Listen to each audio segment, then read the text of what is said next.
Sync app is clear. It works!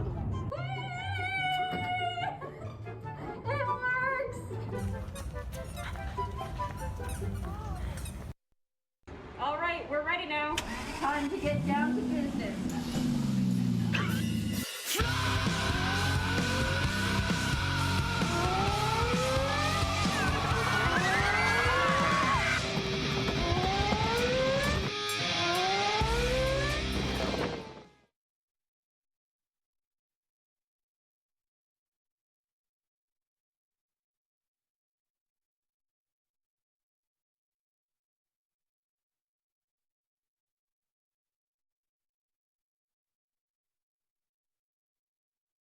A 100-year tradition like no other. Every weekend, rain or shine, SIGEP Racing is there at 5 a.m. I dive headfirst into a 0.8-mile course at top speeds of 38 miles an hour in a carbon fiber vehicle built from scratch. Anything and everything for the elusive Triple Crown. Let's go, baby! Let's go, baby! Next one! Here we go!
Race Day Finals 2023 set to get underway very shortly. I am, once again, Will Weiner here, doing play-by-play, and got some good friends with me in the booth. Good morning. Want to introduce yourselves? I'm the student color for the first part of the races today, and absolutely forward to meeting everybody. And I'm Brian Arsham, class of 2008 from AE Pi. I am also here for the first half of the broadcast today, and also excited to be here on a slightly windy, a little humid, a little chillier, but still warm Saturday morning. Thank you, Brian. My name is David. I'm the student color, and I am commentating on the first part of the races. I'm looking forward to be here with everybody. We have a good day for racing, and yeah, looking forward to see all these fast buggies, fast pushers, and fast mechanics. And we're about 2 minutes away from a first exhibition heat, really a timing heat. Then we're going to be getting underway with a couple re-rolls. But all in all, I think the big story of the day yesterday was good, clean racing by and large. A really clean day overall. Any big impressions kind of as we're heading into things this morning? Yeah, I mean, the nice thing to see, if you haven't checked out the cmubuggy.org website or see the heats, very few DQs this year. Unfortunately, SIG Ep B on both the men's and women's side was DQ'd for a lane violation, which is getting outside of the, they were in lane 1, I believe, for both men's and women's, going into lane 2 on hill 2, I believe. So they were DQ'd for that. They had second day times both Friday and for both men's and women's. The only two other DQs was Signu B's bunkerous crate with drops, failing the drop test for men's, and Fringe D had a roster violation. So they were DQ'd, but neither of those, we didn't expect to see either of those teams today anyway. They weren't top 10 times. So like you said, I mean, clean racing, that's what it's been about. And awesome to see, like, no A teams, especially after no A teams getting DQ'd, especially after last year. We will, right after this timing heat, which is about a minute away, get underway with a couple re-rolls. CIAA on the women's time, they posted the fastest time, which was unofficial because a bottle cap of Warsteiner beer got caught in the brakes. And did not allow them to pass drops. So for their re-roll, that would be their final time. Is that correct? Correct, yeah. So a re-roll that takes place on Saturday is your final time. So, you know, their time is about 6 seconds ahead.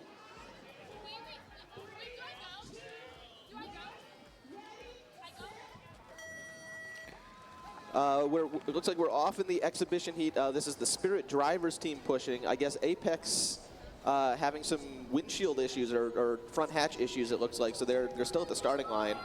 But Spirit on its way here. Yeah, getting things started here, getting the timing ready, getting everybody warmed up. We're so excited to have you all joining us here live or streaming on WRCT or CMU TV. Follow along definitely at cmubuggy.org so we get that 1-2-2 transition. And that was a pretty good, I mean, a 28-second hill one time for a driver's team is very impressive. Well done. Might be a record. Who knows? And good morning, everyone. Oh, good morning, Mark. Welcome. Yeah, I'm still alive, too. Oh, good. Oh, I was worried. Yet another carnival has yet to kill me. As Spirit's Invisid heading down into the free roll here. We'll get our first look at the course for the day. You can tell on the broadcast, it's a little darker out. It's a little grayer out than it was yesterday. Unfortunately, the weather is not the most promising, but we're going to try to get in as much as we can today.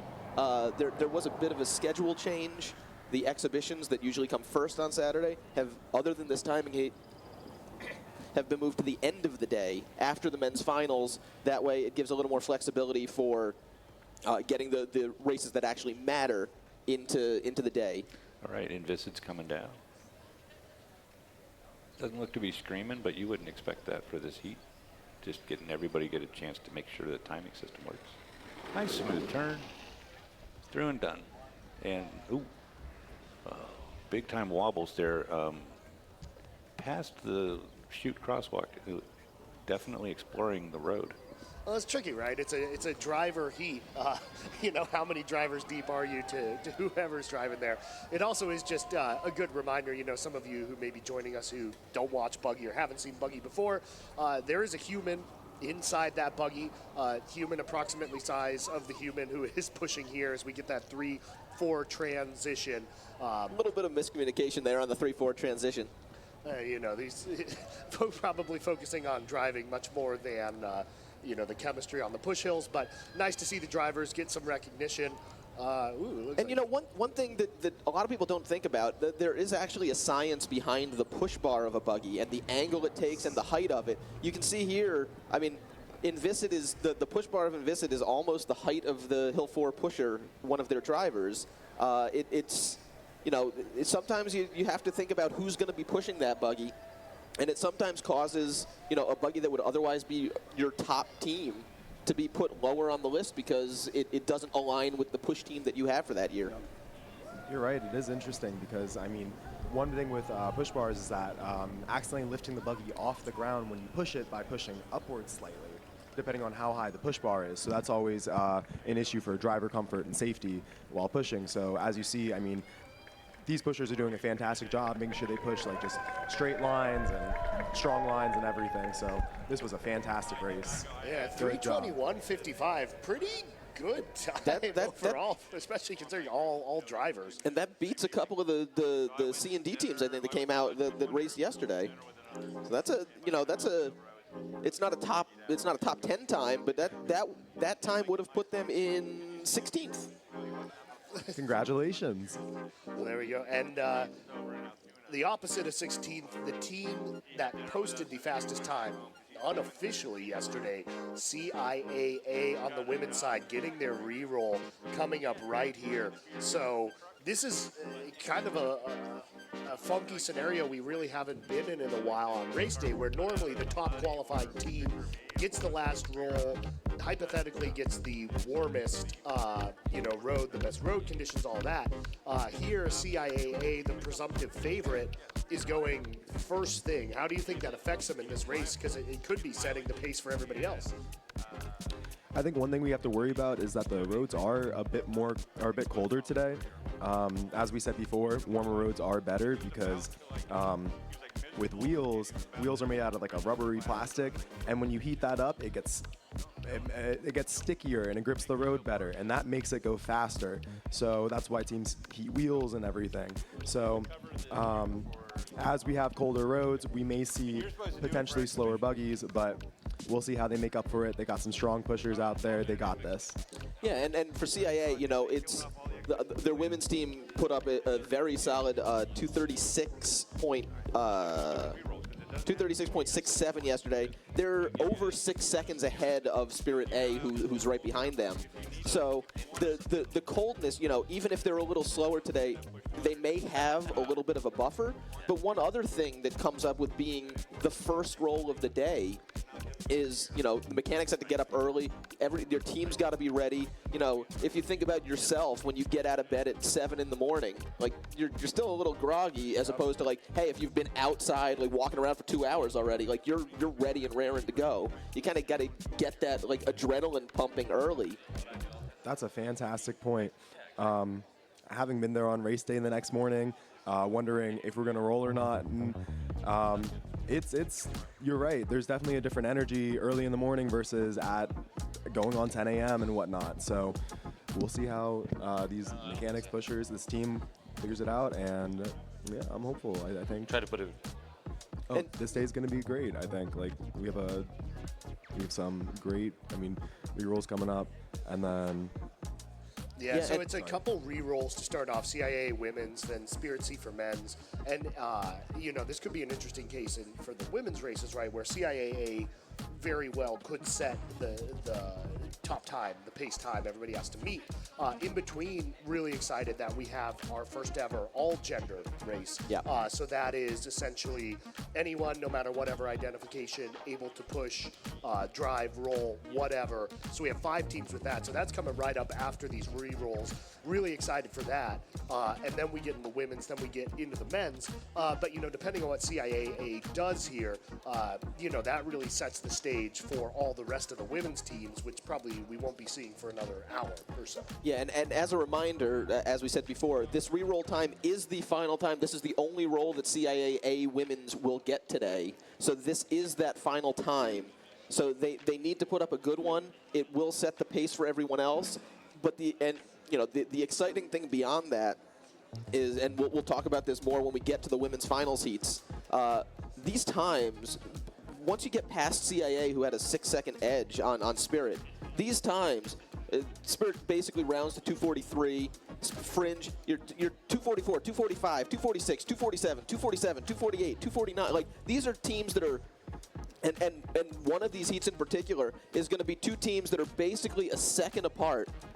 Where we're going to see some very exciting heats coming up in the women's, but they're all going to be chasing what CIA does in this first heat. So that should be coming up just a few minutes here. Really exciting. Obviously important to acknowledge as well this year, SDC disqualified due to some safety violations and kind of some of the fallout from there. So the big story has been, it's a wide open field. Spirit won last year, CIA in the leader position on the men's side, unofficially on the women's side. We're going to see that coming here in just a couple minutes. I'm going to do the roster. Also, just one thing to note, CIA's drivers, they, them.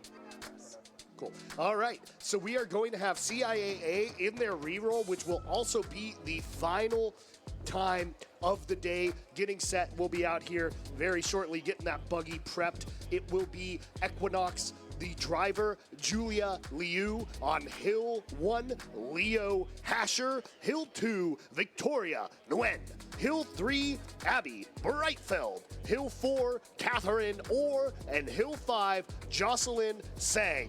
That will be coming up in mere moments here. The CIAA re-rolls, about 1 minute here till we're going. And, you don't normally get a top time at 8:30 in the morning, but we might have a treat here. Again, their unofficial time earlier was a 2:36. Spirit A currently sitting in first with an official 2:42.92. And CIAA, the women looking to come out here, setting the pace, take a gold. And some fun little drama here on the CIA push team. Their Hill 4 pusher, Catherine Orr, actually pushed for Pika A last year. So she's one of the few this year who made a team switch. She's also one of the women's basketball players, and a very good one at that. She was second team, Region 7 second team this year. Here we go.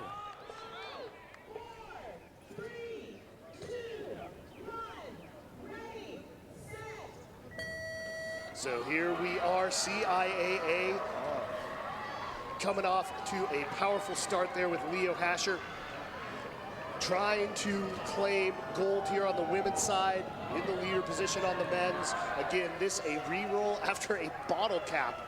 Got stuck in the buggy. A powerful start for Leo, transitioning there to Victoria. Beautiful transition there. And we're looking at a 20.9 second Hill 1. That's about a half a second slower than day 1. Not unexpected, though. Yeah, but Leo was queen of the hill on day 1, so still a couple of seconds faster than any other team, and really smooth and clean here into the free roll. And that crosswalk, again, about half a second off of where they were, but like we said, they have about 6-7 seconds a lead, so they can handle a little bit of drop from day 1. And one of the really metrics we always kind of come back to is the stop sign time. So you'll see here in a moment they will pass the stop sign down here at 102.5 or so. Yeah, that's about the same as yesterday. So it looks like they may have gotten an even better Hill 2 shove and maybe picking up time. Coming over on the transition here, they're getting down into the chute. I've taken over from Mark this morning just for these re-rolls.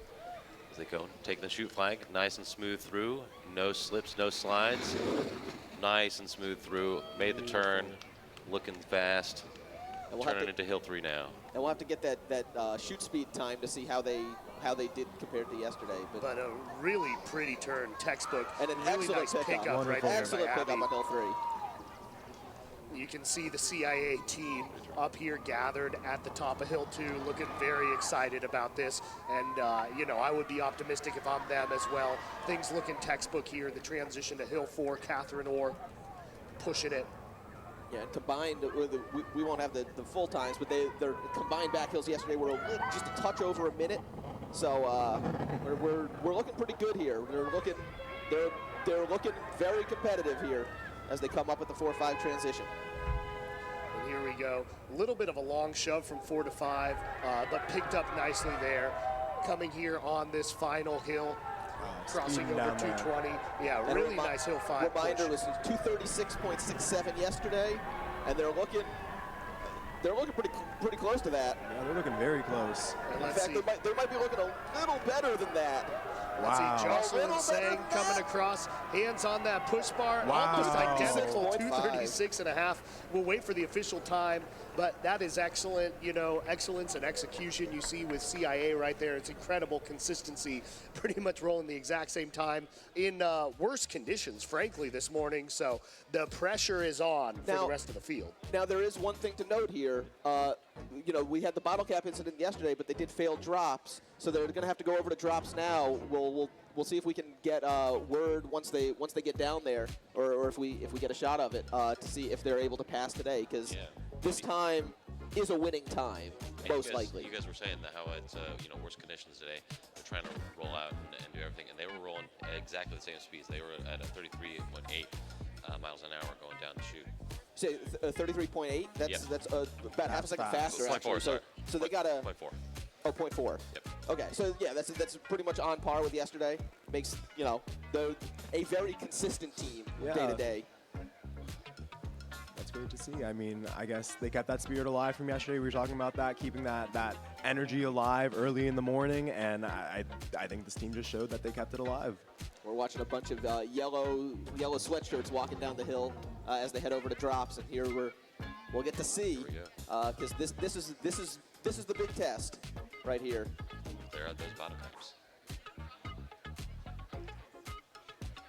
And they're getting ready. As you can see, a special CIA flag just for drops. And again, the rule is they need a break before that third line you see there after the flag.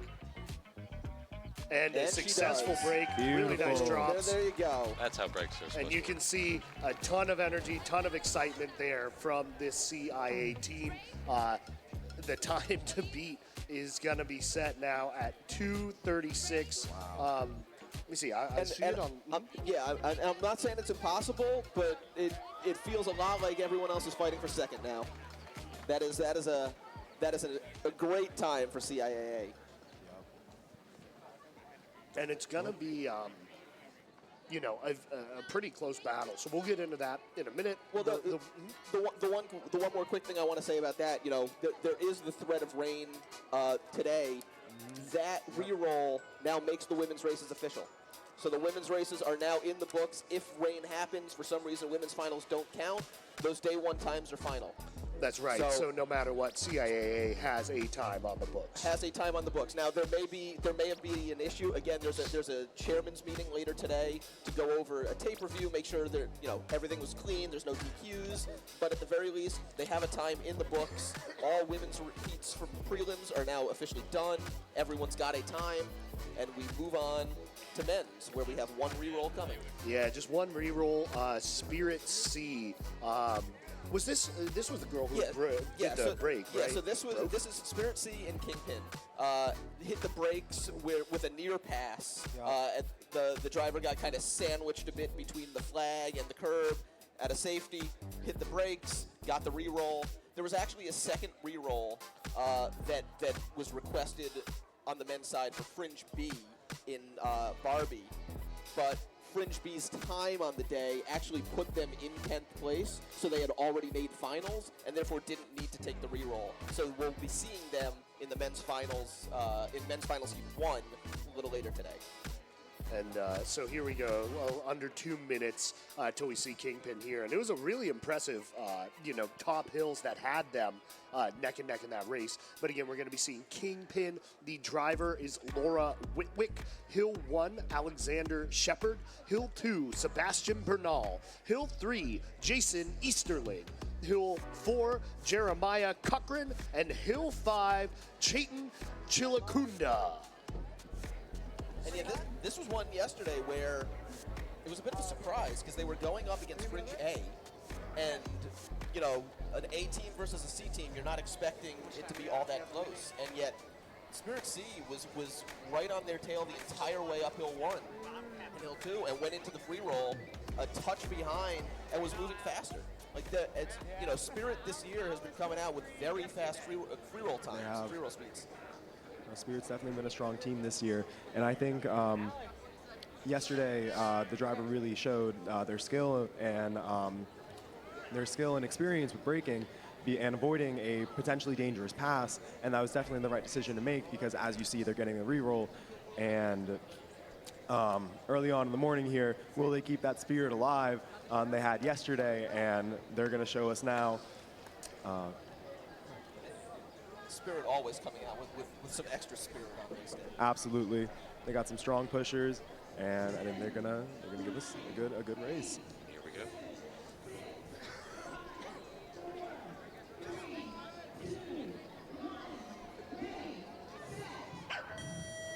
All right, so here is Spirit C, the solo re-roll on the men's side. Alexander Shepard coming out strong again. They had a really nice hill 1-2 there, being right in line with Spirit A, with Fringe A. I'm trying to time. I didn't do the best time this time, but that looks to be about half a second behind yesterday. About a 22nd, about 19.8 I had. They did 19.2 yesterday. Pretty deep shove there. Yeah, they're looking a little slower than yesterday. That was a 32-ish second crosswalk. They did about 31 yesterday. So that's the end of the times that we really have for them from yesterday. Again, they stopped in the free roll, so. And it is kind of one of those things that's interesting where sometimes it seems like it almost helps to be pushing against someone, kind of have that motivation to really boogie up the hill. Coming through with some nice speed here at the stop sign, right at about 59 seconds. Yeah, 59 seconds a minute, a solid C team time. And as they approach the transition flag, how's it looking down there, Ben? They're coming into the chute nice and clean so far. Took that transition nice and just past the chute flag. Moving on through, nice and clean, almost as good as Equinox. Actually, right on par with them, nice and clean. Wow. No slips, no slides. And it looks like the driver here is carrying a lot of speed going into Hill 3. Sure do. They're burning that pusher. They carried more speed than Spirit was expecting, it looks like. Not the worst pickup I've seen, but definitely a deep Hill 3 pickup, a lot of sprints, but you know, a 3-shove Hill 3, that is nice to see. Yeah, and especially from a C team, like you really don't expect to see that often. The fastest C team time of the day was CIAC with a 2:20. So we'll be interested to see, where Spirit can roll there. Kind of always want to see the competition between the same teams on the same levels. And Spirit B yesterday was a 2:17. It's funny. Spirit A was exactly 5 seconds ahead of Spirit B. Spirit B was a 2:17.65. So we'll see if they can do a 2:22.65 today. We'll have ABC exactly 5 seconds symmetry. Wow. And I mean, this is a fast C team time. Hill 5 catching up to that Buggy. Got to make sure to have the hand on the push bar. Cross it over at about a 2:20.2. That's a really good time. Super fast. Good job. That would put them just at about 11th place. Yeah, they would have just missed day 2 with that time. But again, that's an awesome performance from a C team. Yeah, and the fact that this re-roll goes today, again, it may not be as relevant for them because this time is probably not enough to get in one of those top 6 spots, but this does count as a final time. They can take top 6 with that time today if everyone else ends up stowing. There's some very weird TQ action or something. Yeah, exactly. But, I mean, I think it just goes to show, the quality and the depth of a lot of these orgs kind of coming back out of COVID. The fact you have a Spirit, a CIA, a Fringe, and an Apex, like rolling these C teams, putting good quality times and rolls together. It's nice to see. Yeah, it's definitely been tough keeping recruitment up over the years, but we have a lot of really fun teams that come out here and they really keep the energy alive early in the morning, and I think that's what keeps us all doing Buggy at the end of the day, is the community, the friends, the experiences we all share, and I think that's what consistently draws people to the sport. It's such a fun sport. At the end of the day, all these teams, we're all families, and we all love each other in the end. And so. So here we go, looking at the drops test again. Nice. Great Good stop job. right there, really nice drop. So, things switching over a little bit there. Those are the only 2 re-rolls, which is awesome. Which means officially men's, women's in the books, no matter what happens the rest of the day weather-wise, which we'll keep bringing up because it is a looming threat. We have a men's times, we have women's times, we have an official race day 2023. So there we go. So we, pending a whole bunch of things, CIA sitting in the top spot on both. But ideally, we're going to see some more races. And what we will be seeing in a few minutes, I'm super excited. This is the first ever, the inaugural all-gender buggy race. Yeah. So essentially, open to anyone, no matter what identification, able to get teams together. We actually have 5 teams rolling in that. So super excited to make some history with everybody out here for that race. The first heat going to be going up quickly. Fringe A. There's trophies for this category, so someone will be the first. Top 3. Yep. The top 3 here will get trophies. Buggy has been around at CMU for over 100 years. It started back in 1920. I hate to say this, but buggy has not always been the most inclusive sport. Women's races didn't begin until 1979. So nearly 60 years of men only until women were finally introduced. So it's nice to kind of see buggy in the forefront here. I think this is the gender topic is something that's college sports struggle with how you implement that, and I think this is a great job by Sweepstakes this year to figure out a way to make this work, to get something out there. The students want it. It's more teams racing. We all love to see that. It's a new division. It's a new chance for trophies. It's inclusive. Everything about this is super exciting. And with that said, I'm going to hand off the shoot position now to one of those current students who helped put this together.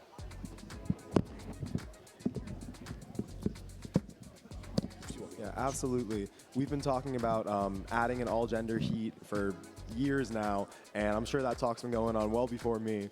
And it's great to see the addition of it finally this year. It's long overdue, and it's going to be great seeing these teams out here. We got some fast teams out, and looking forward to see them. Yeah. And this is one, right? It's hard to prognosticate because we have no idea. Data. We have so back in the fall, teams quote unquote compete in something called mini race day. Mini race day it's a normal day of rolls, so teams are out at 7 to 9 a.m. But they're able to do a full hill 1 and 2. It's the only time in the fall that you're really able to do a full hill 1. Yep. And people are out timing. You do get a little prize if you win one of the divisions.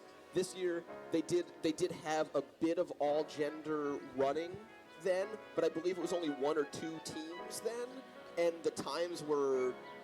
It was kind of wild, it was a little hard to know, like, I don't know if they were the same pushers that are going to be pushing today. Like, there's a lot that we don't know, so it's really anyone's guess here as to who can take this. Yeah, excited to find out. Elena, are you in the chute? Hello, I am in the chute. Good morning. How are you doing? I'm doing great down here. Sky is looking like I don't need sunglasses, which I personally appreciate, but I'm sure the buggies appreciate less. Waiting here for this fringe to get out here on the course. About 2 minutes to go. So I'm excited. This is the first ever official all-gender heat. It's going to be Fringe A out there in Burnout. The driver is Hita Mandal on Hill 1. Alexander Raskin. Hill 2, Daniel Fitzmaurice. Hill 3, Ria Kalra. Hill 4, Logan Meritz. And Hill 5, Kyle Yang. So about to make some history here at Race Day 2023. Very excited. Under a couple minutes to go. And Fringe A gunning for first place to be the inaugural champion. of all gender buggy. And you know, another thing, like, not only do we not know which team's going to win, we don't even really have a sense of like what the pace is going to be. Like, is, you know, if they put up a 2:20, is that a winning time? Is that like a 10th place, like a 5th place time? Is that like a I mean, obviously someone is going to set a course record today. Yes. So guaranteed course record being set in 2023. But we really, like, we're all watching together as history is made, and we kind of learn this division ourselves. Absolutely. I mean, all year these teams have been training so hard. They have some dedicated pushers out there, and they're going to show us what they're made of. Yeah, and this first heat is just Fringe A alone. They're pushing Burnout, which was their 2022 build. A nice pink and purple buggy, not a colored combination that you often see out on the course, in one buggy at least. Spirit this year rocking the purple pastel for Kingpin and the pink pastel for Seraph. Some fantastic colors, absolutely. Every year we sit down, speaking for Fringe, we sit down and we say, what colors haven't we done in a while? And we hadn't done a pink buggy in, as far as I know. So that was for the books. And so we decided to do that. It came out absolutely fantastic. Lovely design. I do notice rolling without wheel covers today. I don't know if that's a normal thing for Burnout or if that's just a decision today just to play it safe. I feel like it's a decision to play it safe. We've had a hit in the past. We've risked those falling off.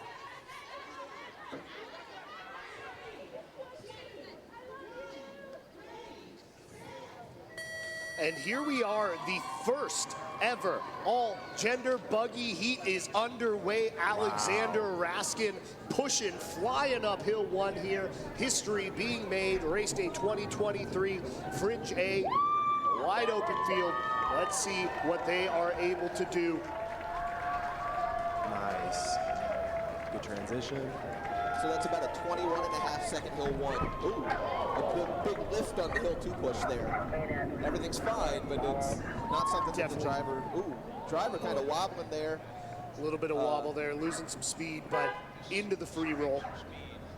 Definitely under more control now. That's, you know, something, sometimes the pushers will not you know, push a little upward or downward, and it's, especially when there's one wheel in the back, it's a little harder to keep the buggy on the ground when you're pushing back there. Absolutely, but still coming with some speed into that stop sign. Yeah, the driver has everything under control now. Like, everything's looking good. Looking about a 110 stop sign. Again, we don't know if that's fast or slow for this division. We don't really know what to expect. Coming down through the transition, and then transition flag. Burnett does seem to be going a little slower than I would expect, so I'm curious to see what the shoot speeds are for this one when we get that information. But nice through the chute, and she's through cleanly. Real nice tight line there. You know, I think probably lost a little bit of speed with that lift. You see it coming into hill 3 here. Yeah, probably going to be a deep pickup for Rhea Kalra. Yeah, it's tough to pick up a buggy from back there. It makes for a very long hill 3, unfortunately. But the pushers are doing everything they can, and things are moving along. And, you know, we talk about hill 3 being like a very technical hill. Absolutely. It's not a fun hill if you're pushing it a lot. So, you know, props to Rhea there. Hill 3 has potential to be a very short hill or a very long hill, and there's jokes about the hill 2.5 when it's all the way down in the chute. As we see the 3-4 transition there. You know, I'm wondering if, like, maybe the brakes are rubbing or something, because, you know, the buggy just kind of came to a brief stop there, and you don't usually see that on the back hills. But it may not. But I'm curious to find out if there is something with the buggy, because even with these pushes, like, the buggy doesn't seem to be going as far ahead as you would normally expect. Yeah, hill 4 here, Logan Merritt's. She hands off to Kyle Yang, who will be closing it out here on the hill 5 here in this, the first ever all-gender heat. There will be 2 more.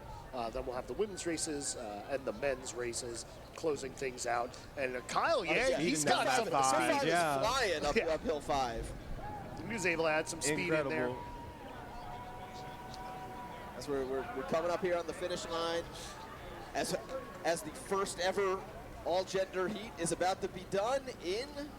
Now let's see, under 3:30, about a 3:28.56. So congratulations to Fringe, setting the mark there, making some history. And we got 2 more there. So, you know, like we've been talking about, this is wide open. You know, who knows what to expect in these next couple. Top 3 will be getting trophies this year in the all-gender. And we're already going a little smoother in all-gender than I think the very first women's division was. Back in 1979, there were 4 teams competing.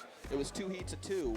And the fastest time that year actually belonged to CIA, but they were disqualified because their buggy, their originally planned buggy, Streetcar Named Desire, got into a bad crash during exhibitions earlier in the day, and they couldn't fix the buggy in time for the women's races, so they had to borrow a buggy from Kappa Sigma, a buggy named 3495, and because of that, it was a roster violation.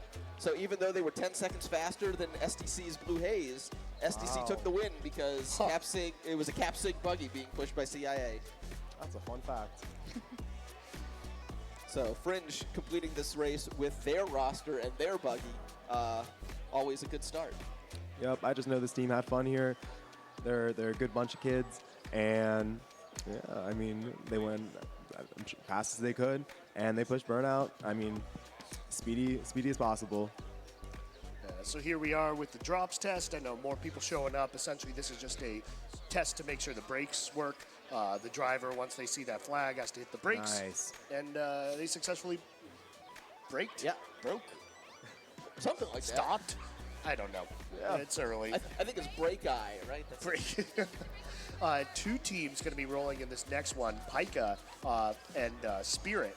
So awesome to see, you know, 2 of the most storied teams in buggy history. Maybe the 2 winningest besides SDC. Yeah, and especially, I mean, you talk about the 80s and 90s. I mean, there's no bigger battle through those 15, 20 years than Pika versus Spirit, where they basically traded off victories every year in both the men's and women's side. So maybe this is the start of that rivalry in the 3rd division. Ooh, that'll be fun to see. Yeah, it's and you know, Spirit, our reigning women's champion, currently sitting in 2nd place in the women's races. I believe sitting in 3rd place in the men's races. So they're fielding deep teams. Pika A currently sitting 2nd in the men's races, and in the women's, they are currently sitting 4th. So yeah, I mean, these are top organizations. They're deep organizations. They've got strong alumni components. Like they're strong institutional. Yep. I mean, Pika's been doing buggy since 1921. Since it started, right? Yeah. Spirit, you know, started in 1985. It took them all of 2 years to win the women's division. And then it was 3 years for the men's. Like, no team had ever, since Buggy started, when obviously whoever won first was going to win it in their first year, no team has gone from not existing to victory as quick as Spirit. Yeah. Wow. And not to self-promote, but to self-promote, do a podcast with the BAA CTS and talk in the first season with the people on that Spirit team. It is one of my favorite. I think it's one of the great sports stories of all time or whatever, just like how this team, the buggy was called Quantum Leap, and kind of like how they were able to make that happen in such a short time and become the team. It's if you got an afternoon to kill, I would definitely recommend checking that out. And it wasn't just they went 3 years from starting to winning. Then they went 4 years to starting to course record that is the longest course record in history. It stood for 20 years before Pika finally broke it in 2008. Well, SDC broke it, and then Pika broke it that same day. So that's another fun fact for you. They're trading course records on various days. In fact, Spirit did that as well in 1988 when they set it. So we go teams looking to get set to go out there. Gonna have Spirit and Pika here. The second of 3 all-gender heats.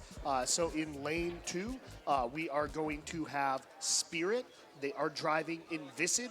The driver is Melina Castillo. Hill 1 is Laura Whitwick. Hill 2, Avi Wong. Hill 3, Harry Freeman. Hill 4, Hannah Hong. And Hill 5, Andres Lizardo. And in lane 1, we have Pika. They are going to be rolling Raptor with Eleanor Tolman as the driver. Raymond Welgosh on Hill 1. Angela Chang, Hill 2. Bethany Carlin, Hill 3. Thomas Cornelius, Hill 4. And Sydney Burns on Hill 5. Yeah, and I think one thing that we can watch for in these races is kind of the transitions from pusher to pusher. Spirit's drivers, they've had is- Sorry, go ahead. Sorry. Is that because there's only one team per organization in this, it means that we're going to have probably some quite big speed variations from pusher to pusher, since this is an opt-in sort of thing as opposed to a time sort of thing. And so we'll see how they handle that, how they handle going from pusher to pusher, and how much they've practiced. I mean, one other thing to note here is, the buggies themselves, Raptor kind of struggled in the free roll yesterday, we saw. They had a shoot speed of 30.4 seconds in that race. Invisid ran both women's and men's, but in each of those was actually faster than Raptor. So you would expect, based on that Invisid is probably going to be faster in the free roll. We don't know what they're going to be like up the front hills. We don't know what the rest is going to be, but we'll find out.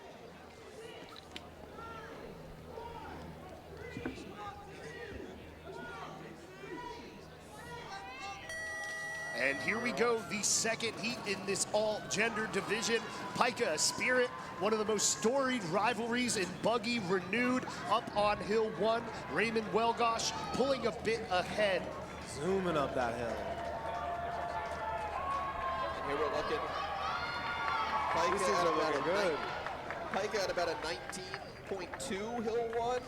Spirit at about a 21.4. And this is where you're talking about differences between the pushers there. Spirit really catching up with that Hill 2. This is going to be close because like we said from yesterday, Spirit's and Invisid faster in the free roll than Raptor, but Raptor going in first. And we'll see what happens here. Looks like Invisid's planning to try and make a pass here. Are they able to make up that speed? Yeah, we'll find out now as Invisid gets a little closer. And let's see, it's looking and it's passing. Wow. And Invisid passing there, but not pulling super far ahead. So this is going to be interesting coming into the shoot. And a clean pass right there. That's a nice pass. Wow. About a 105, so that's a faster than Fringe as we head towards the shoot. Through the transition, Invisid firmly in front now. Looking to get through that shoot nice and cleanly.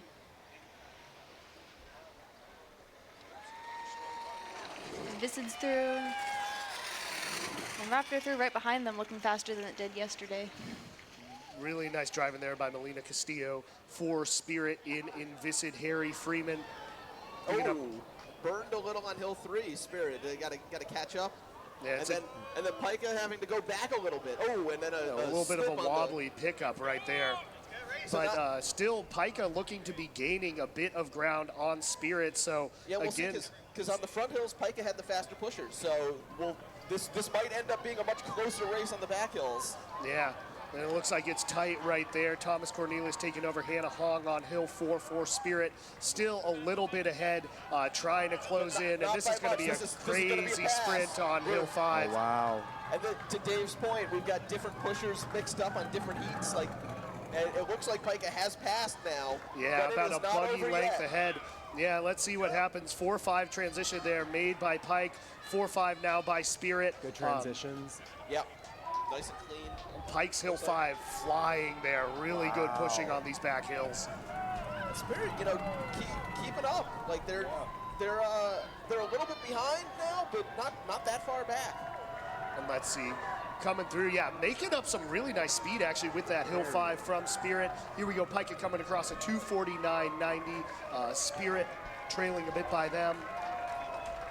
Coming up across sub 3 at a 2:57.65. So Pika now sitting in first place.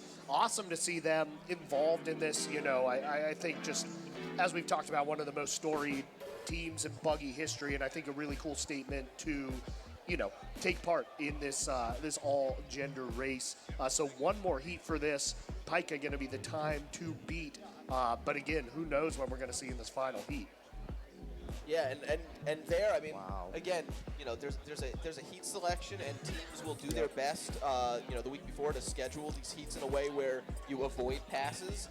But like we said, I mean, with the all-gender heat, we don't have a lot of data about what's going to happen. So, like, this wasn't unexpected. I think we teed up that, Invisid faster in the free roll than Raptor. Pika looks like they had faster pushers than Spirit did, and a nice clean pass, which you love to see. It adds a little excitement. It's done safely. All drivers have to pass a pass test before they're able to drive to show that they can successfully and cleanly pass another buggy, just in case this sort of thing happens. And the drivers showed that, they both handle it like pros. Incredible judgment on the behalf. Yeah, and it's rare you see two passes in a race, right? Yeah, you saw one on the chute, and then you saw one on the back hill. So exciting stuff, really well done race. And one thing I do want to note, there is a potential for all-gender re-rolls, I think, scheduled at the end of the all-gender races. We did have a pass there. Usually sweepstakes, if someone has to hit the brakes for whatever reason, in that sort of instance, they will grant a re-roll. We don't know if there was something that was done there. Like, everything looked clean. It looked like they were still moving, but the drivers are the ones who are going to know if they had to hit the brakes. So if there is a re-roll, we'll make that announcement. We'll let you know, and that'll be coming up in a little bit. But for now, those times are standing. It's Pika in front with one heat to go. Yeah, CIA and Apex going to be going head-to-head in this. Apex? I don't know. I talk weird sometimes. CIA and Apex going to be going here in this final heat. Again, trying to see who can take the top spot in this, the first ever all-gender buggy race. Really exciting to see, and some good, clean, exciting racing out there. And you got puppy cam on now, and I did see a quick shot that they showed down in the free roll, which, I don't know, seemed like a bit of a lie, because I saw plenty of blue sky in there. Although I do see the sun right now, so it's peeking through. It's starting to peek through a little bit. So hopefully we got some time here before anything comes through, and we'll get a full day in. But we got one more all-gender heat, and it's an exciting one, because right now, CIAA, who is in this heat, is the leader in women's, the leader in men's. Can they do the first ever triple crown of buggy? Crown. Yet to be seen here. Apex, always a team that's fun to root for. Just kind of, their energy, their openness, their philosophy with buggy. Really anyone's race here. We'll get ourselves a first ever all-gender champion. Following that, then we will have the women's finals, 5 heats of 2 buggies. After that, 5 heats of 2 buggies on the men's side. Any re-rolls that we need. Hopefully a couple exhibitions. Hopefully, like you said, Barsham, the sun comes out. It looks nice. It's feeling a bit nicer. It is a million times nicer than it was last year. I can tell you that much for free. And just as a programming note, if you will, for people who are out on the course today and people who are coming out, after the races today, after the last race is done, there's going to be a photo. There's going to be a big group photo at the bottom of Hill 1. So make sure to check that out. In addition to History of Buggy today at 3 p.m. and award ceremony at 4:30. That one at the main stage on the cut, I believe. So we see the buggies getting prepped there. Also, just kind of a cool thing. I believe that's Apex right there. That is Apex. Yeah. Just the fact that I know, not the whole secret sauce is getting in there, but you get a video of a person in a buggy that close up. That would have been unheard of a while back. If you're new to the sport and you've never seen it before, and you're just like you just watch some things go around the course, and you're like, all right, who's in the truck remote controlling it? No, now you can see there's an actual person lying in there driving the thing. I spend a lot of time down to the chute barricade, so we get a lot of people walking by who are just like, what's going on? Why can't I cross the road? And I'm like, there's little buggies coming down, people inside of them, and they're always so shocked and so impressed when they first see them. It's like it's wonderful seeing someone see a buggy for the first time because it's just such a unique and amazing thing to see in Yo. Now, one thing as we prepare for this heat, I think I mentioned before, mini race day back in November, there were 2 teams that actually put together an all-gender race for mini race day. They were Apex and Spirit.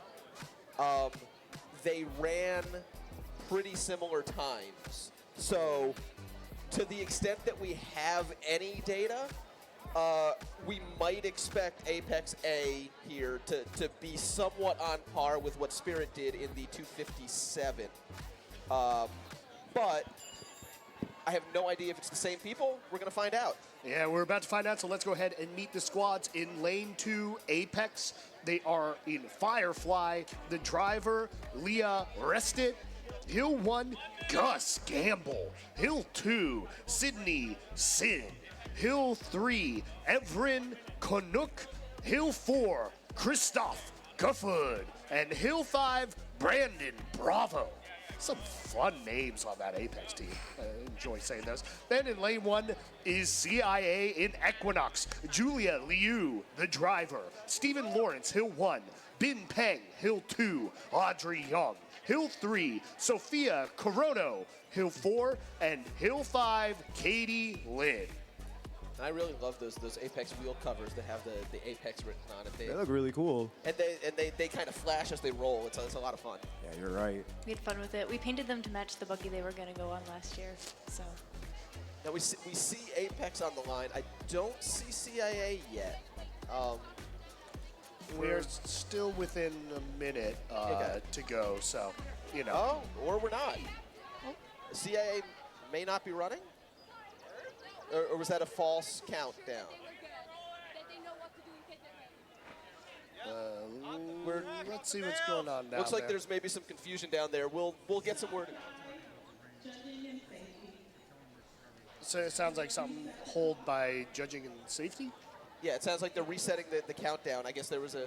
Oh, there's an issue with the clock. Issue with the clock. So CIA will be able to get down there and participate, so that's good to see. Yep, so now both buggies are at the line, so here we go, it's the countdown.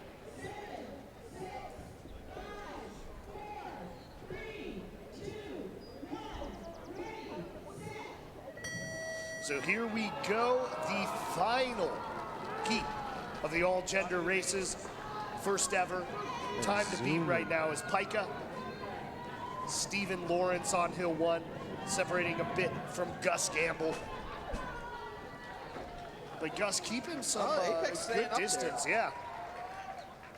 Let's see that 1-2 transition. Pretty long shove right there from CIA. Got about a 20.7 second there for CIA. About a second and a half slower than Pika. And here we are, both clean into the free roll. Definitely some separation seen right here by CIA. And so it seems like maybe your first ever Monarch of the Hill, or I don't know what they're calling it, but may go to Pika. We'll find out what the official times are at some point. We may be getting what it's called. I believe they were calling it Monarch of the Hill officially. Monarch of the Hill is good. I like that. Monarch or Royalty, I've been informed. Very fast stop sign time right there by CIA, a little under 105 it looks like. Yeah, that buggy's flying.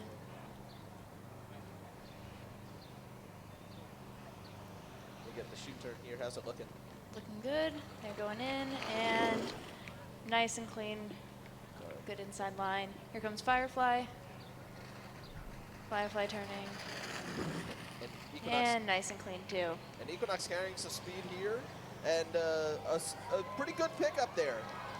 Yeah, a lot of speed through there, and you know, just Apex a little dusted on that one. Again, you know, this sort of thing, it's hard to know exactly where to pick it up because this is a new division. Like, no one really knows. Yeah, well, CIA, a good 3-4 transition there, but Apex making up a little bit of space Apex right here on the back hills. Another exciting race here. Yeah, this is getting really close, neck and neck right here. Sophia Corono pushing for CIA, but Christoph Gufford pushing ahead. That is a really fast Hill 4.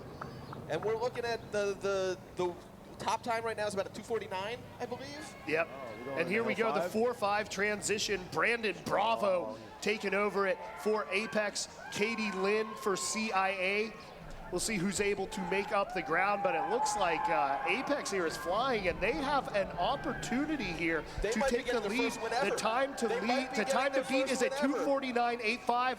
They are flying towards that finish line. 2:49.85, the time to beat. Got to get over. Got to have the hand on the push bar. Going towards it, he grabs it. And 2:45.64. And here comes Katie Lynn. They are approaching that finish line. And they cross at a 2:56.71, another sub-3 time. That would put them about a second ahead of Spirit. Yeah, so we'll unofficially looking at the top 3 being Apex 1, Pika 2, CIA 3. But again, looking at those, we'll wait to get those official times. But, you know, people here in attendance, round of applause, congratulations. We just saw history, the first ever all-gender buggy race. Some very cool history made here by these teams.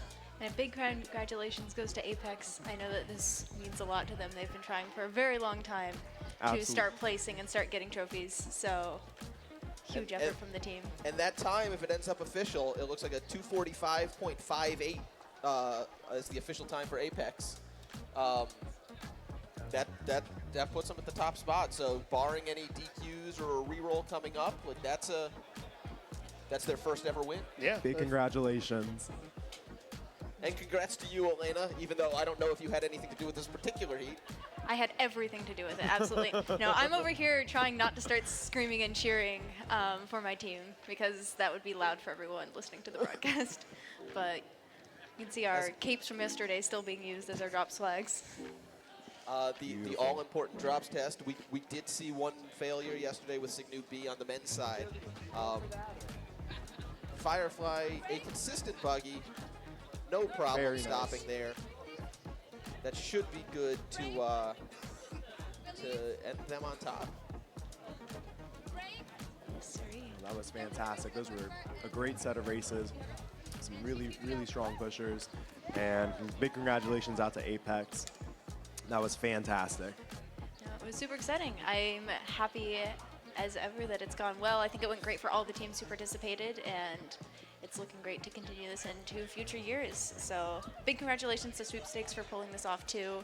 They've spent a lot of time, starting last year at this time, into making this work and putting the rules into the bylaws and getting all the teams excited. So big props to them. Absolutely. So congrats, Apex making history. The drops look good. And I think on the heat schedule right now, they've reserved time for an all-gender reroll if there is one. We'll get word if there is anything. Otherwise, I believe there's going to be a drive around coming up next, and then the women's finals.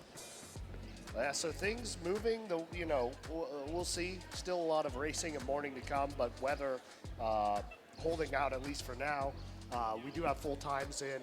But, really hoping we get these full men's and women's races and here's we have a replay of Hill 5 just to see. Wow. It is close. Now, Sweepstakes is going to take a look at Chairman's later today during their tape review. As a reminder, there is a rule. The Hill 5 pusher's hand has to be on the buggy as the nose of the buggy crosses the finish line. So it's not when the pusher crosses, it's not when the push bar crosses. When the nose of that buggy touches the finish line, the pusher has to be touching the buggy. So it may go to like a slow-mo replay. We obviously don't know right now. That's something that Sweepstakes and the head judges are going to have to decide this afternoon. And certainly we'll know by award ceremony whether Apex is getting that first place trophy or whether it goes to Pika. Yeah. Or someone else. We don't know exactly what's going to happen, but. Yeah, I mean, that was really close. I didn't think it was actually that close in the first time watching it, but. And here we got some permission to actually get some drone footage this year for the finals. So we've actually got a drone up in the chutes showing the chute lines. Wow! Oh, that's beautiful. This is that. It's a little hard from this height to tell exactly, but from that color scheme, that was CIA's Equinox going through the chute. I think you're right. And so all of these drone videos will actually be up on the cmubuggy.org website. They're actually, I believe, going up essentially live or as soon as the heat ends. So if you want to check them out and you can actually compare the different shoot lines, it's something that, I mean, this is new technology that we're testing out this year. Maybe in future years we'll have it even more integrated. And you can actually see, because different teams have different lines, like you may be slightly more inside, slightly more outside, and it's a very fine detail as to what makes the perfect shoot line versus what could end in a spin or scrubbing a lot of speed. And it's a new angle that teams have never had before to kind of get that granular data to see, like, are they hitting the right spot every time in the shoot? Yeah. And for those who aren't down in the chute, like another aspect of that is the road quality. There are grates in the road and like manholes and stuff, and so the teams have to try to get around those without hitting them and still get as close of a line as they can to those inside bails. Absolutely, and over the semesters, with rolls every weekend, these drivers, they're going around the course so many times, and each time they're getting better and better and better, and they find out, don't go here, turn earlier, turn a little later and everything to make their lines better. And over time, I mean, being down in the chute over the semester, you see them get better and better and faster, and I mean, by the time race day comes, they're here and they speed along and look fantastic going through the chute. Wow. And it's actually, I love this camera angle just because, like Elena was saying, like, there are grates in the road. You can't necessarily see those. But Yep. You see the cracks. You see the patches. Like, you can see from this angle, like, there's a lot of stuff in the road down there that kind of dulls some of your speed. Unfortunately, Pittsburgh doesn't always repave the roads right before a buggy. There is some sweepstakes patching that happens some days. I don't think it's sweepstakes. I think it's the Magic The people Cement in the middle of the night? It's the Magic Cement Fair. The Magic Cement Ferry. Yeah. Excuse me. I misspoke. The Magic Asphalt Ferry. Magic Asphalt Ferries? That makes more sense than cement. Putting cement on a road, probably not very useful. Awful. Yeah. No, it's definitely interesting. Speaking as someone who drives the follow car during the rolls for the team, we work a lot with the drivers when they're getting up to speed about the chute turn and making sure that they feel comfortable. Often whenever there's like a increase in speed, they'll feel a little bit like they don't turn in the right spot or they wiggle a little bit and they kind of have to readjust the next time around.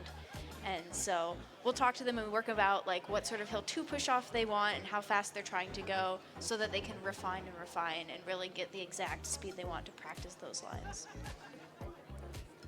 So it looks like word is no re-rolls on the all-gender side. They will have to review with that push bar. We're gonna, in a couple minutes, have a drive around from a major sponsor of the event, Ford. So that's coming right up, and then we'll be getting into the women's races. Yeah, it may not be quite as nice a day as yesterday, but at the moment the winds died down a bit. It's still a warm day. You see, you got Buggy fans and a bunch of dogs out on the course. Yeah, the course is starting to fill out here. The crowd's coming in. Yeah, it's honestly, it's a pretty nice Saturday. Yeah. Pretty nice Saturday for the middle of April in Pittsburgh. Like you can't ask for much more than this. No, the only thing I would ask is for the forecast to be slightly better, but I don't know. Yeah, I hope the clouds stay, but the rain stays away, because I know yesterday some of those drivers were cooking in those buggies. You'd see them get to drops, and then immediately the team starts taking the hatch off, blowing fans in their face. And yesterday that was actually a rule by sweepstakes. I believe the safety chair had required that all teams remove the hatch as soon as possible. Yeah. I think we have the first of the Ford cars going around here. This is, So we've got Ford's going to be rolling 3 cars today. The first is, I believe, this is the 2024 7th generation Mustang coming around the course. They're also going to be rolling the 2023 Raptor R and the 2022 Bronco Raptor. So we're going to see those. As they head down, they're headed down Hill 2 and into the free roll now. I'll judge their chute turn very... Oh, okay. I apologize. I got the car wrong. This one is the 2024 7th generation Mustang, and you can hear it from here. It's looking speedy. That is a nice looking Is it car. faster than a buggy? It is going slightly slower than Buggy now, but I guarantee you it can go a lot faster. Once again, the first car in this lineup is the 2024 7th generation Mustang. The second one, the larger vehicle, is the 2023 Raptor R, and the third one is the 2022 Bronco Raptor as they head down the free roll and approach the stop sign. Very nice paint jobs on these. I love that orange. Cool fairings. Once again, Ford, a major sponsor of this year's race day. So we definitely want to thank them for being out here. I know they've got a table out on Hill 5. So if you're out on the course, I saw they have sunglasses out there. I know they had like a pen and paper notebook that I was taking notes in yesterday. Yes. Sunglasses came in super handy. Those are very nice. Yeah. Those are very nice. No, Ford saved my life. They hit the stop sign. Now they're going in the transition, and it looks like they're going on the wrong side of the road if you're a buggy. Do they have a flagger right out there side for of the road them? if they're a car. No flaggers, so hopefully those drivers can see where they're going. It's a good thing they got mirrors. Yeah, for those who don't know, the flags are out mostly because the drivers are so low to the ground that the literal curvature of the road can sometimes block their vision of where they are. They're also used to communicate with the buggies, so there's a way to communicate with the driver if there's something unsafe earlier in the course. The flaggers can throw what's called a stop flag and tell the driver that they need to brake to a stop. The cars, luckily, are high enough up off the ground that the drivers can see. And clean through the chute for the first two cars. Yep. No spin out so far. We're getting that's a nice inside line for the 2023 Raptor R. Looks like beautiful. Oh, we're getting, once again, I'm hearing it from up here, and it's down at the bottom of Hill 3. Man. Let's see the Cody Hill has 3 some pickup. giddy up, yeah. That's a solid Hill 3 pickup right there. And then the 2022 Bronco Raptor in the back there. And then, is that the Bronco Raptor or is that the follow truck? They look a lot alike. They might be the same. They might be the same car. The third one. As they come up here, the back hills. If you are on the road right now, please get off the road because there are 3 vehicles coming through. We don't want to get hit. They're driving slow enough. They'll be aware, but please stay off the road. As they're coming up through the Hill 4-5 transition. Heading up to Hill 5, and we should be seeing them at the finish line shortly. I don't think we were timing them. They didn't do a Hill 1, so it would be a little unfair anyway. But they're coming up here as they pass the donut tents. Yeah, thank you again to Ford, major sponsor of this event, helping make all this possible. Just a beautiful day we are having out here on the course, race day 2023 here, listening on WRCT or CMU TV, following along at cmubuggy.org. Really happy y'all are joining us, and really happy Ford helped make this possible. Yeah, this honestly wouldn't be possible without the support of the sponsors for it this year. Absolutely. And as well as all of you who come out. Like, this is a sport that, like you said, has been going on for 103 years. Hopefully 103 more. And yeah. Super exciting. More and more people gathering down here at the chute to watch. If you're at the top of the hills, I recommend taking a trip down here, especially since these are finals and these buggies are going to be going very fast through the chute.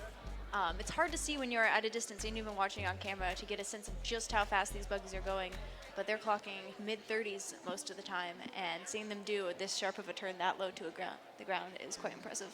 I do just want to quickly note for the Ford cars, it does look like the Raptor R is pulling into where the Ford booth is. So if you want to get a closer look of that vehicle, I'm guessing it's over there. I do see the Mustang and the Bronco at the top of Hill 2. So you can probably walk over there and take a look at those as well.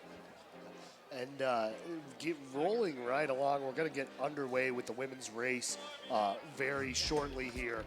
Trying to just keep things moving while we have nice weather out here.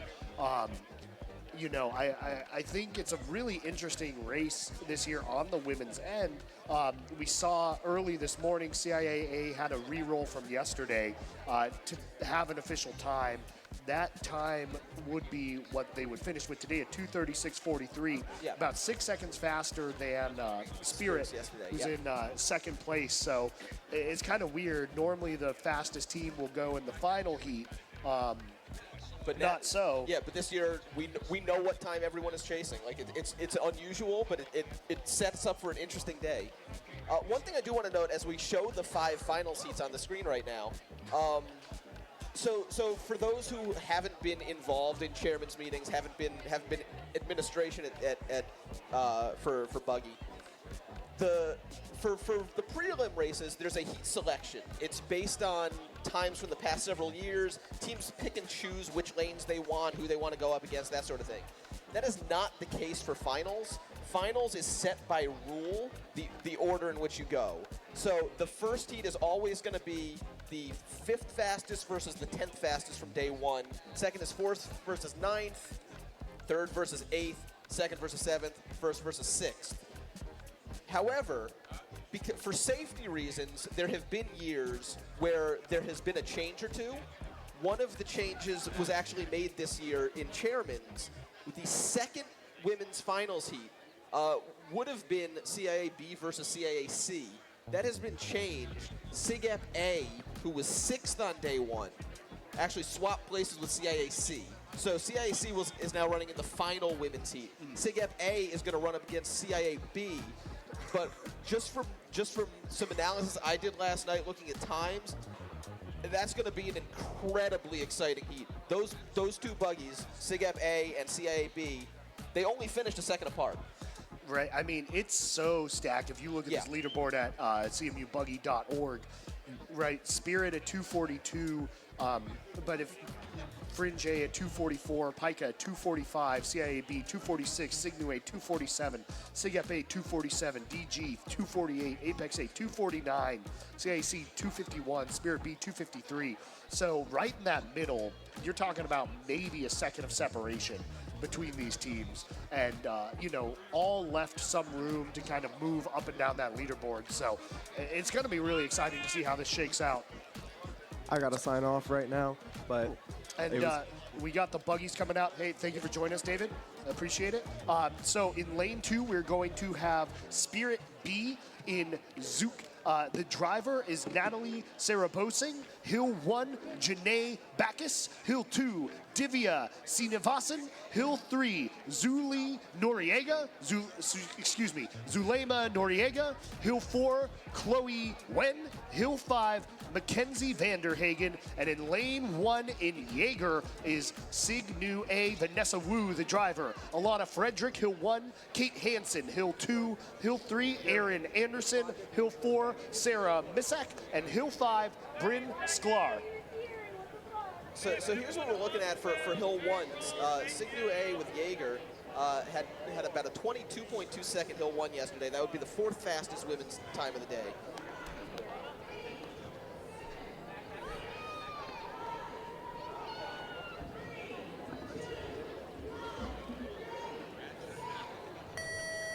And here we go, women's finals underway here.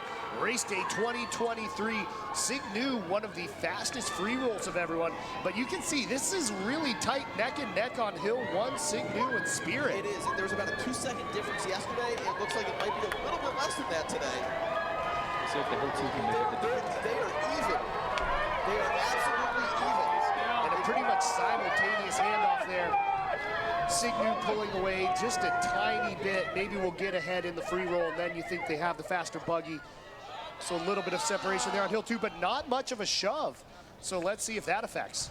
Jaeger's been having really solid free rolls this year, so she'll probably pull away a little bit here, assuming she has enough initial points. Yeah, it seemed like, though, there wasn't really much of a shove on Hill 2, yeah? Yeah, but it'll be interesting to see, because Jaeger was the fastest women's speed yesterday. So, and it does look to be at least keeping its distance ahead of Spirit B here. But I gotta say, Spirit B really picking up time on those front hills from yesterday. And Spirit B, the 10th qualifying there, only about a second behind Signu A. Much more separation, about 6 seconds in their times yesterday as they come into the chute. Yeah, it looks like coming close to the chute, right behind each other. Jaeger turning first. Spirit B right behind them. Some little wobbles from Spirit B, but both buggies. Oh, no. Spirit just spun out, hit the bales. Follow car is going to stop and get out. we ask that spectators don't approach the buggies and let the team talk to their driver. And Spirit there as Signue picks up on the back hills. That is why they have those hay bales there for driver safety. We'll update you when we have there. But Signue cleanly coming here into that 3 to 4 transition. And that was a solid pickup by Signue. They're looking about half a second to a second slower than they were yesterday up to this point, but they can make it up on the back hills.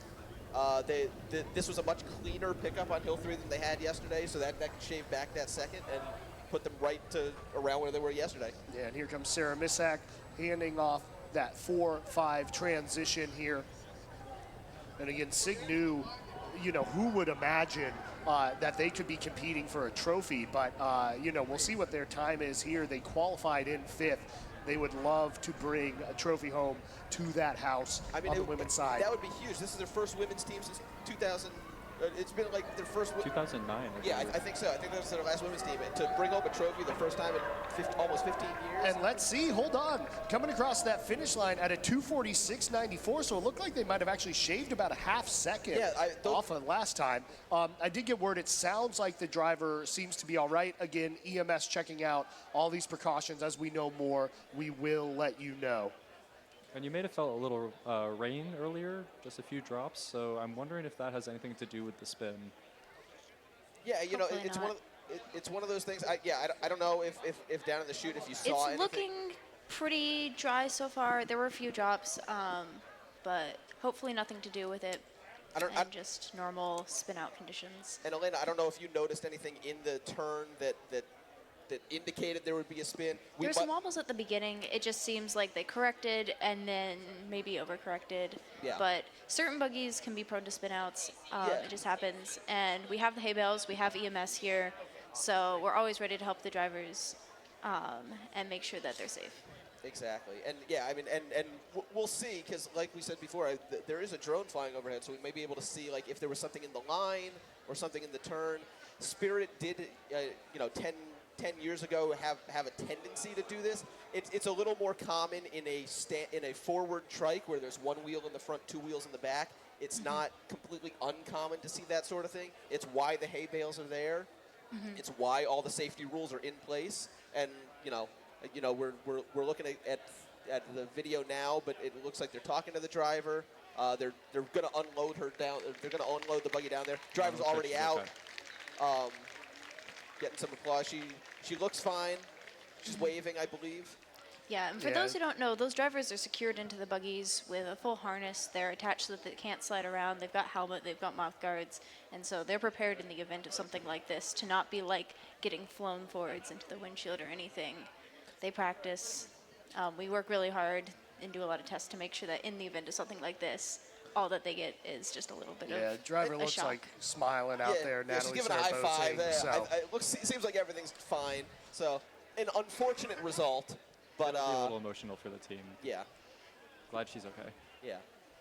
Yep. They're loading the buggy into the follow car right now. You can see it on the camera, and so they'll be driving up shortly, and hopefully the races will be underway on their normal schedule. And, really too bad for Spirit there because they were close. They were Signue put up a good time. Yeah, Signue shaved half a second to a second off of their time yesterday, I believe. Yeah, 2:46.89. They were clocked at 34 miles an hour there in the free roll, so that looks to be the fastest. Actually, it looks like Zook there was timed at 33.68, so that was actually, both of them were faster than CIA was in the free roll. Kind of impressive just in terms of the split. And that's only a couple miles an hour off of the men's speeds from yesterday. Yeah, these were actually, yesterday, like I said, I think Jaeger was the fastest women's buggy by shoot speed time yesterday, but Zook was right behind it. Zook was only 0.4 behind Signue. They were the third fastest. So these were 2 of the fastest buggies on the course yesterday. I think they showed today, their teams know what they're doing. It's unfortunate that things happen in the chute. Again, Elena mentioned before, road conditions down there aren't always perfect. Sometimes you hit something. Sometimes it really is a pinpoint thing down there. You turn 2 degrees too far, and that's it. You're suddenly in a spin. Yeah, for sure. There's definitely little bumps. There's definitely little finagling things. And there's always the added stress of being in a race and going super fast. And especially in this time, they were so close to each other. That Spirit Driver was breathing down Jaeger's neck. Yep, exactly. And sometimes there's a bottle cap in the chute. Who's drinking Warsteiner beer in the chute? That's what I want to know. 9 a.m. I mean, come on. Come on, people. It's carnival. But this man has a family. Getting Zook out of there, getting the driver out of there. She seems to be smiling, so good to see that there. CIAA holding on with that top spot with their reroll 2:36.43, but Signu A, again, shaving about half a second off, closer to almost a whole second. Wow. Off of their time from yesterday. That would have had them getting a trophy in 5th place. CIAB, who's rolling next, rolled a 2:46.59 yesterday. So, you know, the pressure's on them to maintain their distance ahead of Signu A. But again, there's all these little things, a fraction of a second. So it's going to be really competitive just seeing where kind of the bottom of that top 6 is, as well as kind of the second, third, how that all falls out. I'm really excited.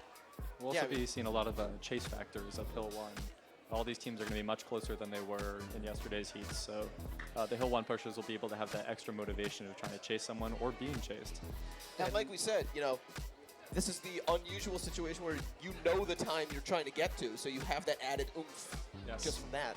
All right, so we are getting the 2 teams out here. Sig Ep Women's A in lane 2, a really nice showing for them. They qualified in 6th. They're going to be rolling Barracuda. Lizzie Lee is the driver. Hill 1, Savannah Zhu. Hill 2, Rachel Fuchtman. Hill 3, Kristen Daniel. Hill 4, Erica Lazuka. And Hill 5, Daniela Castleberg. And in lane 1, CIAB in Roadrunner. The driver, Grace Connard. Hill 1, Amy Germer. Hill 2, Eli Fleischer. Hill 3, Emily Denyuk. Hill 4, Anna Liu. And Hill 5, Riley Starda. So this is, to me, of all the races today, I predict that this is going to be the most exciting heat. This is the 4th place team from yesterday versus the 6th place team from yesterday. They are just over 1 second apart from yesterday. Just from the numbers, most of that time that CIA made up is actually on the back hills. So, you know, Sig Ep had the faster front hills. They had the faster Hill 1. They had the faster crosswalk time. They had the faster speed in the chute. They were the second fastest buggy. They were the full 1 mile per hour ahead of Roadrunner from yesterday. CIA made it all up on the back hills, so I would not be surprised to see a pass on the back hills. But it's going to give both teams, like, they're going to be inside of each other the whole time. You're going to get that adrenaline It'll be push. exciting. You're going to get that, like, extra. You know, if you ever wanted to dig down and find that little bit extra, like, this is the heat you're going to get it. Definitely. Yeah, we have a report from the chute. We did tap the road a few times, touch it. It's perfectly dry. Any little drops of rain have long since evaporated. That's good to hear. It wouldn't surprise me if you also told me that at least one of them tasted the chute. Let's come down and lick, see if you taste water. Exactly. It's like, That's how you get your buggy fix is by licking the chute. This one tastes like Moorsteiner. How did that happen? It's actually how you can tell what wheels other teams have is you lick the chute and figure out the dust from the wheels. It sounds like Mark was saying something to that effect yesterday, so, you know, maybe that's how he does what he does. Yeah, we see some sun coming out, so hopefully that'll keep the chute nice and warm. Yeah, and that is an interesting factor, too, with these teams. Yesterday, you know, we did see Signu shave some time off, but it's not bad out, but it's not beautiful like yesterday. And that can maybe cost the teams, you know, fractions of a second. About 1 minute here from the start of this second heat, so keeping things rolling right along. 5 heats each for women and men's. The top 6 going to get trophies. And a reminder here, Sig Ep B, who would have had I believe a Day 2 time, was DQ'd for a lane violation on Hill 2. But Sig Ep A with Barracuda kind of flying through. Again, rolling very fast yesterday with solid hills, and again, coming in at 6th, but do not be surprised to see them in the lead going into the free roll. Yeah, and disappointing, because I was really impressed by both of SIGEP's B teams. But here's their A team, an opportunity to get a trophy, make a statement. And here we go, they are off. This looking to be a tight one here, CIA B, SIGEP A. Yeah, and again, you don't normally see the Buggy in lane 2 in front, but here, SIGEP kind of opening up a bit on Roadrunner here. But again, this is going to be a close heat. It's going to be a very close heat. Handed off there to Eli Fleischer. Lane 2, meanwhile, transition, and quite a lead opened up right now by SIGEP A here. Going to be interesting to see what happens in these back hills with the free roll. Pretty high shove from SIGEP, but nice, good, controlled, and they are both off into the free roll. And it was a bit of an early shove there for CIA. You know, SIGEP doing what they needed to do. Their times looking about the same as yesterday. They 22.9 second hill one today, 22.7 yesterday. Crosswalk time about the same in the 37-38 range. They're flying. I was looking at their roster, and they have an all-swim team roster this year, which I believe and is actually, SIGEP picking up time from yesterday. That was about a 106 stop sign. Yesterday they were 107.5. So SIGEP is flying here. They're right about at the shoot flag and starting the shoot turn. Looking nice, smooth, and never mind. A spin and Roadrunner coming through. Roadrunner is nice and past the first Buggy safely. Follow car is going to stop for Barracuda. Same procedure as last time. Please let the driver have space and let them talk to the driver.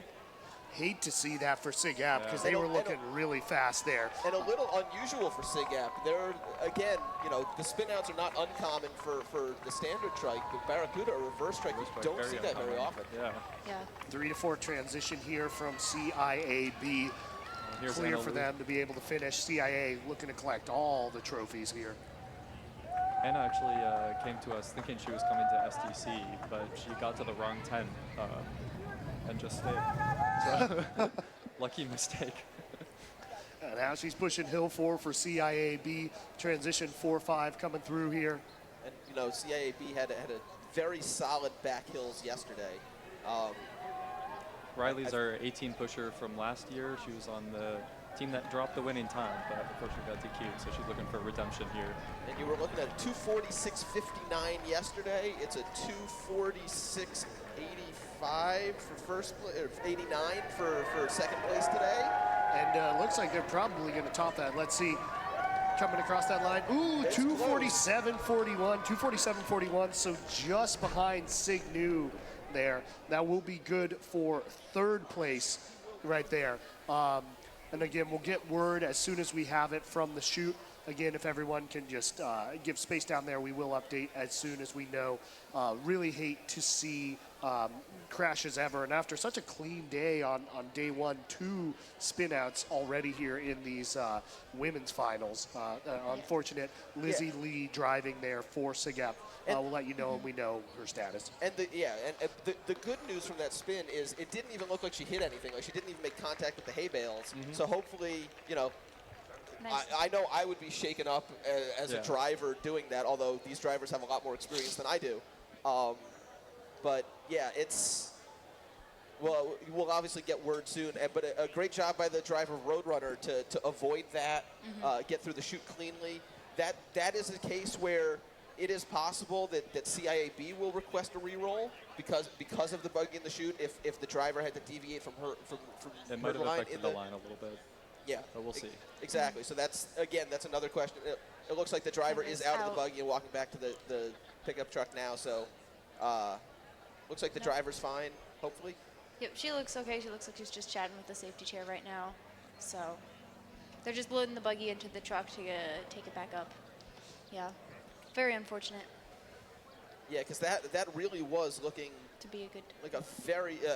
It was looking about a second or two faster than yesterday. So that was And I wonder if that's contributing to it a little bit, is all these teams were so close to each other going into this that I'm sure every single person, every driver and every pusher on these teams are pushing as hard as they possibly can, and these drivers are trying to take as tight of the line as they can and maintain that speed. And sometimes that just means that they're going a little bit over, a little bit faster than they're used to. And that can unfortunately lead to this sort of thing. Yeah, it looks like we have the shoot speed. The shoot speed was 33.75 miles an hour. So it was very close to yesterday's. It was ever so slightly less, but it was still pretty close. So yeah, it's just one of those things. Like it's hard, and it's unfortunate because you only get one chance at it. Mm-hmm. But you know they'll come back strong next year. And this has been I mean this driver, this Buggy, they're back in the men's races. So like the driver's not done today. Yeah. Again, didn't look like the Buggy hit anything. Yeah, I don't see anything so far in the shoot. I think it's just a speed and a trying to be tighter line sort of thing. It's really hard to kind of get across just how difficult the shoot turn is and just how little you need to deviate or spin or swerve and stuff. Yeah. And so it really speaks to how much the drivers go through this. And one thing in particular with SIGAP, historically, they take a pretty tight line on the inside. A lot of other teams will drift further out. SIGAP tends to stay pretty close to those inner hay bales, but it means a sharper turn. And so that's another thing. Like again, you turn the steering column 1 or 2 degrees too far, and that's it. And that's really magnified at these speeds. Like little turns can throw you a ton. So sometimes you'll see drivers wiggling a little bit more the first time they're at a fast speed, and that's just because they can't steer like they used to. And we were talking about yesterday how we've been practicing in the cold a lot, so these new higher speeds are going to be a little bit uncomfortable for a lot of drivers. I was surprised we didn't see anything happening yesterday. Yeah. And not just that. I mean, teams are, a lot of teams will heat their wheels. Race day itself, like every team is always just faster on race day than they ever were during rolls. And maybe it's a little later in the day. People are a little more awake. You've got the crowd. You've got the adrenaline pumping. Like there's so many things that happen on race day where you can always just kind of count on being faster regardless of what you're doing, or you can keep everything the same. You're still going to end up several seconds faster on race day than you were the week before. Right. That half of that is just the adrenaline with the pushers and them being so hyped and so pumped up at the beginning. They don't really get this much cheering on anytime else from all the way up the hill. Usually it's coming from behind, from the people at the bottom or the people at the top. And so, yeah, I've been getting reports from drivers. A lot of them, unless they're on, like, they're possibly like our women's D team. Sorry, Apex. They're going faster than they ever have before, and so they'll come up and they'll be like, I was going really speedy. So. But from what I hear from drivers, that's also the most fun. Oh yeah, they love it. This next heat we got coming up, Pika A, Apex Women's A, so a couple of A teams. Pika in that whole log jam, kind of at the top of the leaderboard.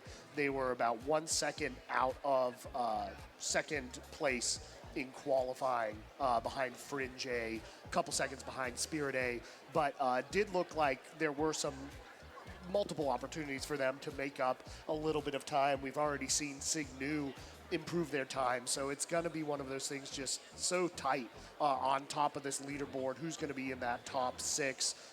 Apex A, an opportunity to make some noise. They were 2:49.19, so, a couple seconds off, but anything's possible here. Yeah, and you're looking, right now we've got three times in on the finals. You got CIA A in first at 2:36.43, and that's the time everyone is chasing today. That from the re-roll earlier this morning. Signu A in second with 2:46.89, and CIA B in third at 2:47.33. As we're getting some drone footage of the shoot, that is So this is the Spirit spin. As you can see, the Buggy just kind of went a little wide and just kind of it's tough to control. Buggy's flying down. You do what you can, and it's just, it's that sort of issue. And I believe this is Barracuda's staying inside. And again, trying to keep that tight line. You turn turn the column slightly too far, and that's it. Yeah, tough to see, and but you can see how sharp that turn is, and absolutely. So little margin for error. Let's go ahead and introduce the two teams here coming down in lane 2. Apex Women's A in Firefly. The driver Leah Rested. Hill 1 Mackenzie Riley. Hill 2 Lisa Leung. Hill 3 Olivia Tom. Hill 4 Rachel Wilson, and Hill 5 Claire Swift.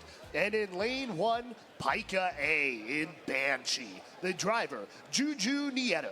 Hill 1, Piper Legati. Hill 2, Susan Huang. Hill 3, Sophie Chow. Hill 4, Anita Chintala. And Hill 5, Isha Nambisan. This is one I mentioned before. There was one of the CIAA Hill 4 pusher, Catherine Orr, pushed for Pika last year. She's a women's basketball player. Several of Pika A's pushers this year are also women's basketball players, so it's a nice inter-team rivalry, or intra-team rivalry, I guess. Yeah. But I think these two teams were actually pretty close in terms of hill times. I think Hill 1, they were a tenth of a second apart, so like we're expecting Hill 1 to be pretty even. Most of the difference, I think, came on the free roll, where I think Banshee's, Pika's got the juice flowing this year. They got things tuned right. They're just about off.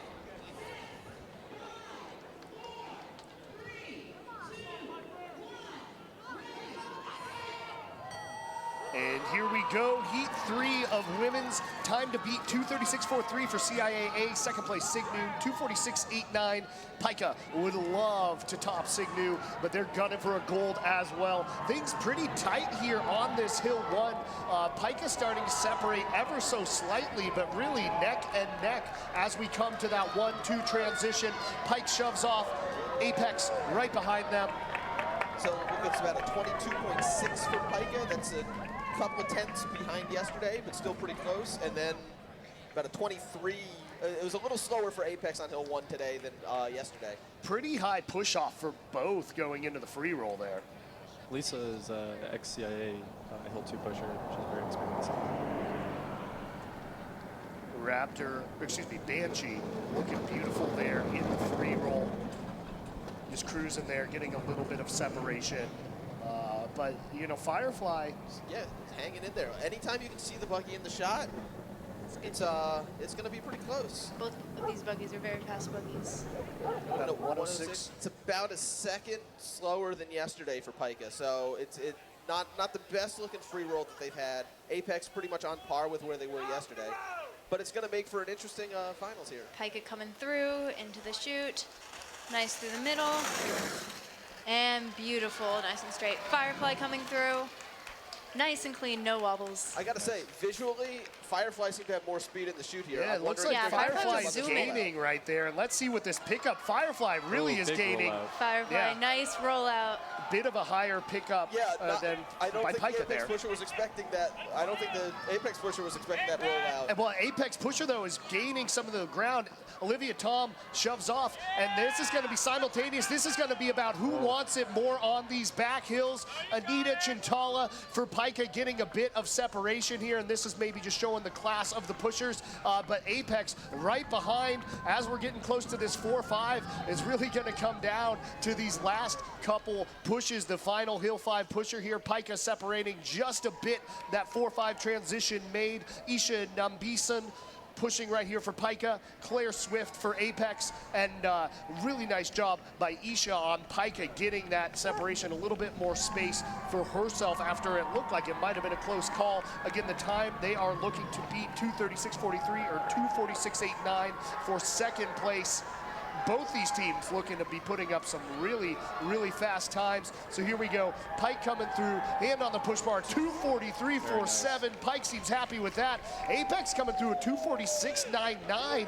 That's going to be really close to Sig News. We're going to have to see the official time on that. Both teams picking up a couple of seconds on yesterday. And, I mean, we've talked about it before, but there is nothing more motivating as a back hills pusher than either chasing something where you can see it, or feeling the breath of the other pusher on your back, where you're just like, I know, I hear the buggy behind me. I got to give everything I got here.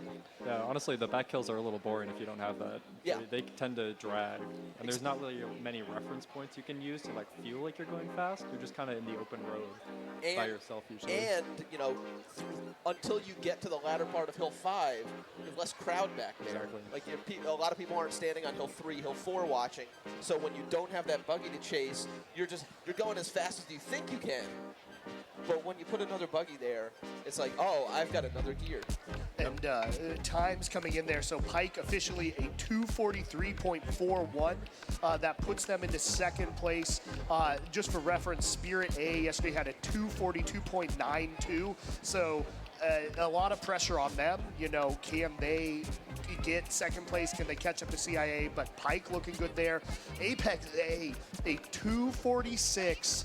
0.92, 0.03 seconds behind Signu A. Wow. So that moves Apex A into fourth place. Nearly identical time to Signu A. So Signu, with 2 more heats left, looking to hopefully hold on potentially to a trophy this year. That's super close there between Apex and Signu, though. Yeah, that's 3/100ths of a second. And the craziest thing about that, I mean, that's third and fourth right now. It may be 3, you know, you stick the 2, you stick a Fringe A who was second coming into today and a Spirit A first coming into today. That pushes that barrier. And, you know, we got one more A team. We've got DGA coming up now. If they sneak in there, like that 0.03 seconds, 3/100ths of a second could be the difference between a trophy and not a trophy. For sure. And you're enjoying this here on WRCT Pittsburgh, 88.3, or maybe tuning in CMU TV. If you're watching at home, definitely follow along CMUBuggy.org. You're able to see all these times we're talking about here, historical data, all that good stuff. And, you know, a couple unfortunate spins, but this has been, this race has some juice. This is nice women's finals right here. And speaking of spins, I have a short little message from Sweepstakes. Given that there's a ton of people in the chute down here right now, if a buggy spins out or otherwise has some incident in the chute, please stay back. The safety chair and EMS need to be able to talk to the driver and clear it without a bunch of people pressuring and trying to take pictures, including alum. I know you've seen it before. I know you think you know what you're doing, but please give the driver some space in case something happens. An interesting, thank you for that. Interesting race coming up here. You know, DG a 2:48.81 yesterday. So just off kind of the middle of that pack, but they've got opportunity to move up. Fringe A qualified in second with a 2:44.49. So just behind that time that Pika posted right here, but we've seen everybody getting a little bit faster. So Fringe, you know, really strong top 3 potential depending on what we see here. And this is going to be another fascinating thing to me because for a couple of reasons. One, we had some issues on our end on the DG Spirit heat yesterday, so we don't have shoot speed times. We don't know how fast they were going, and we have a Hill 1 time. We have a couple of other times, kinda, but like we have less data on DG's run yesterday than most. Insight, an old buggy. It's a Fringe buggy. Fringe built it back in 2003. It has rolled a couple of times on race day, but this is its first time actually out in race day in 10 years. Yeah, last time it was for Apex as a loaner buggy. Exactly. So. It is a stable buggy. It is a solid buggy. It is not known as a fast buggy. It was rolling pretty well recently. And in fact, leading up to even Truck Weekend, Insight was barely getting through the chute. Like it was having problems. They were having some mechanical issues, is what I've been told. Well, between that, the wheels, whatever they've done, they fixed it because it was flying yesterday. Like, unfortunately, we don't have the chute speed, but it was moving. And Baltic, which is Fringe A's buggy, was the slowest free roll buggy of the ones that made it to finals today. It had a 31.7 mile per hour speed. It was the 13th fastest on the day, which means there are buggies that didn't make finals that went faster in the free roll. In fact, we saw CIAD actually nearly caught Baltic on the rollout up to Hill 3 because they were carrying their speed a little better into that part. So Fringe has the pushers. There's no doubt about that. They're almost certainly going to win the push battle, get it up over the hill.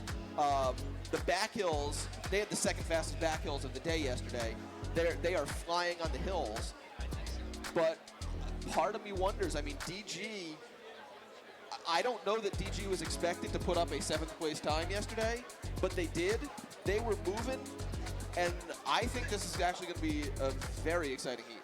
Yeah, now that they're used to this speed, we might find that they can dig deep and get a little more out. Absolutely. And so, yeah, and you get the juxtaposition of the 2003 fringe design, which was really more of an experimental design anyway. I think it was kind of a test run that ended up not being a direction they wanted to go with their buggies. But it's a little bigger. It's, you know, you have more flexibility in terms of driver with that. And again, it's a stable buggy. Like it's something that 20 years later can still be on the course and still put up a 7th place and potentially even better with its time. Internal wheels, right? Yeah. The buggy itself is a fairing for the wheels to improve the aerodynamics. Yeah. Which is a feature you see on a lot of fringe buggies. Yeah, and I did just get word from Sweeps. We are paused slightly. They are sweeping out the chute. Not a major delay, but a couple minutes. Getting some beautiful footage here. A lot of people out here. We thank you all for joining us on this beautiful morning. But sorry, back to that. Just want to let you all know we are in a little bit of a delay.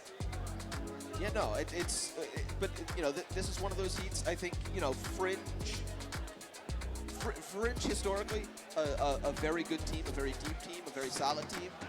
This year, at least from what I've seen, the push teams have been great, but the buggies weren't rolling quite as fast as I think I expected them to yesterday.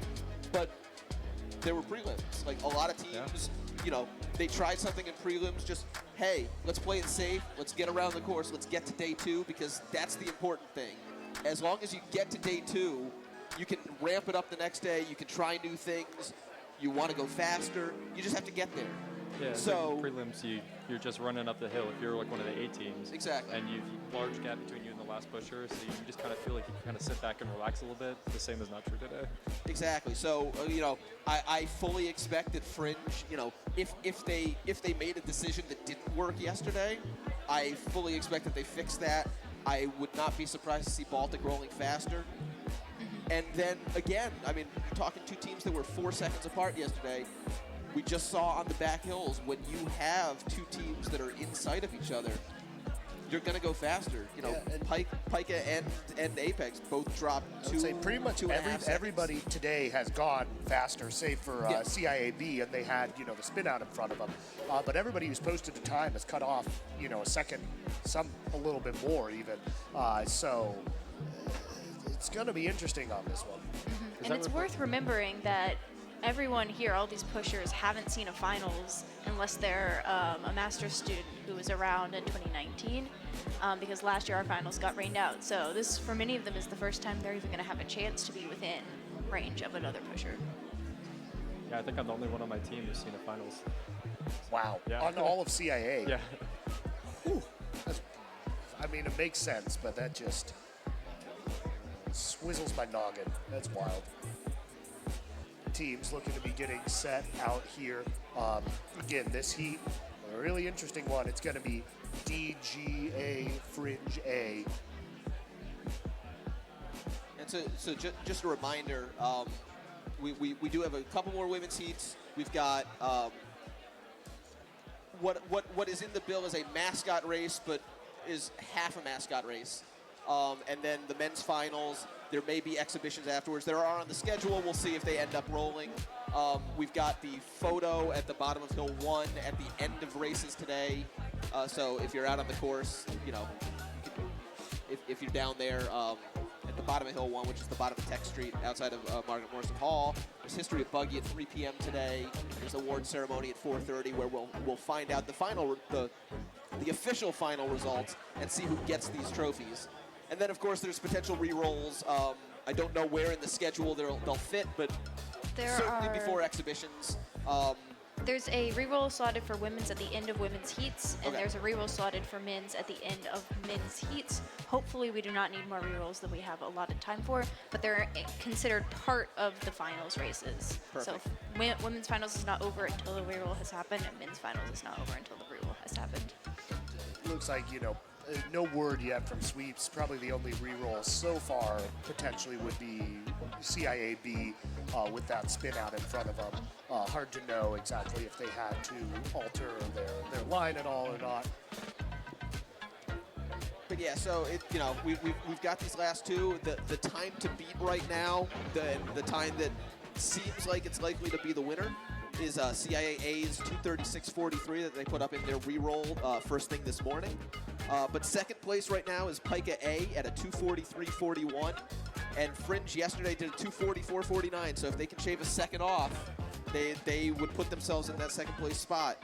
And then we talked about it a couple of minutes ago, but the battle for third right now, Signu A 246.89.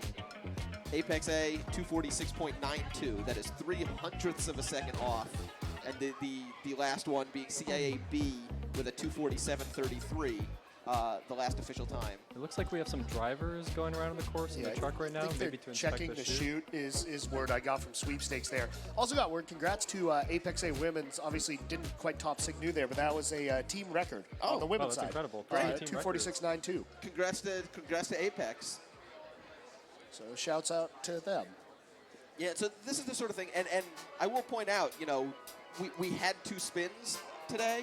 I wouldn't expect that rerolls would result for those buggies from that, but it is possible if there's something out of the driver's hands. Yeah. So if there's something in the chute that they hit, if the roads were somehow wet, that sort of thing, like you could potentially see a reroll for one of those teams. Definitely make the case. Again, sweepstakes and the judges will make that decision.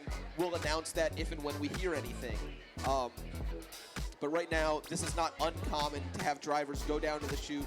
It sounded like they were checking before, they were sweeping before, so the drivers are probably going down now, make sure that they feel that the chute is sufficiently clean, that it's safe. If there is any issue down there, that they note it and know what it is. It looks like they're looking at a particular wet spot right now. They're kicking it. See if it moves, I guess. Just checking to make sure. We'll keep you updated down here. Now, out of curiosity, Elena, I don't know if you noticed those couple of wet spots in the past, or if that's just the way the road is, or if you saw how that happened. It looks like it was like a drink was spilled yesterday and has since dried by the fact that it's kind of stained. But I think they're just trying to make sure that nothing in the chute is causing anything and that the races can continue as normal. We've done this before during rolls. If there's any issues in the chute, we'll bring the drivers down and have them just take a look. And so there was one time there was like a massive wet spot, kind of where the first spot they were looking at was. There was one time there was just like this patch of dirt that would not move. So this is pretty standard procedure. And it's one of those things. I mean, safety is paramount in buggy. So especially like the drivers are the ones who have to go down. Like they have to feel comfortable that they're going to be able to go down the course safely. Yeah, and it's important for future drivers as well. Like I'm sure some of them would feel a little scared if they didn't know if there was something in the chute. And so having fellow drivers come down, take a look, and approve it is going to help them with peace of mind. Yeah, and one thing they do before rolls every morning on weekends and also on race day, drivers and their teams will do something called a course walk. So the entire, well, not the entire team, but all of the drivers on race day, it'll be the drivers in the same heat. They will all go. And they walk their lines. Yeah, so essentially just to check that their lines are like together. They're not going to have any weird intersections, and they know where the other buggy is going to be on the course. They also check to make sure the road is clean. I help sweep the road. For those who don't know, we do a lot of stuff to make sure that the road is safe for our drivers. And because the buggies are so low to the ground and they don't have like suspension like a car or anything, little things like rocks, sticks can become a problem. And so all the teams literally go out with brooms and sweep the roads and get gravel and stuff off them. And so the drivers will go on course walk and like message if there's anything they see that they think might be an issue. And I do want to point out, Buggy, the Buggy Alumni Association in the last couple of years has launched the Buggy Endowed Fund. That there are grants to fund different things that students have, things safety related, shoot sort of stuff. There are you know, if you want to participate in that, or you know, give back to CMU if you're out here, there are ways to donate, membership for the Buggy Alumni Association. You get access to the race day preview, that sort of stuff. You could go to cmu.edu/give for Carnegie Mellon itself. You can specify Buggy, or cmubuggy.org/membership will give you the CMU Buggy. If you want to be a member of the Buggy Alumni Association, we'll give you the details there, both for membership of the Alumni Association itself, or if you want to participate in the endowed fund for the grants that for current students. Some of the recent things include harness testing and new harnesses, some safety equipment, some testing of like radio, like headset radio sorts of things inside buggies. There's a whole bunch of things. The radio thing is really fun. We've been trying to find ways to communicate with drivers a little better once in their buggy, because they have to scream in there to get our attention usually, because it's kind of insulated. And so during push practices this year, which is when we come out in the evenings to give our pushers time to practice doing their hills, we tried putting some mics on our drivers and hooking them up into our walkie-talkie system. And some of them really enjoyed it. They would just kind of like be chatting with us as they were going. Yeah, because it can be kind of isolating to be a driver. Like, you're stuck in this tube for who knows how long, sometimes in the dark. And it's really nice to like talk to mechanics and make sure that you're being heard and that you know what's going on, because it's very uncomfy. Yeah, we spend a lot of time making sure that people are constantly checking in with our drivers. Like every single thing that happens, we turn them around, we check in with them, they move down, just because it's very difficult for them to get our attention. And so this sort of thing, if it goes well, can definitely take some weight off of the mechanics and stuff. Yeah, exactly. And again, I mean, talking about safety, like the drivers are the most important thing, and they have to feel comfortable inside that buggy. It's not typically a comfortable ride, as in like, oh yeah, my arms are, I'm just chilling, that sort of thing. I have a pillow in there, whatever. Like, it's not the most comfortable position to be in, but they have to feel like, all right, I can get around this course, like everything's gonna be fine, I'm in control, that sort of thing. Yeah, I know I've seen some teams who have buggies who literally put like yoga mats on the inside of the buggy to make it a little more comfortable for the drivers, but I mean, I think most of them find it super duper fun, and we try to keep them in there for not super long. Sometimes when it's cold out, they like to stay in the buggies for a little while and like take little naps. We'll put blankets over them to keep them warm, but the buggy kind of holds their heat in. We definitely have photos of our drivers just like asleep sideways in their buggies. Yeah, it's definitely, I mean, some of the roomier buggies are not necessarily the worst thing to be in if you're not in the driving position. Like, if you can just relax in there. It's like, back in my day, I definitely had at least one driver take a nap inside the buggy while we were on a hold one day at Rolls. Oh yeah, I mean, so when we do recruitment at the beginning of the year, we'll bring a buggy out to like a table on the cut. And during one day it was sunny and we had Phoenix out, and I fit in Phoenix, and so I got to go in there and take a little snooze. And it's kind of nice, actually. You just put your head down on a pillow. So I can't imagine that I just take a nap in a buggy that's small, but Phoenix I can kind of roll around and turn on my side. Yeah, exactly. So it looks like the drivers and sweeps are getting in the back of the follow truck, so they're should be, I assume, coming back up to the top of the hill.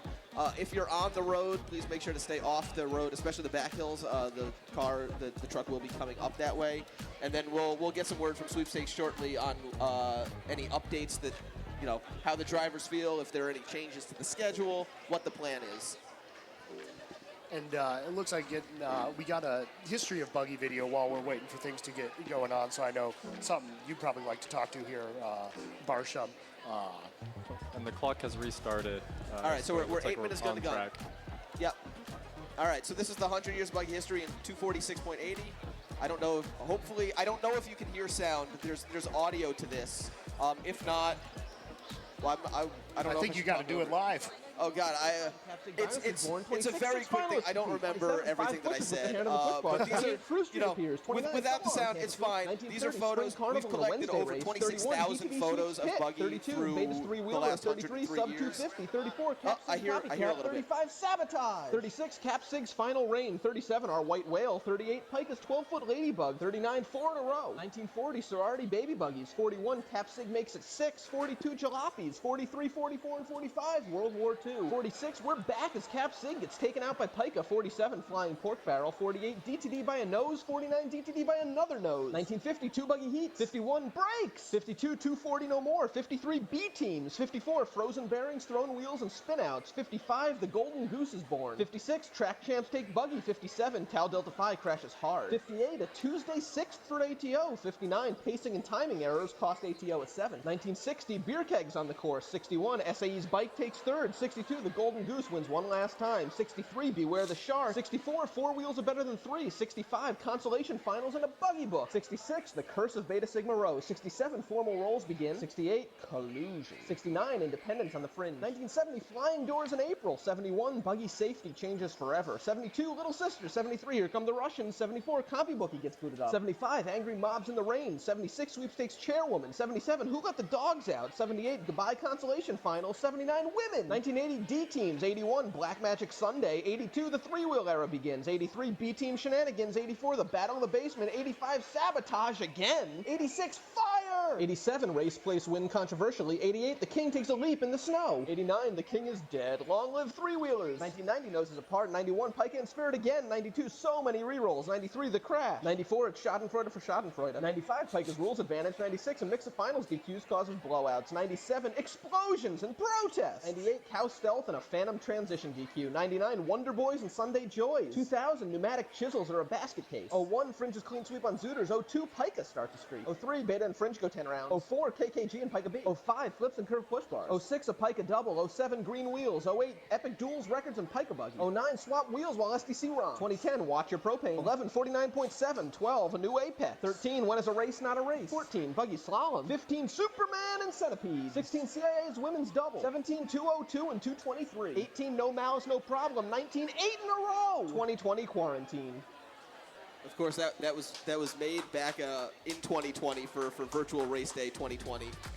There have been a couple of updates since then. We were back in 2021 with a modified race day, and then last year, of course, Spirit taking the women's races, and SDC officially winning their 10th men's in a row. However, they will not be going for 11 this year. As mentioned earlier, SDC DQ'd this year, which makes the field wide open. Wide open. CIA looking at the top spot kind of on both sides. They are holding on top of this women's leaderboard as we kind of wait for things to get back started up. The clock has stopped, but CIA sitting in first place, 236.43. Second place, Pika, 243.41. Signu, 246.89. Apex A, 246.92. CIAB, 247.33. Also, have to acknowledge, earlier today we had the first ever all-gender Buggy Heats. Apex won that, so not a triple crown this year for CIA. Congratulations to Apex winning that, pending, of course, review of Push Bar. Would look like that was going to be a bit of a photo finish for that. Close. Yeah, and it's you know, this is the first ever all-gender race, the first new division in Buggy since 1979 with the women's heats. But I assume, assuming this goes well, it may be the first, it won't be the last. We've always talked in recent years of the new robotic division, thinking that would be next. And we'll see, pending exhibitions later today, we will see Robo Buggy back on the course today with their new fully autonomous Buggy Short Circuit, which made a very nice roll yesterday around the course. It was beautiful. That was really impressive. And they think they can do better on it this day. From talking with them yesterday when I was just walking around. I'm sure they can if it doesn't make that immediate turn into the curb, which autonomous buggies tend to do. So they had some idea of what was happening, and so they think they have a solution. The short version of it is basically they think their autonomous needs some directional data, and so going from a stop to a very fast start congratulations to Hill 1 pusher for such a good start, confused the AI, and so they're going to kind of ease it in and hope that that fixes those things. Boy, you don't often hear, uh-oh, our Hill 1 pusher was too good for the Buggy. Yeah, no, the Hill 1 pusher needs to tone it down a little bit, slow that Hill 1 down. No more Queen of the Hill for Delaney. Well, they have a speaker mounted to their push bar for extra pusher motivation, so maybe that's a factor. Maybe we'll see other teams adopt that soon. They also have a teddy bear on the push bar that I assume is just support for those pushers and for the person in the... No, I talked to them at design competition. That is their driver. Gotcha. Her name is Ellie, but it's short for like L285T or something. It's whatever the name of the computer system that they use is. I know in the spotting guide, they listed their driver as like the Intel NCU chip or whatever. Yeah, exactly. But I think they refer to it as Ellie for short. Definitely, if you're still around, I personally really like looking at Robo-Buggy's new paint job. They've also got some lights. I don't know how visible it'll be at noon, but they've got some lights kind of poking up through their shell to make the paint job look prettier. It's one of my favorites of this year for sure. But I think we'll see that a little later. But I think we're back on the clock. We're a little under 3 minutes to go until the fourth women's finals heat. That's right. This one and then one more after that. CIA holding on to that top spot, and we were previewing this a while back before we got into it, but it should be a really close, a really interesting one. In lane 2, we have DG Women's A in Insight. The driver is Inez Marquer. Hill 1 is Catherine Detmer. Hill 2, Nicole Yanni. Hill 3, Sarah Chen. Hill 4, Megan Corpel. And Hill 5, Marissa Montadas. And in lane 1, we have Fringe A in Baltic. The driver, Ihita Mandal. Hill 1, Anna Engel. Hill 2, Olivia Karodi. Hill 3, Lucy Sun. Hill 4, Beatriz Holbach. And Hill 5, Erica Chie. And I want to give a quick shout out here to DG. They made their Buggy debut last year, which was very exciting, and they managed to make day 2. This year, they're on podium level, like they're competing. And again, I mentioned it before, this isn't the fastest Buggy. I know there's rumors that they're going to build next year, or they want to build next year if they can get out like a modern Buggy. Like they're looking top 5 potentially. And the hardest thing is, it's one thing for an organization to come out once. You get a loaner Buggy, you come out once, you do a year, great. It's almost harder to keep that buy-in for a second year, especially when I believe their two chairmen from last year graduated. Yep. So to keep that enthusiasm in the house, to come out, do Buggy again for another year, have plans to build, hopefully we're going to see DG for a long time and very soon on the top of the podium. That would be great to see. A lot of momentum for their org. And especially in such an established house, right? Yeah. They're doing all these other things. And not to self-promote again, but we had a good conversation last year on the CMU Buggy podcast about how do you start a team kind of like that.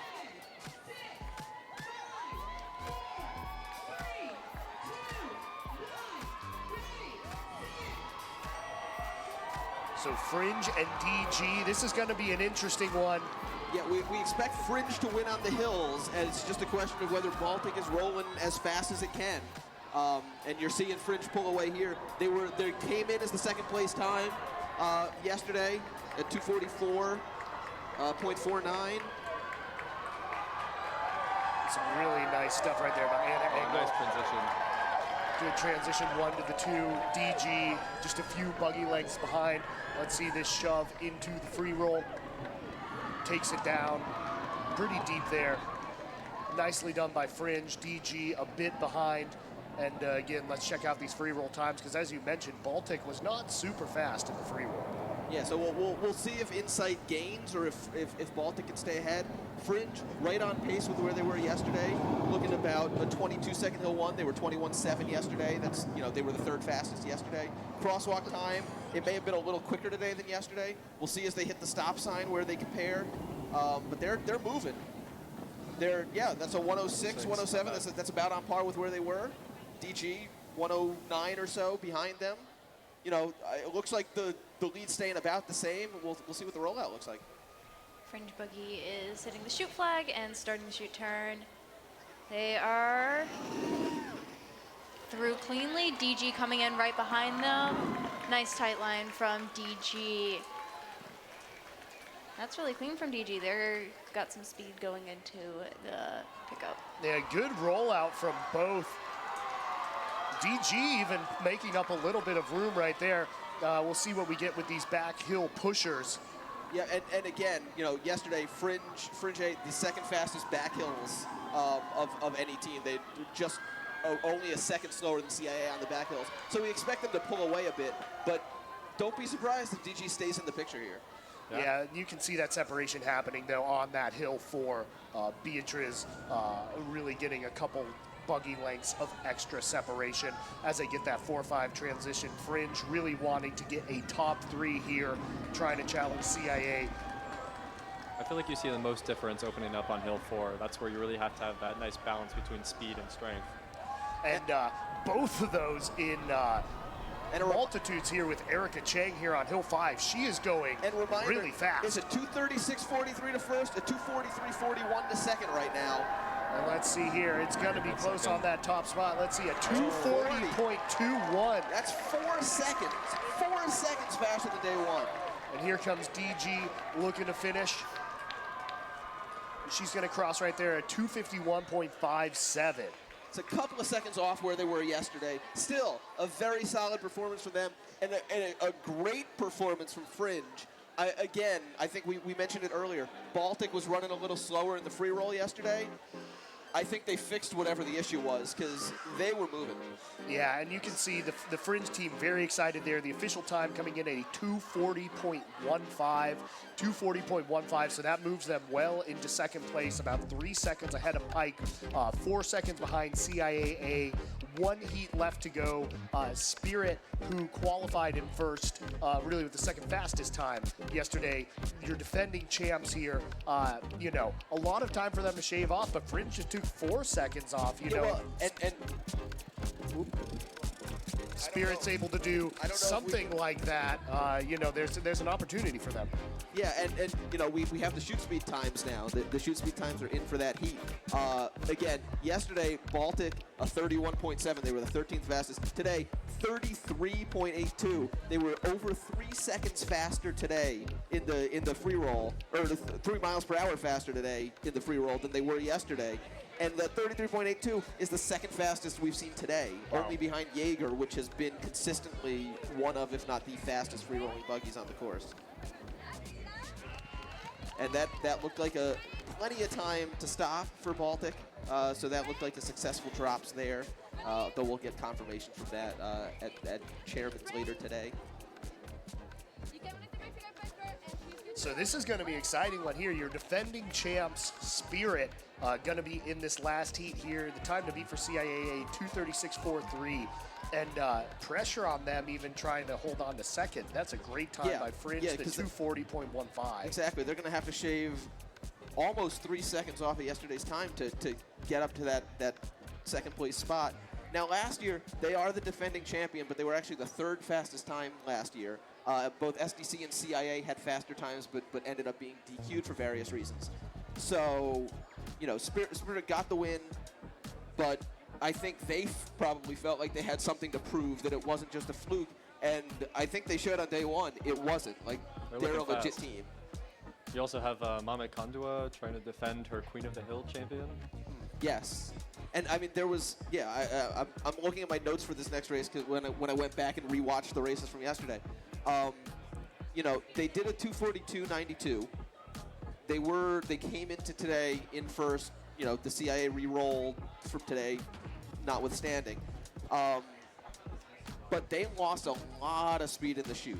The shoot turn was not the cleanest shoot turn yesterday. They scrubbed a lot of speed to the point that DG's Insight gained a lot of ground in the rollout. So if they can clean that up today, they had the second fastest hill one time yesterday. They had the second fastest crosswalk time yesterday. The second fastest stop sign time yesterday. The 3rd fastest back hills yesterday. If you put that all together with a clean shoot and a fast free roll, you could shave 6 seconds off. You could get to CIAA. Well, I remember too the Hill 2 shove was pretty sloppy there. Exactly. There's a lot to be improved on there. So, you know, I'm excited. Always one of the best sights on race day is just seeing the entire Spirit team running up the hills behind them. So. And then their little dance party at the end of the day down at the trucks. Always a blast. They definitely bring the most energy to race day. Oh, absolutely. Absolutely. So that be coming up here. No word yet on any re-rolls, so pending any re-rolls, this would be the final heat of your women's races here. Men's to come after that. CIAA sitting in first place. CIAC will be in this race with Spirit here, but CIAA a 2:36.43 in first, Fringe A a 2:40.15 in second, Pica A a 2:43.41 in third. So Spirit looking to be competitive within all of those times, trying to see if they can defend their crown, take a second in a row victory here on race day. All gonna go down in just a couple minutes here in the finals of these Women Sweepstakes 2023. Yeah, and you know, the CIAC, the other buggy in this one, comes into this heat from a 9th place finish on day 1. You wouldn't normally see them at the last heat of the day. They swapped positions with Sig FA, who rolled in the second heat. Unfortunately, we saw them spin out. But you know, the reason that's done, because the rules prescribe where you roll. The reason that's done is typically for safety reasons. This heat, we do expect it to be a little more spread out, but CIAC was originally going to go up against CIAB, so you got to think, you know, if they're going to move because of that, you're probably looking similar-ish times. Yeah, we have a very deep team this year. So. Yeah. So looking at, you know, what CIAB did today, I mean, they're currently sitting in 6th place at 2:47.33. So if you're looking at that, I mean, you're still only a few seconds behind what Spirit A did. Yesterday. Again, Spirit A probably has some room to improve. Do they have room to improve 2 seconds to get to Fringe's 240? Probably. Do they have do they have 6 seconds to improve to CIAA? We'll find out. I think it's not out of the question. I mean, we've already seen we've already seen a couple of teams. I mean, Fringe, you know, Fringe shaved off 4 seconds. I think, you know, we've seen 2.5, 3 seconds, you know, improvements today. Not to jinx things, but the sun has occasionally poked out here. Like, it does feel warmer sitting here in the booth than it did a little earlier today. So you are getting some, you know, CIA was running. It was windy. It was chillier. It was, you know, they rolled at this point over 2 hours ago. So you know, and so Spirits had basically 2 hours to get their buggy prepped. They got better conditions. Their pushers, their pushers are warmed up. They're ready to go. And let's go ahead and meet those pushers, meet those teams in Lane 2, CIAC, in Emperor, the driver, Lucy Chen. Hill 1, Martine Leach. Hill 2, Jessica Liu. Hill 3, Isabel Murdoch. Hill 4, Esther Lin. And Hill 5, Sona Marukian. And in Lane 1, your defending champs, Spirit A in Seraph. The driver, Cynthia Zhu. On Hill 1, Mame Kondua. Hill 2, Anna Ioka. Hill 3, Ellen Angwin. Hill 4, Teresa Murthil. And Hill 5, Caitlin Cole. Yeah, and I believe that Hill 1 for Spirit was Queen of the Hill last year, if my memory serves me right.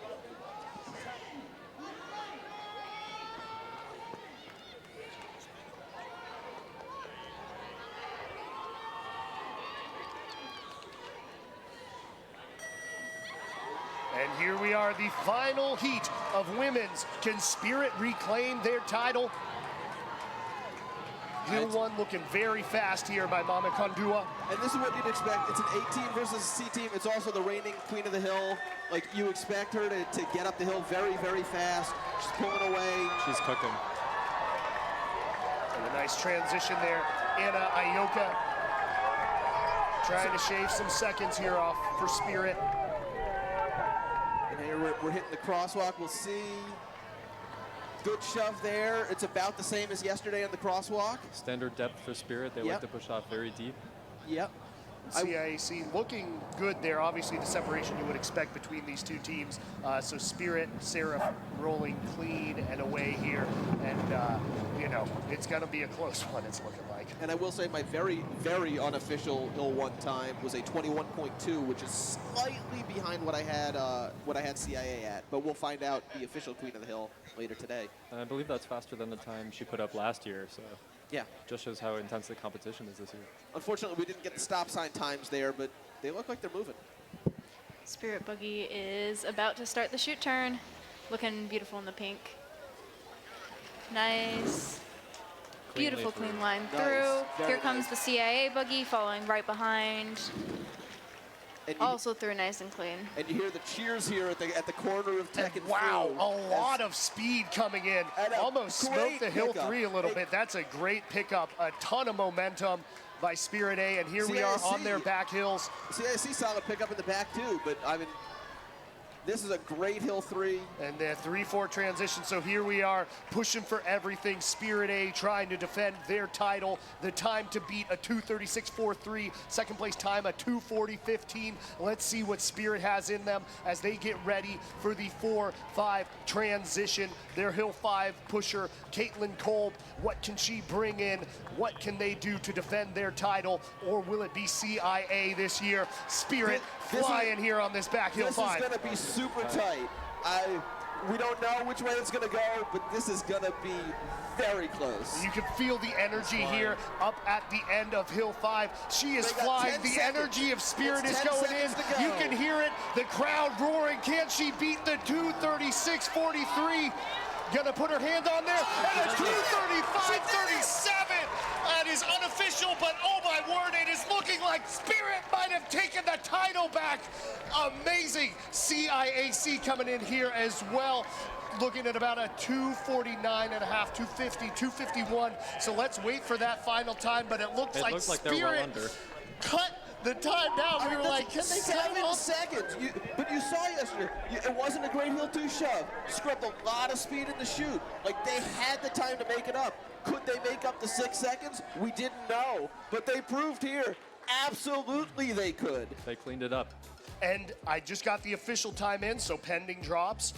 A 2:35.28. That would put Spirit into first place. So pending drops, you're looking at back-to-back champions on the women's side, going back-to-back. And Spirit, Seraph, absolutely cooking in the shoot. A 34.77 mile per hour speed. That's almost a full, I mean, second is Jaeger at 34 flat. I mean, the difference between first and second is about the same as the difference between second and sixth. Wow. That is one of the most exciting races I have ever called. Really happy to see that for Spirit. And it looks like the Buggy successfully broke. Good drops there. So we're waiting on word for any re-rolls, but you know, even if there are, it looks like by and large, you know, Spirit did it. This is going to be their race. So really exciting stuff there. A ton of drama. And, you know, like you mentioned last year, there was the whole thing where there were the disqualifications that got them the win. You know, they proved any doubters there. Exactly.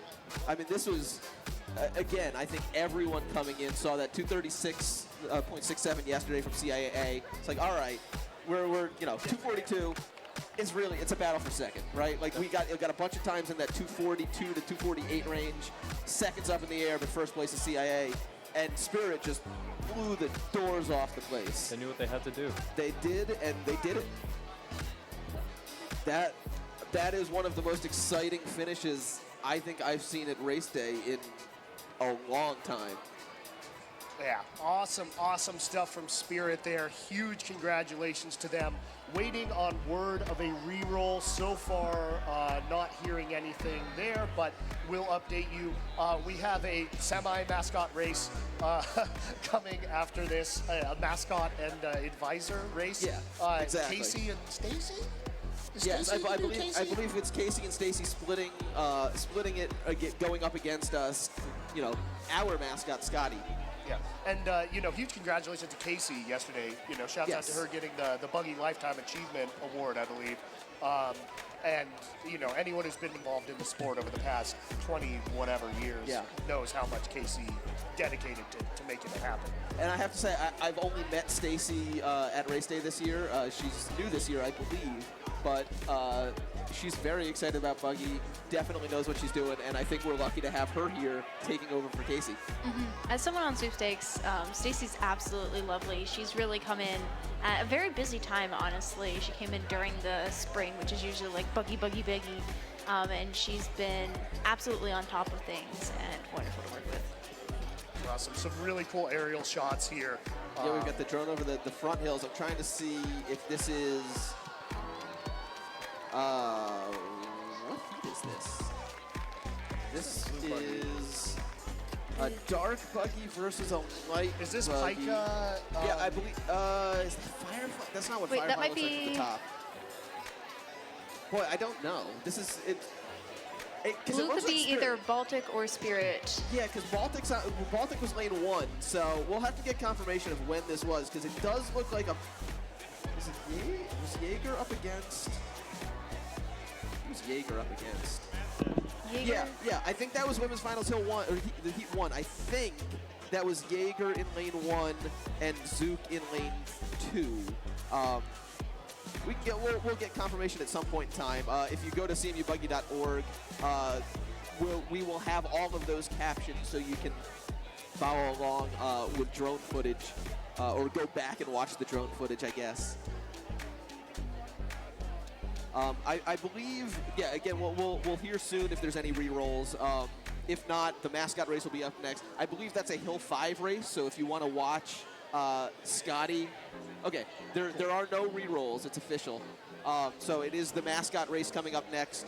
So if you're not on Hill 5 but want to watch the mascot race live, Hill 5 is where to be.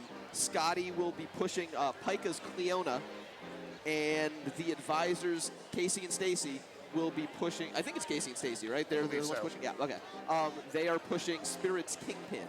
So and as we get to that, let's just run down real quick one more time the results on the women's side. No re-rolls, so congratulations to Spirit A, the second year in a row taking home the top place with a 235.28. CIA A in second, a 236.43. Third place Fringe A, so congrats on Fringe making it into the top three. I don't know, trying to fringify it. A 240.15. Pika A, a 243.41. Signu A, a 246.89. Congrats to Signu, women's team, going to be taking home a trophy this year. And then Apex A in sixth place, a 246.92. Team record, so congrats on that, and a trophy for them. So. That is actually our first women's trophy, so we're super excited. Yeah. So you're looking at a women's trophy this year, an all-gender trophy this year. We're gearing up for a men's trophy too. We got fourth last year, hoping to repeat that this year. So we'll find out in about an hour. Super excited. Gonna start blowtorching the road now. This is, I don't know. I mean, these women's races. This has been. I mean, first of all, like, the day's gone pretty well so far, and knock on wood, it will continue to stay that way. But, we had a couple of unfortunate spins in the chute. Thankfully, drivers were fine. The buggies seemed fine. We'll see Barracuda again in the men's. Again, they didn't hit anything, so I'm assuming the buggy itself doesn't even really need any repairs or anything. The mechanics will just make sure everything's retightened and all that good stuff. And then, the men's races are going to be exciting too. We got CIA in the top spot with a 2:0 with their house record of a 2:07. I'm pulling it up now. A 2:07.88. Pika A coming out of nowhere to me, but Pika alum Willie Clark texted me after I said I was shocked that they went so fast. He's like, I wasn't. He thinks they'll put up a 2:06 today. So that would put them in the winning spot. Spirit A, 212.65. Sigep A, 213.62. We've already seen Spirit A in the women's side drop 7 seconds. Any of these teams are still in it. Any of them are still in it. You got Apex A at a 215. You got Spirit B, 217. Sig New A with a 218, and we've seen how fast Jaeger's rolling today. It's like, this is very exciting. I also want to make one correction for myself from something I said wrong yesterday. Sig New does not name their buggies after birds. Yes. Bungerous Crate is It's a in snake. fact a snake. I knew this. Yes. Elena said that yesterday. I did not.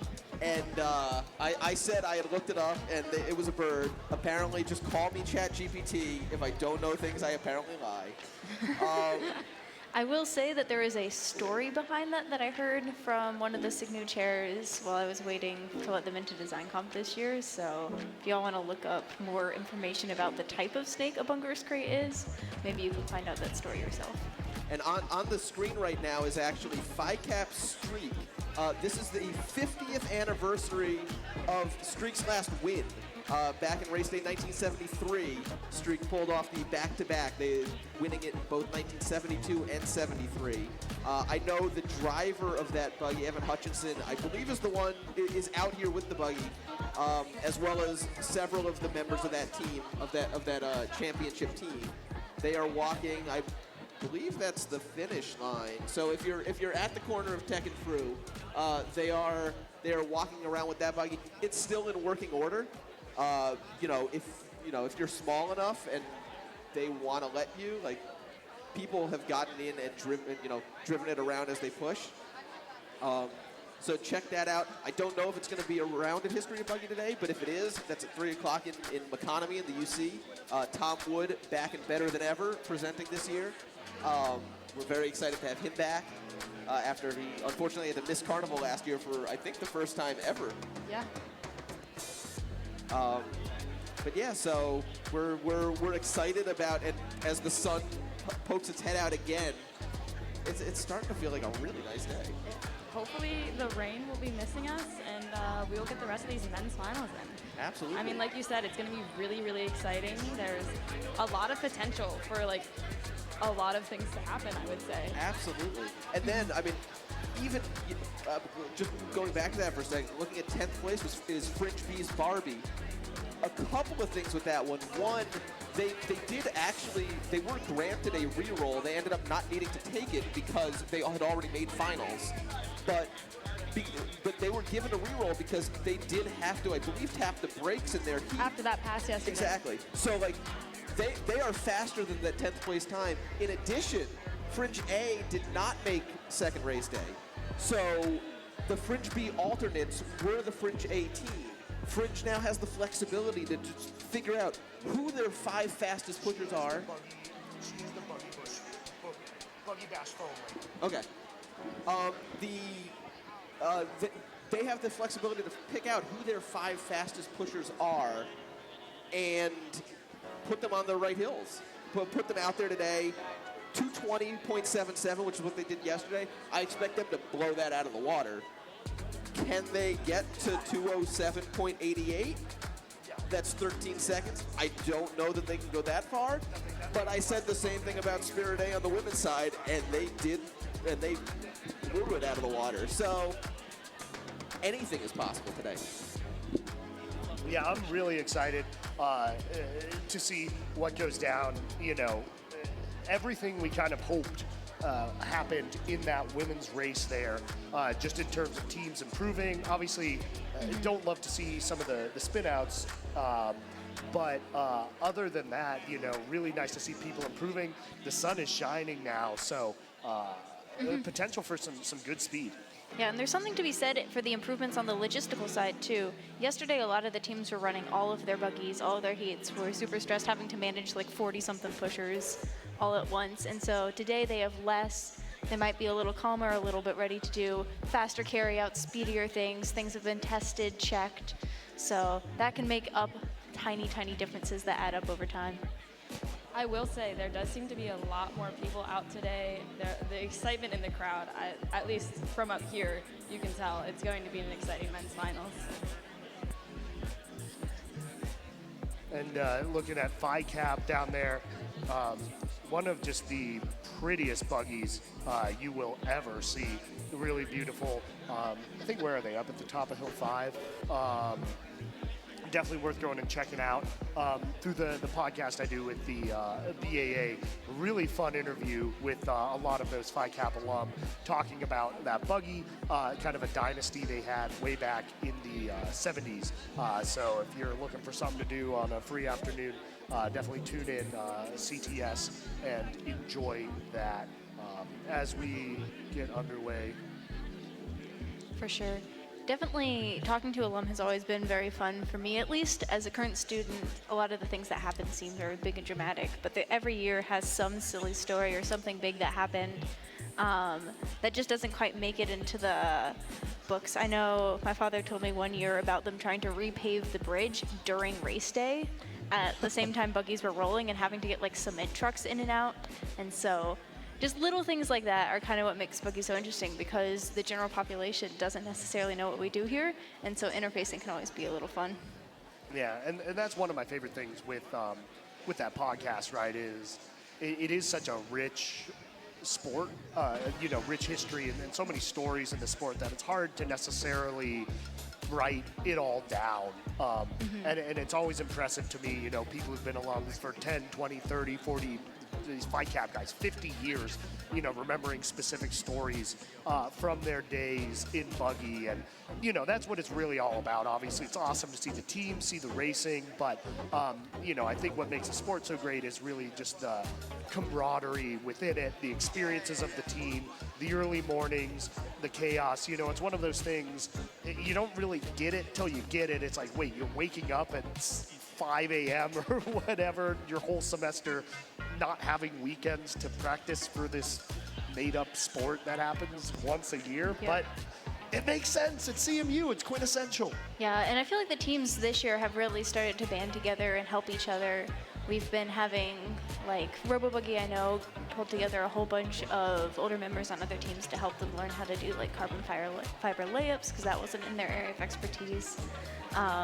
I know Fringe was helping, like, DG and some stuff with some wheel stuff, so it's really great to see the teams band together this year, and everyone trying to build each other up, I think is helping make these races so special. Yeah, and it looks like we have some buggies coming up here to Hill 5, so we can do this mascot advisor race. Yeah, so we've got Picus Cleona is making the turn, the unusual turn from Hill 1 to Hill 5 as Streak being walked down, and Kingpin following up right behind. So this is going to get underway in a minute. Then we'll have a bit of a break before the men's heats, where we're going to run some height packages from the various teams today that they put together for this year. So that should be super exciting. And then we've got the men's heats, and then if this weather holds up, the race I'm looking most forward to today, the sweepstakes versus BAA exhibition heat. The sweepstakes BAA exhibition.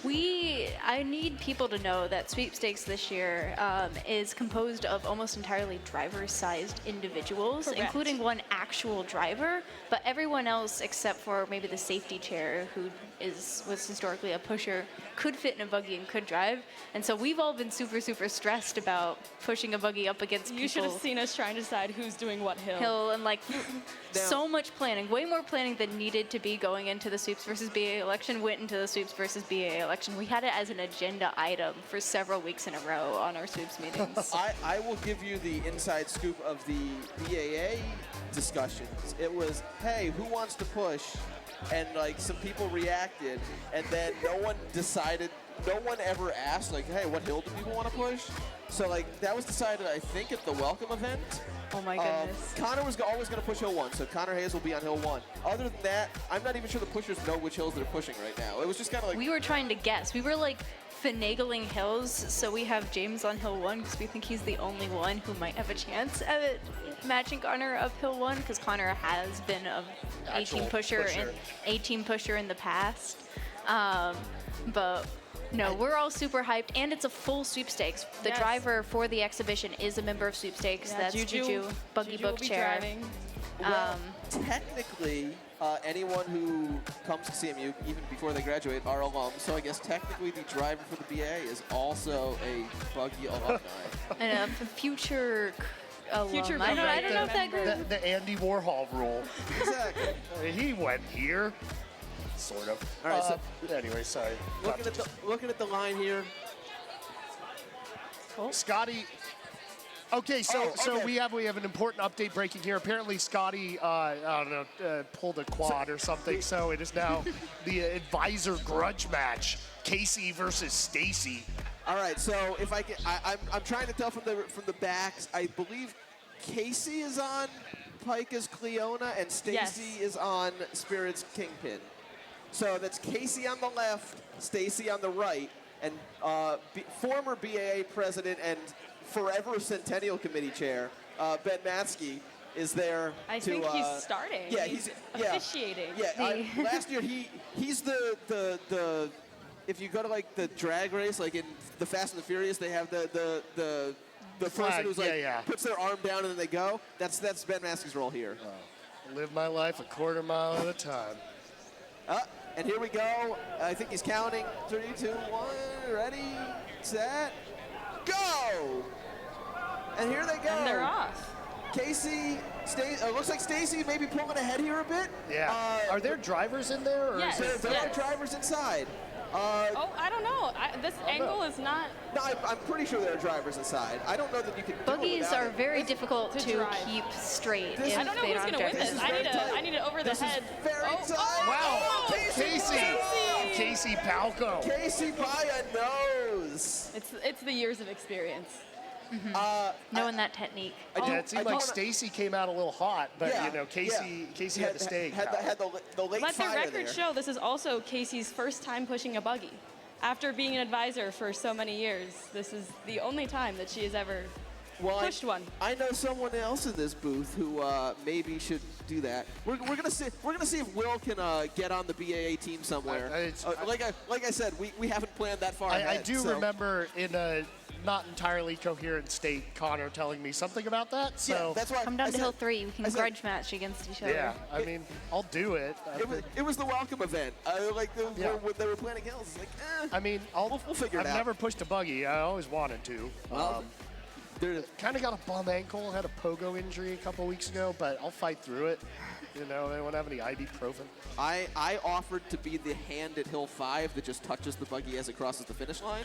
But you can be one of those from like, you know, when they do the the exhibitions where they have multiple pushers per hill, and there's always someone who doesn't even touch the buggy because it just goes flying past them. You can be that person. I'll be Trevor from Apex's exhibition heat yesterday, where I'll stand there and watch as the buggy goes by, and then. Don't you mean Sydney Baker? I do, but I figured I already made that joke yesterday, so I didn't want to. I feel like it's. I wanted to at least prove that I do know the difference between those two. The difference is that Sydney's wearing the blue shirt because she's head judge this year. That is true. Anyways, I'm going to be signing off. Yes. It's my turn to switch off, but I'll give my final thoughts. I think that women's races and all gender heats were beautiful, well managed by the teams, super exciting, lots of close races, and I'm excited for the men's heats to come. Thank you guys for having me. I am also going to be signing off, and I don't have anything else to add. I think Elena summed that up perfectly. It's been a great day of races so far. We're going to see some even better racing to come as we got the men's finals coming up. And I think we're going to roll some hype packages from the 2023 teams this year.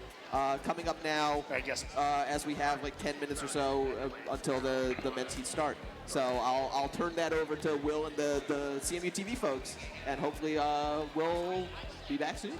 Awesome, yeah, thank you so much, Brian, Elena, and Elizabeth there as well.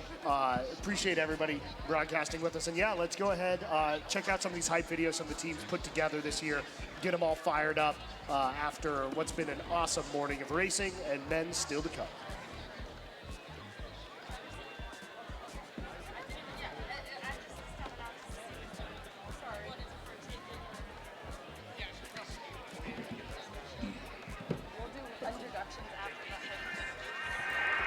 Hi, I'm Sydney, the oldest person ever to be on your fence.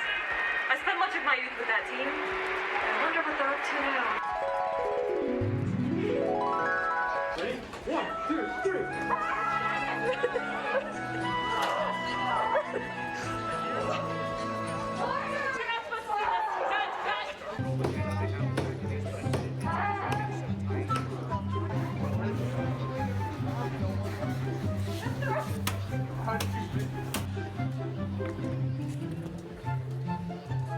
SIG app is clear.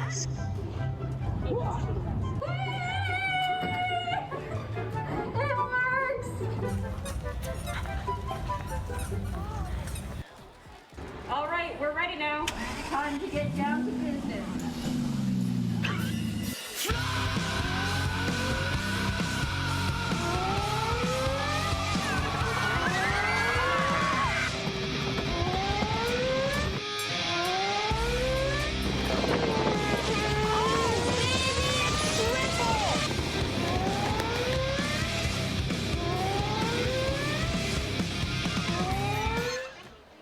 That's all, folks. I hope you enjoyed this episode of Apex. See you again real soon. Bye.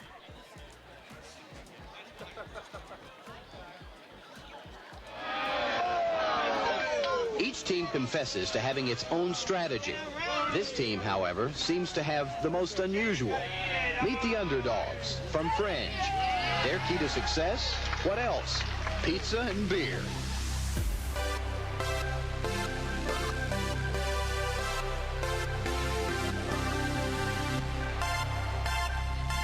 I don't know if we'll get there, but we're sure gonna try.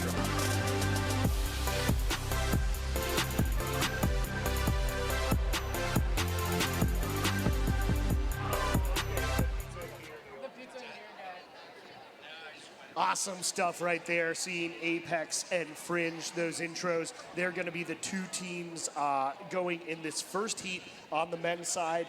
We've got some new faces here, new voices on the broadcast. If y'all want to go ahead and introduce yourselves to the fine people of Pittsburgh. All right, this is Lena Griffin. Hopefully you all can hear me today, but it's a pleasure to be rejoining you. I was announcing women's yesterday, and I'm so excited to be announcing men's today. Looks like the weather's cleared up, things are beautiful, which means roads are going to be hot. So let's go see some speedy buggies. Yeah, and I'm Elizabeth Zapanta. I am this year's inaugural Marketing and Communications Chair for Sweepstakes. So I've been hanging around the booth all day doing some logistical stuff, but I'm finally here to join the broadcast for some exciting men's finals. My sister told me I have to give her a shout out, so shout out to the Zapanta Buggy fam. Very interesting history there. My mom drove for CIA. My sister graduated last year, drove for Pica. My dad pushed my mom on Hill 5 for CIA back in the day. So Buggy runs deep in this family. And, who do we have in the chute? Oh, it's me, Mark.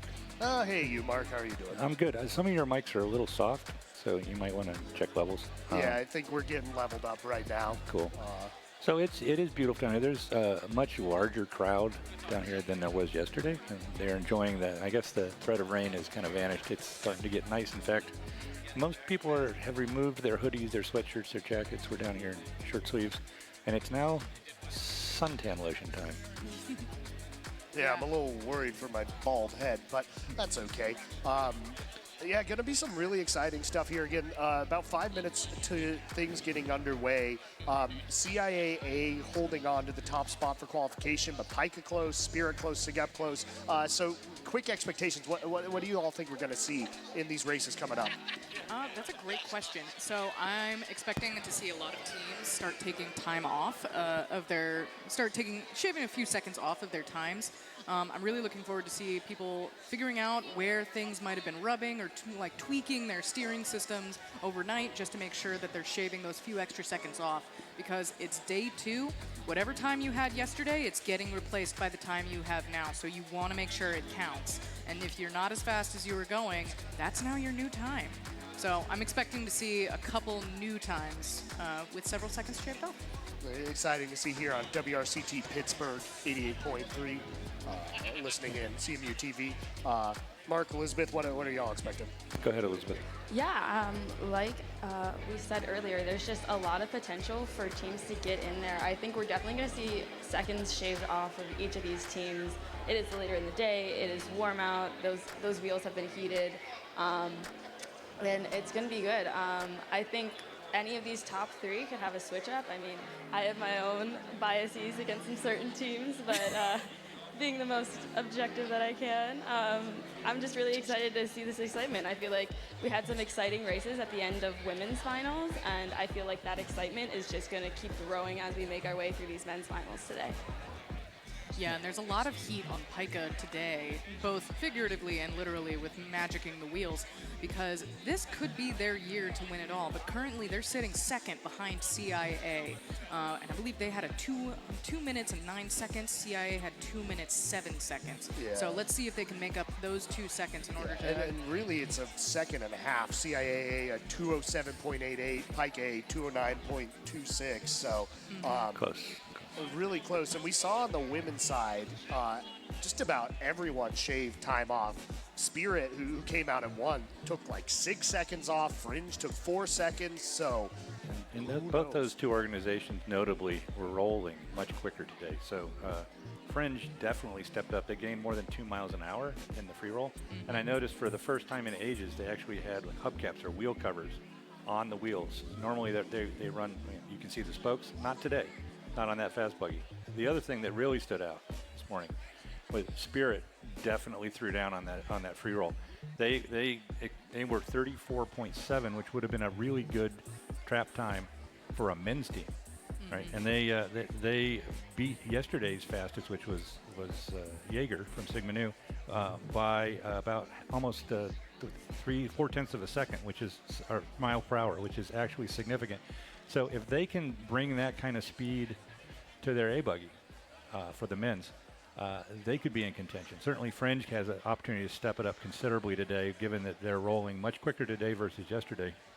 And just about everybody else, I'm sure there's something they could do better, right? And show and so we're going to see some, I think, a couple tight races, because it looks like there's going to be a couple interesting heats. You have the old grudge match of Pika versus Sigma Nu, which I don't think they've raced in anger in ages. They certainly had a couple demo heats or exhibitions, but it's the first time they've actually raced for serious results.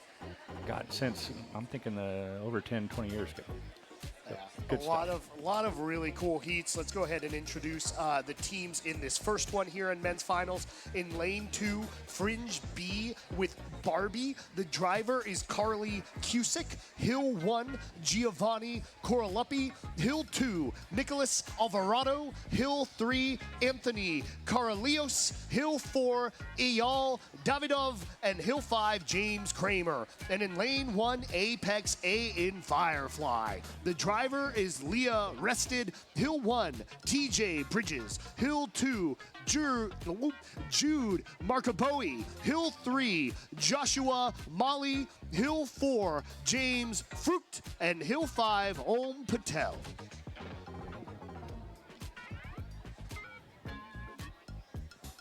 In Apex, what did they get? 4th place last year in men's? Did I make that up? No, I believe you might be right. But yesterday they got 2 minutes 15 seconds across the finish line, going roughly about, let me see here, 34.95 miles per hour. So today, with hotter roads later in the day, we might see them going just a scooch faster. We'd love to see that. That might shake up the leaderboard. But really, as has been spoken about by Barsham in a previous women's heat, it's anybody's game today. However, CIA has been showing an extremely strong team coordination, speed, so it means they've got some magic cooking in that tent. Hopefully they can maintain their first place spot, but it's looking to be we're going to see a lot of different teams on the podium this year, because we've got, if everything stands as they were this morning, Spirit on the women's podium, we've got Apex for all gender heat, and now it's everybody else's game. Yeah, just one way to think about these speed trap times is 1 mile per hour will get you, the difference is a buggy length about every 6 seconds. So if you look at the gap between, say, where Spirit Women's A was versus anybody else that was out there, they were close to that. They were like 7/10 of a mile per hour, which is, it may not seem like a lot, but that is closing, passing, or pulling away kind of speed. And if they bring that magic to the men's side, I see that team shaking things up. Particularly their B team seems to be matched against CIAA. And CIAA did not have the strongest front hills yesterday, so we'll see how that goes. That could be a close race. I think that's probably my pick of what I'm expecting to be the closest heat of the day, but who knows what's going to happen. That's why we do this. And yeah, these heats generally selected to, minimize closeness. But at the end of the day, when you look at these leaderboards, all these teams are just, there's a lot of parity. They're close. There's not too much you can do to necessarily separate all of them. So, that one could be close. We saw some really interesting action on the women's side and the all-gender side. We saw a double pass. That was pretty cool. Yeah, I think what you'll see, the one outlier there is the Sigma Nu men's, not so strong in the push, much stronger on the roll. So that's the X factor. They're definitely not likely to go up and over first against Pica, but when they get to right around Hill 3, they might be pretty close. So that'll be an interesting race. But the one that is basically just showing the difference between the push teams and the roll. Of course, if Pica uncorks a quick one,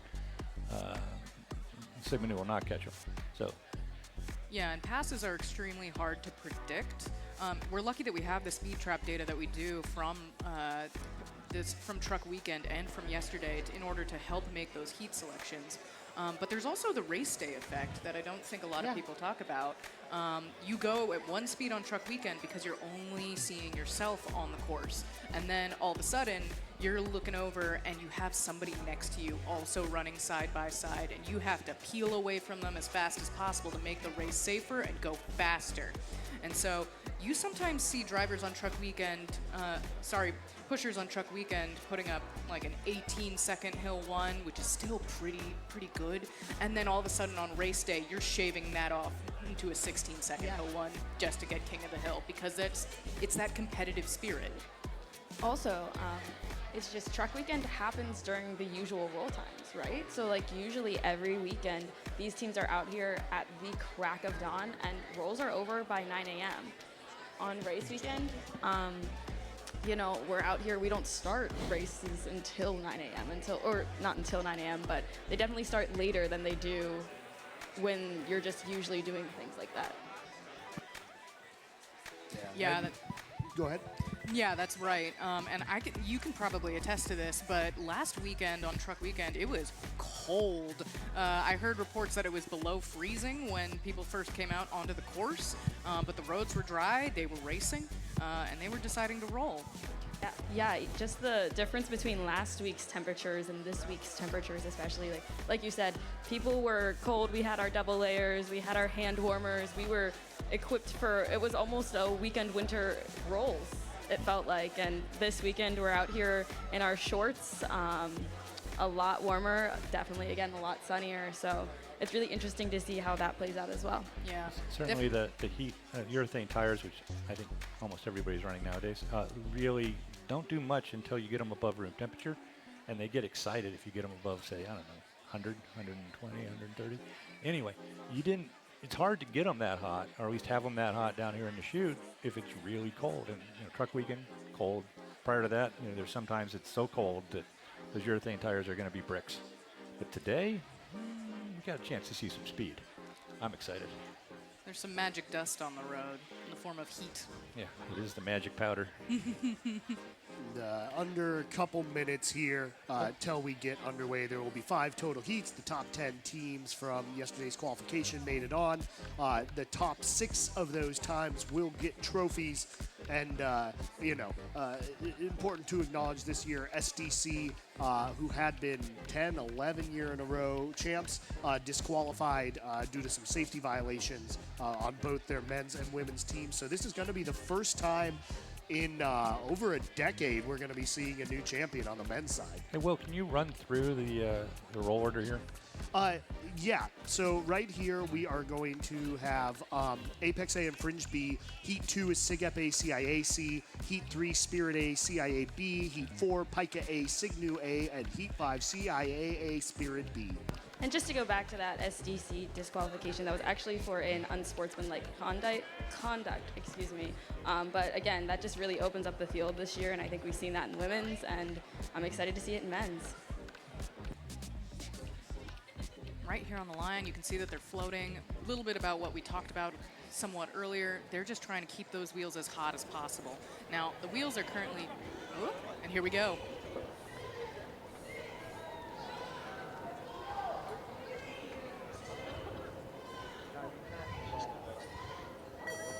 And here we go. Men's finals are underway here. Race day 2023, Apex A, Fringe B.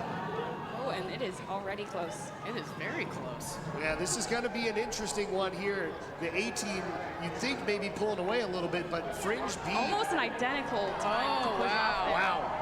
Pretty much simultaneously grabbing that hill too. And let's see what it's going to be here with this shove. This is going to be a really interesting free that roll. is a tight shove. Let's hope that the drivers can see one another. Fringe B up and over first.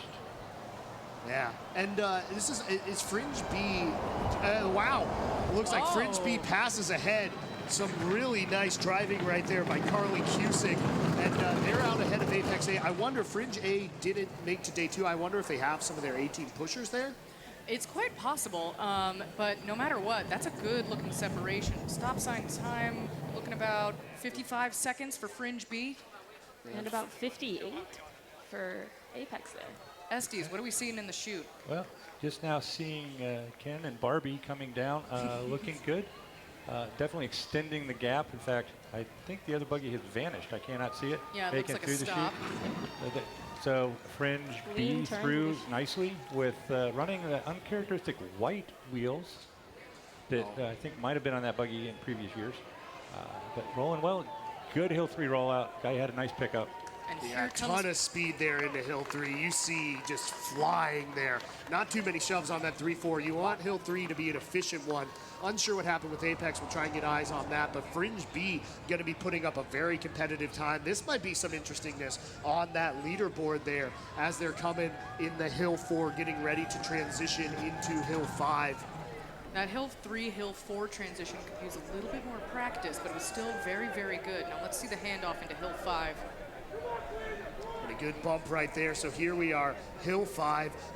We see Fringe B coming in with a lot of speed. And this is going to be an interesting time coming from them. To clear the course, everybody, if you could please clear the course as Fringe B coming through, crossing over that 215 mark here. But let's see what they get. Hand on the push bar, 218.01. Not bad, Fringe B. If we could please clear the course, everyone. The second driver is getting extracted, so we're going to make sure that EMS has the time to check on her, make sure that she's okay. It could be that just because of how close the two buggies are, that the driver decided to make a controlled stop. That is something drivers are encouraged to do. Yeah, we are getting word that it was a stop near the transition flag, so that was higher up on that free roll. Yeah, I can just now see that the truck is pretty much where a transition flagger would stand. So they've already got the buggy up and they're putting it in the truck. So, you know, safety first, and that's the safe move if you're in the back. And I think she was closing a bit. Yeah. Yeah, driver was out safe, so, you know, smart, safe driving. Yeah, and we'll see if we have the chance for rerolls this afternoon, whether or not they apply for one.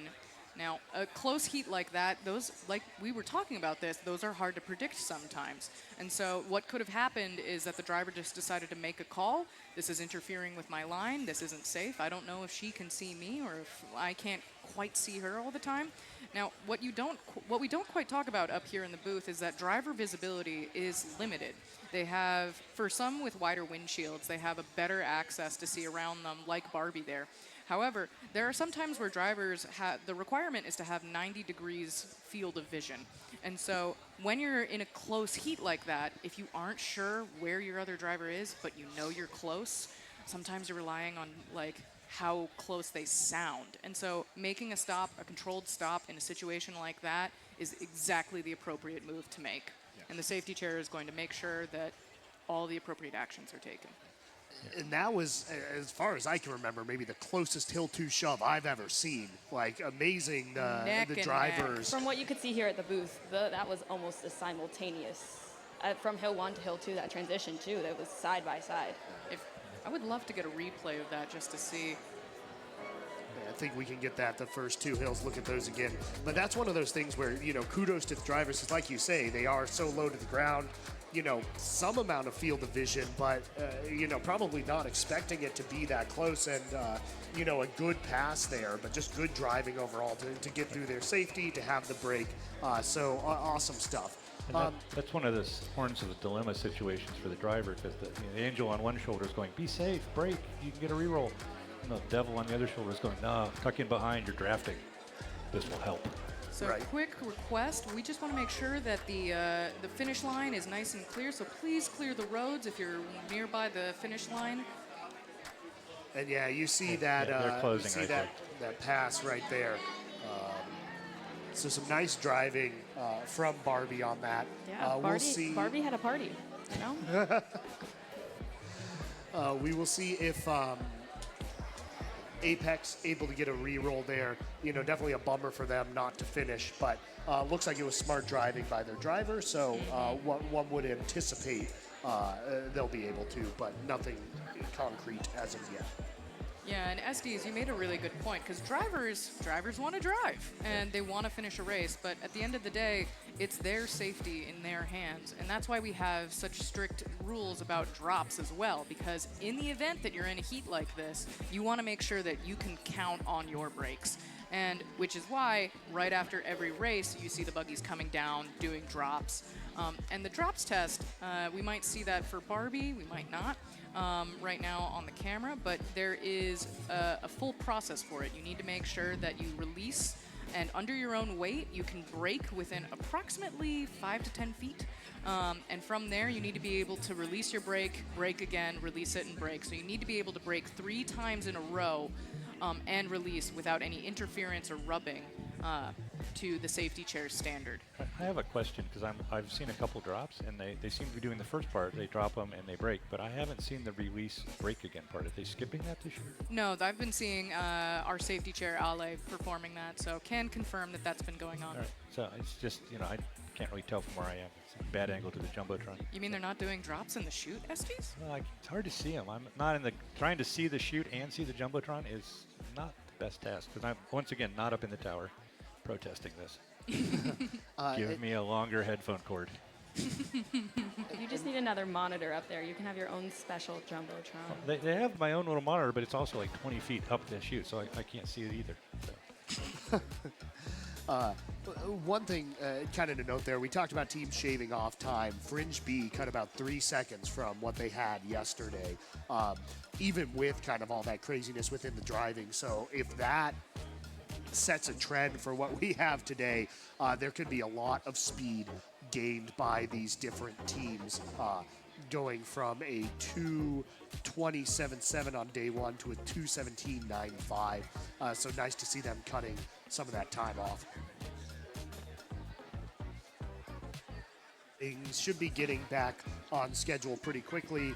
Got that driver out of there. On the men's side, this is going to be the second of the 5 final heats, and then a potential re-roll coming up at the end of that. But interesting matchup here. CIAC is going to be in lane 2, and in lane 1 is going to be SIG Ep A. SIG Ep unfortunately had their women's and their men's B teams both disqualified, and overall, though, I thought a pretty good showing yesterday from SIG Ep. And SIG Ep, their A team for women's did spin in the shoot today as well. Yeah, it's always a shame to see that as well. I mean, SIG Ep's been showing a lot of strong. SIG Ep's been showing a lot of strong pushers this year, as well as getting their mechanics in line and coordinated to make sure that those buggies are as fast as possible. And Barracuda is no spring chicken. It's an older buggy, and so is Kraken. So it's great to see it still rolling and still rolling well. It's just a shame to see all of that work a year leading up to a spin in the chute. It stinks for all involved. Yeah, and definitely I would say SIG Ep was one of the people to watch. I would say one of the teams to watch, especially with this wide open this year. And you know, she took a very aggressive shoot turn, so she was very tight. And had it worked, that could have worked to their advantage because it's a shorter distance. But it's also puts you in a place where spins become more likely. And so I don't know for sure it was strategic or it was just the luck of the shoot turn. Because it isn't, it's very, that's one of the reasons we have shoot flags, is that it's an unsighted turn. You really can't see where you're going if you're in the driving position. So you have somebody tell you where to turn. And it's the art part of driving a buggy. It is not easy. And getting it right, we've seen some great turns, we've seen some less than great turns. And, that's the driver's role here. And we'll see what they're able to do here. Obviously, would love to see them finish in lane 2. As mentioned, CIAC, congrats to them having a C team out here. They're pushing Emperor, the driver Lucy Chen, Hill 1, Michael Crotty, Hill 2, Elliot Frankel, Hill 3, Sam Thompson, Hill 4, Sam Rosenstrauch, and Hill 5, Ethan Husted, who was joining us earlier. And in lane 1, Barracuda, driven by Lizzie Lee. Hill 1, Matt Adatula, Hill 2, Jason Shin, Hill 3, Cheney Price, Hill 4, Christopher Chang, and Hill 5, Adam Borns. This is excellent. We're gonna see the chance for SIGEP to get redemption from this morning and from yesterday. I can't wait to see this buggy out on the course today. It's awesome as well that CIA has a C team out here, like we said. Is there another buggy out at the I line? don't see Barracuda.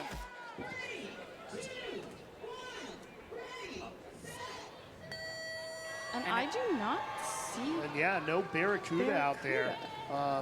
No word on that. But here we have CIAC, Ryden Solo going alone in this role. They put up a 2:20.03, so a very fast time for a C team. Let's see what they get here, that 1-2 transition. Not a bad 1-2 transition. Once again, I think this really does point to just the strength and depth of CIA's pushers. That C team has a very well-practiced 1 and 2 transition. You want to make sure that you are consistent. Consistent practice yields consistent, fast results. Yeah, that crosswalk was there's some A teams that had similar crosswalk time. So that is they're moving. That's the point of push practice, is really to get comfortable with those transitions, get all of your hills comfortable, all of those pushers comfortable. So 56-second stop sign time. Now, we haven't gotten word about where SIGEP is, and we would have loved to see them racing today, but of course, certain things happen. Here. Nice shoot turn from Emperor through smoothly, very quiet, smooth sounding roll, and it is motor. It's going to get some great roll out here. So looking for a really nice time for a C team. See Sam Thompson, they're picking it up here. Just a couple bumps. There's a ton of momentum with that buggy as they get ready for the 3-4 transition. Great form there. I love seeing Hill 3 pushers know exactly where a buggy's going to end up. And you want to know what that means to me? It means that CIA practiced on race day quality wheels at race day speeds with the right pusher during push practice and during rolls. Because unlike push practice, you're only going to be able to experience a roll-up at rolls itself. So you need to convince those pushers to wake up at some ungodly hour in the morning to join you there. Now that buggy sat at the line for a while this morning, so there's a pretty good chance it was not superheated or super prepped. But it and its trap time kind of indicates that it's 34.1. So. Yeah, and this another really fast time, looking like they might be shaving a little bit off, a 2:18.69, so they cut a couple seconds after yesterday, and that's awesome to see a sub 2:20 out of a C team. Out of a C team, no less. Really well done, CIA. Impressive. Everything about that was good. That was one of the best C teams I've seen. Yeah, somebody smarter than me could probably tell us what the best C team time ever was. It's probably a Pica buggy back in the 2010 era. They had one that they went top 6 with the C team. I don't have that memorized. You're a wealth of knowledge. Wealth of something. All right, getting a quick replay there of that 1-2 transition, deep shove into the free roll. Really excellent form. Great driving, great pushing all around. So that SIGEP buggy, is that the same one this one? Was it Barracuda going to run for the men as well? That SIGEP buggy, I believe it was supposed to be Barracuda. It was meant to be Barracuda, yeah. I did hear from SIGEP alum Brian Spencer. It not showing up was not completely expected. So no intel yet on that. As soon as we know what's up with SIGEP. That's agonizing.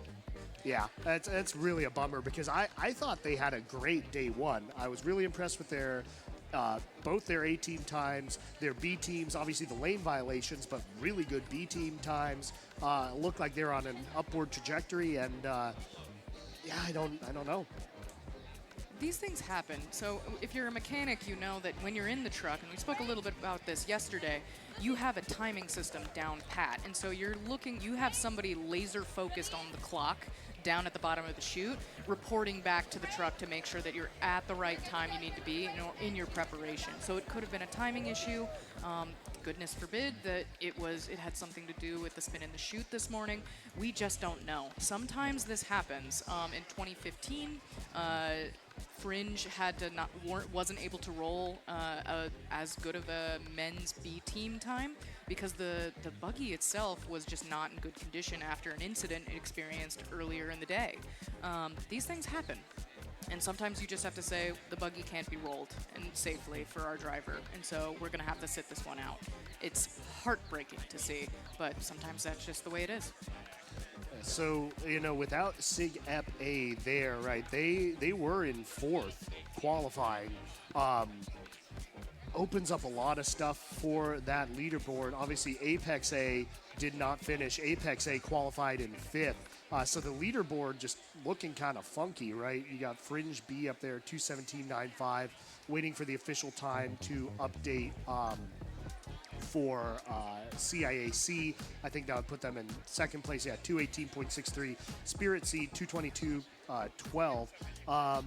But it looks like it was a mechanical DQ for Sig Ep there, why they weren't rolling. But these last 3 heats, there's going to be a lot of drama, a lot of intrigue. The top 3 qualifiers yesterday were CIA in 1st place, 2:07.88. 2nd place, Pike A, 2:09.26. 3rd, Spirit A, a 2:12.65. And Spirit on the women's side just took home the victory there. That looks good. They shaved about 6 seconds off of their time. If they're able to replicate something like that on the men's side, or even half. Yeah, the door is open, and they're going to be rolling right here. And they just showed free roll potential in their women's A heat. That might be the fastest women's trap time I've ever seen, like good margin. Speaking of record setting, I just got word from our historian extraordinaire, Brian Arsham, that was a CIA C team record just set. The best overall C team for men's was SDC's in 2010 with 2 minutes and 10 seconds. Some A teams would love to have that time. Yeah. This year, that would be a great time, right? Yeah. Yeah, that would have been good for 3rd, at least in qualifying. Spirit A, again, they qualified 3rd in a 2:12.65, looking to shave some time off, join up with their women on top of that leaderboard as we come closer here to the start of this race. So I bet our historian knows when the last time Spirit went 1-2. Tell us. I think it was right about when the Zooter era started. And we can pull that up. All that information is available at cmubuggy.org. A ton of great historical stuff. So shout out to Brian Arsham and Jeremy Tuttle for putting all of that together. I believe it was 98. Through some loose Googling. But it has to be more recent than that. For on the men's side? No, for both, to win both. While you guys are pulling that up, I think we have Spirit A and CIA B coming up next, and I'm really excited to see this because Spirit A, if I'm not mistaken, they had a killer Hill 1 pusher yesterday, and I can't wait to see how well they do today. Perhaps we might see another King of the Hill time in this race. Would love to see it. Yeah, and based on that Hill 1 and how well they free rolled yesterday, I was surprised by their finish time because it seemed like visually they were going faster. Yeah, but we'll see today because they have all kinds of potential here. We'll see if they can shave some of that time. Another CIA buggy we're seeing out here is going to be in lane 2 on their B team.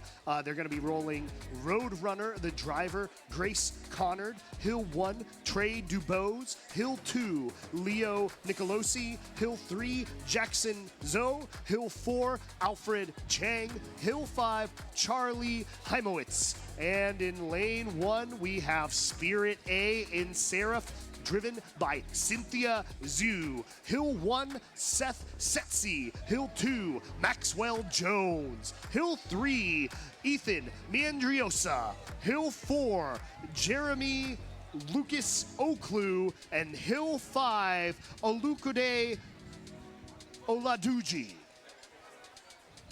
All right, I'm really excited about this. Yeah, especially, sorry, go ahead.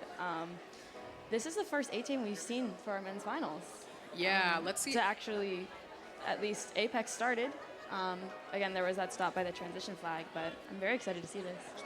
Yeah, we're hoping for a nice, clean race, but yesterday's times for CIA B were 2:18, which was actually slower than CIA C's that we just saw today, so we're hoping that they can shave some seconds off.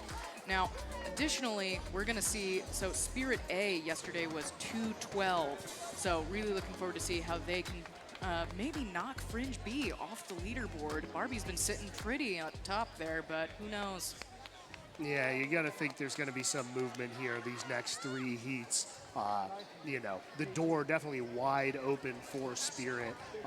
Trying to see if they can get the men's and the women's gold would be pretty exciting stuff from them. And CIAB looking to play spoiler.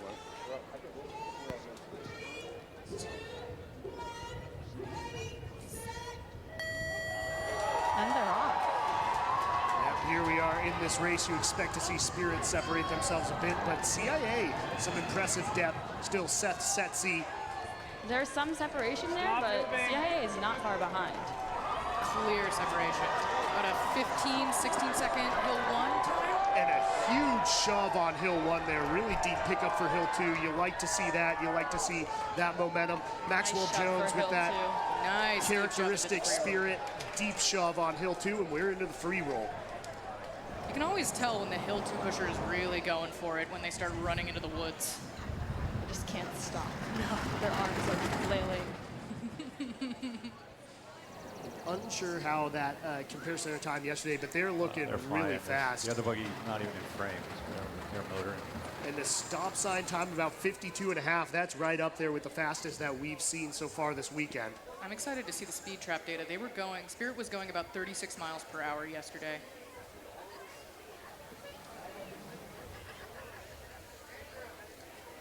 Looks good, looks good. Solid. Oh yeah, they're through. As a real nice tight shoot line there. You can hear Spirit watching that shoot turn. The second following buggy's also through the Roadrunner. And I think the Coyote's after him. Here comes the roll-up for CIAB as well, but Spirit A keeping that distance in front of them. Wow, what a Hill 3 right there. That was a thing of beauty. The transition goes to Jeremy Oklu here on Hill 4, and they are gunning for this top spot. They're not holding anything back as we get ready for the transition to Hill 5.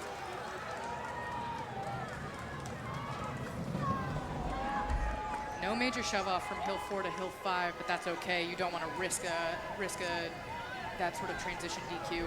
And it's kind of running away from him. Buggy getting a little bit away from him, but let's see, catching up to it here, getting close to that finish line. This is going to be a fast time. Let's see, coming across at a 2:11.55, 2:11.55 for Spirit A. Yeah, the trap time data seems to be a little mangled right now, but it just didn't look as blazing as I thought it would down here. I'm not going to lie, I was a little worried about getting that hand on the push bar at the end of Hill 5 there for Spirit. And yeah, that's one of the worst disqualifications you can see. The pusher has to have the hand on that push bar. I feel like some chairmen say that in their sleep, you know. Make sure that hand is on your push bar. Make sure that hand is on your push bar. It's the thing of nightmares, truly, when you have everything going for you, and then it just slips your Hill 5 pusher's mind. Luckily, we haven't seen that today, I don't think. There was a close call with Apex earlier, I believe, in the women's, but... I think also in the all-gender? Maybe it wasn't the all-gender, I can't remember. I think that's going to be a video review there, waiting for that official time there by Spirit A, but you can see the team very happy with themselves. Doesn't look like it was a sub 2:10, so may not be a number 1 time, but definitely trying to firmly entrench themselves in at least a top 3 spot. It looks like they're trying to sort out the trap time data here. I'm watching the spreadsheet evolve. Now, that's an unofficial time, but it looks like they're passing drops right now. Estes, to your point, you can see that they're doing the release, break, release Yeah, pattern. indeed, That is, I noticed that on the last one, so I stand very corrected. but if that time is official, that would keep Fringe B out of that top spot. And yeah, it looks like we got the official time. Just came in at 2:11.48. So nice job right there by Spirit A. Cut off about 0.7 of a second. So not sub 2:10, but that's a really nice time there. And now the pressure is on for both Pike and CIA to try and match that, to try and get something sub 2:10 to pull through with a victory. Break. Release. Break. You guys can take your back. And CIAB, their official time at 2:19.33, so just ahead of Spirit C. And CIA's B team actually had a faster, or C team had a faster time than their B team. It looks like Emperor was a 2:18.63, so kind of funky there to see how tight those teams are. Yeah, I think based on information that I have, I don't think rank DQs are going to be occurring this year. That was just a vote that occurred.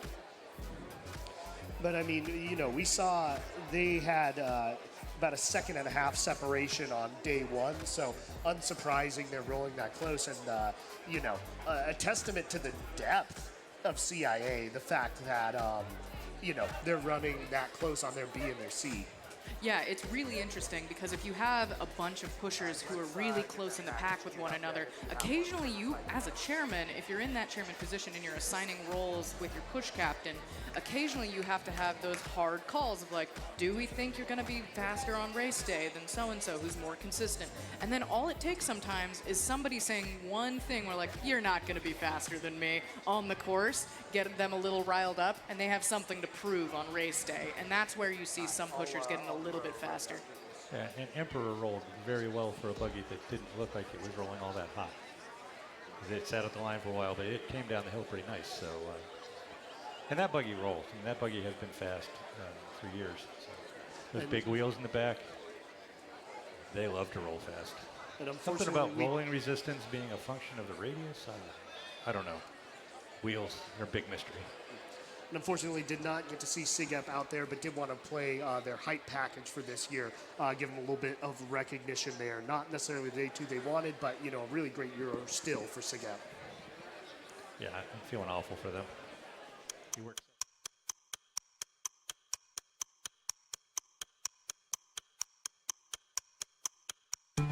Buggy is a 100-year tradition like no other.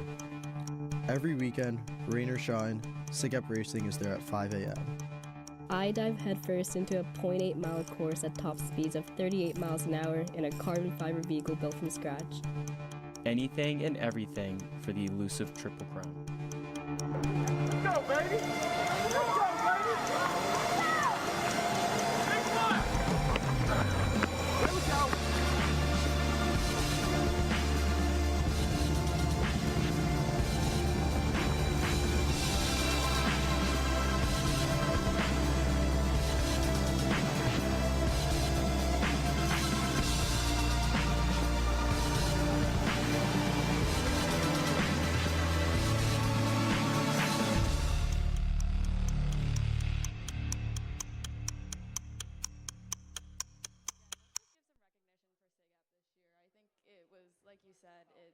They had a lot of good things going for them, and it's really unfortunate that their race day did shake out this way. Yeah, and like, we hate to see it. Oh, Estes, Hey, good to see you. Yeah, did they ever fix that dent I made? Yeah, I think they had to repave the road, you know. More than once, I'm sure. And a really interesting grudge match coming up here. Signu A, Pika A, a historical rivalry, perhaps renewed here. In lane 2, we're going to have Signu A in their brand new buggy Jaeger. Fast as heck, really nice buggy, driven by Dylan Bonanno. On Hill 1, Ricky Gao. Hill 2, Dakota Hernandez. Hill 3, Samuel Finstein. Hill 4, Liam McDowell. And Hill 5, Vardon Shaw. And in lane 1, Pika men's A, is this the year they get back on top and a victory? The opportunity is right there for them. They are going to be in Banshee, driven by Juju Nieto.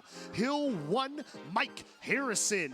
Hill 2, Matthew Wellener. Hill 3, Philip Wellener. Hill 4, Johnny Perea. Hill 5, Gideon Deasy. Yeah, we have some Buggy families in the mix today, so should be good. And I believe yesterday Pike was king of the hill. Mike Harrison had the king of the hill. Seth Setzi for Spirit A overtook him today with a 15.884. Pike A, Mike Harrison was a 16.7, so a whole second faster. So we'll see if he shaves us some time on that hill 1. Yeah, there's a lot to prove right now for Pika A. Well, let's see how they handle it. I expect them to be well in front at the crosswalk. And again, Pika qualified in second at 209.26. CIA qualified in first at 207.88.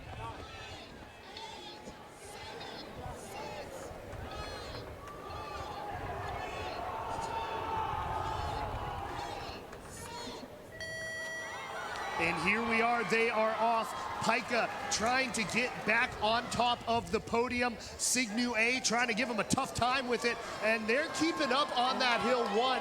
Pike getting a bit of separation. And a really nice 1-2 shove there. Hill 2 in full stride, taking that buggy, getting ready for the shove down into the free roll. And there it goes, that's a nice looking Hill 2. Good correction, able to get out of the way of Jaeger. Now, Jaeger yesterday put up a free roll that was going about a mile faster than Pika. Banshee, which was rolling about approximately 35 miles per hour in the free roll yesterday. Yeah, it's a pretty big gap. I don't know if they're going to be able to get anywhere close to him on this time, even if they are faster. That stop sign time is about 52 stop sign time. Yeah, so right in line with the top teams today. Pike, again, looking for that sub 210. They want that victory. Pike coming down, taking the shoot flag. I will say one of my favorite parts is sitting here in the booth. Oh, that's beautiful. Pike turn. Ooh, Yager had a real tight little lurid slide at the beginning, but they're through. Running something green on the back. Interesting. Here we are looking for that Hill 3. Pick up Philip Wellener. Grabbing it nicely. Really chugging up that hill. Pika is hungry for a victory. Will they be able to do it? It's all going to come down to these back hills. Nice 3-4 transition. See Signu a bit behind them there. Yeah, Pika turned up the wick today. That's a much better free roll. All right, here we go. This last hill. You can hear the energy here. Ton of Pike brothers, ton of Pike alumni. They want to They're taste jumping the gold. up and down. They are. And we're getting a lot of speed here on the back hill. This is going to be a close one. Great form. Gideon Deasy coming here Is it going to be a sub 2.6? And it's going to be close. Looking at that finish line, trying to come across. Hand on the push bar, 209.43, sub 210. Really nice time out of Pika. Let's see Signu here, looking for a really fast time for their A squad, coming across at a 222.5. So Pika did it. They got under 210. That should put them ahead of Spirit A here, but it leaves the door open for CIAA. Not really too much time cut off versus their time from day 1. Yeah, Kingfisher with CIAA got across the finish line at about 2 minutes 7 seconds. So let's see whether or not they can maintain that speed going through, or if Pika's going to be sitting pretty. Yeah, so in that one, Pika had a very nice roll. Signu not as quick as they were yesterday in speed trap. So. And if you are on hill 2 here, if you could just please move out of the way so we can get both of these buggies down to drops. We understand you're excited, and you're looking at the Jumbotron at the replays, but we would love to make sure that you're safe and sound when the trucks come back down. Yeah, it looks like Signu may have even lost a second or two from yesterday. Oh yeah, they slower finish time, and it wasn't nearly the trap time they had yesterday. So they were the third quickest yesterday, and today they were off that by a little bit. So waiting to get that official time for Pika. Definitely looks like they're going to move up into that top spot. And now the pressure is on for CIA. CIA looked like they had it in the bag kind of on the women's side. And then, Spirit came out of nowhere with a beautiful, beautiful run to topple them. We're interested to see here if CIA is able to hold on to that top spot. Potential re-rolls pending after this. Unsure if we will get any, but we'll update you on that. And then time permitting, potentially a couple exhibition heats as well. So Pika had a very nice shoot turn down here. If you looked at Jaeger's turn, he had a very tight, lurid turn early. So scrubbed a lot of speed there, and you certainly saw it. They didn't roll out like they should have. So it's, again, the driver is a very important element, and you can see what happens when you don't get it perfect. Yeah, definitely. You lose a bit of that speed going up on the back hills, and if your driver's line isn't great going into the chute, Mark, you can talk about this a little bit more, but you shave a few seconds off your time, and you shave a bit of distance off of your roll-up, which can sometimes mean bad things, or for your hill 3 pusher who might have to trot back and pick you back up. And this last heat, as mentioned, CIA, the potential to take the gold. They went and put together a hype package. So let's go ahead and roll that, get them warmed up, get them fired up here for the final men's heat. CIA, the door open for them to take the gold.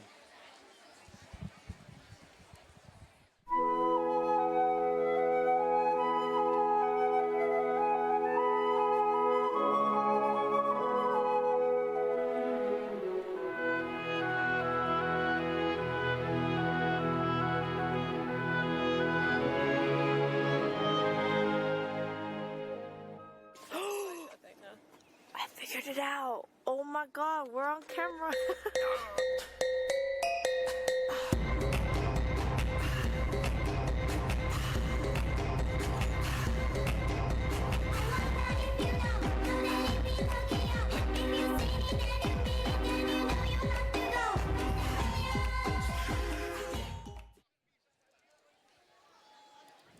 Awesome to see CIA and that energy there. So impressed by them this year, just their depth. And, the quality of teams they're doing top to bottom. 209.39 the time. 3.9 the time to beat for Pika A. Spirit A currently in second, 211.49. Fringe B looking like they might be getting a trophy this year at 217.95. CIAC at 218.63 and CIAB at 219.34. Signu A and Spirit C just outside of the trophy cabinet there. Yeah, and it's going to be interesting. See, it's not completely unheard of to have one team collecting 3 trophies for an A, B, and C team, thanks to SDC's reign of dominance this past 10 years. But really awesome to see CIA coming into their own, really pushing for it. They had a great year in 2016 as well, and it's great to see that spirit has not wavered over the course of the last few years. And I really do think all of these heats this year are really just a testament to Buggy's back, especially coming out of the pandemic. You had all that institutional knowledge that might have been lost, and just you were out of practice because it didn't look like a normal rolls or a normal race day or any of those things. So I think this year is really showing us, at least me as a current student, that Buggy is back. Yeah, and it's great to see. So we're coming up on our last men's heat of the day before re-rolls, and that's CIA A and Spirit B. Really, really excited to see this race. Can CIAA maintain the speed they had yesterday and knock Pika off that top spot on the podium? And it's an interesting one, right? Spirit always has really strong push teams. Can they challenge CIA a little bit up on those top hills? Maybe try and, just slow them down a bit, cost them some seconds, give their A team a chance to land in second rather than third if CIA is able to topple them. Go ahead and introduce the teams in lane 2. Spirit B is going to be pushing Zook. The driver is Natalie Sarabosing. Hill 1, Jason Ma. Hill 2, Neville Carceres. Hill 3, Ebby India Mulway. Hill 4, Spencer Matonis. And Hill 5, Colby Cisco. And in lane 1, CIAA, the top qualifier from day 1. They're going to be in Kingfisher, driven by Audrey Young. On Hill 1, Serzoy John. Hill 2, Mirnal Verghese. Hill 3, Jeffrey Zhang. Hill 4, Dan Emerson. And Hill 5, Brian Hu. So the opportunity is there. CIAA, the time to beat 209.39. They qualified with a 207.88. But what matters is what they do now. Can they get themselves a first place trophy? We know one thing, for the first time in over a decade, it's not gonna be SDC. So who's it gonna be, Pika or CIA? The cook has just pronounced that the road is warmish. Warmish. Warmish. Not too hot. Not hot yet. Warmish. We see Kingfisher coming out there. They keep these buggies lifted as long as they can to keep those wheels nice and hot, grippy, heated, and treated. And we're going to be treated to a wonderful race right here, the final of this men's finals, pending potentially a reroll afterwards. But CIA, can they take the top spot? We will know that in a mere matter of seconds. And this is the last men's finals heat, so.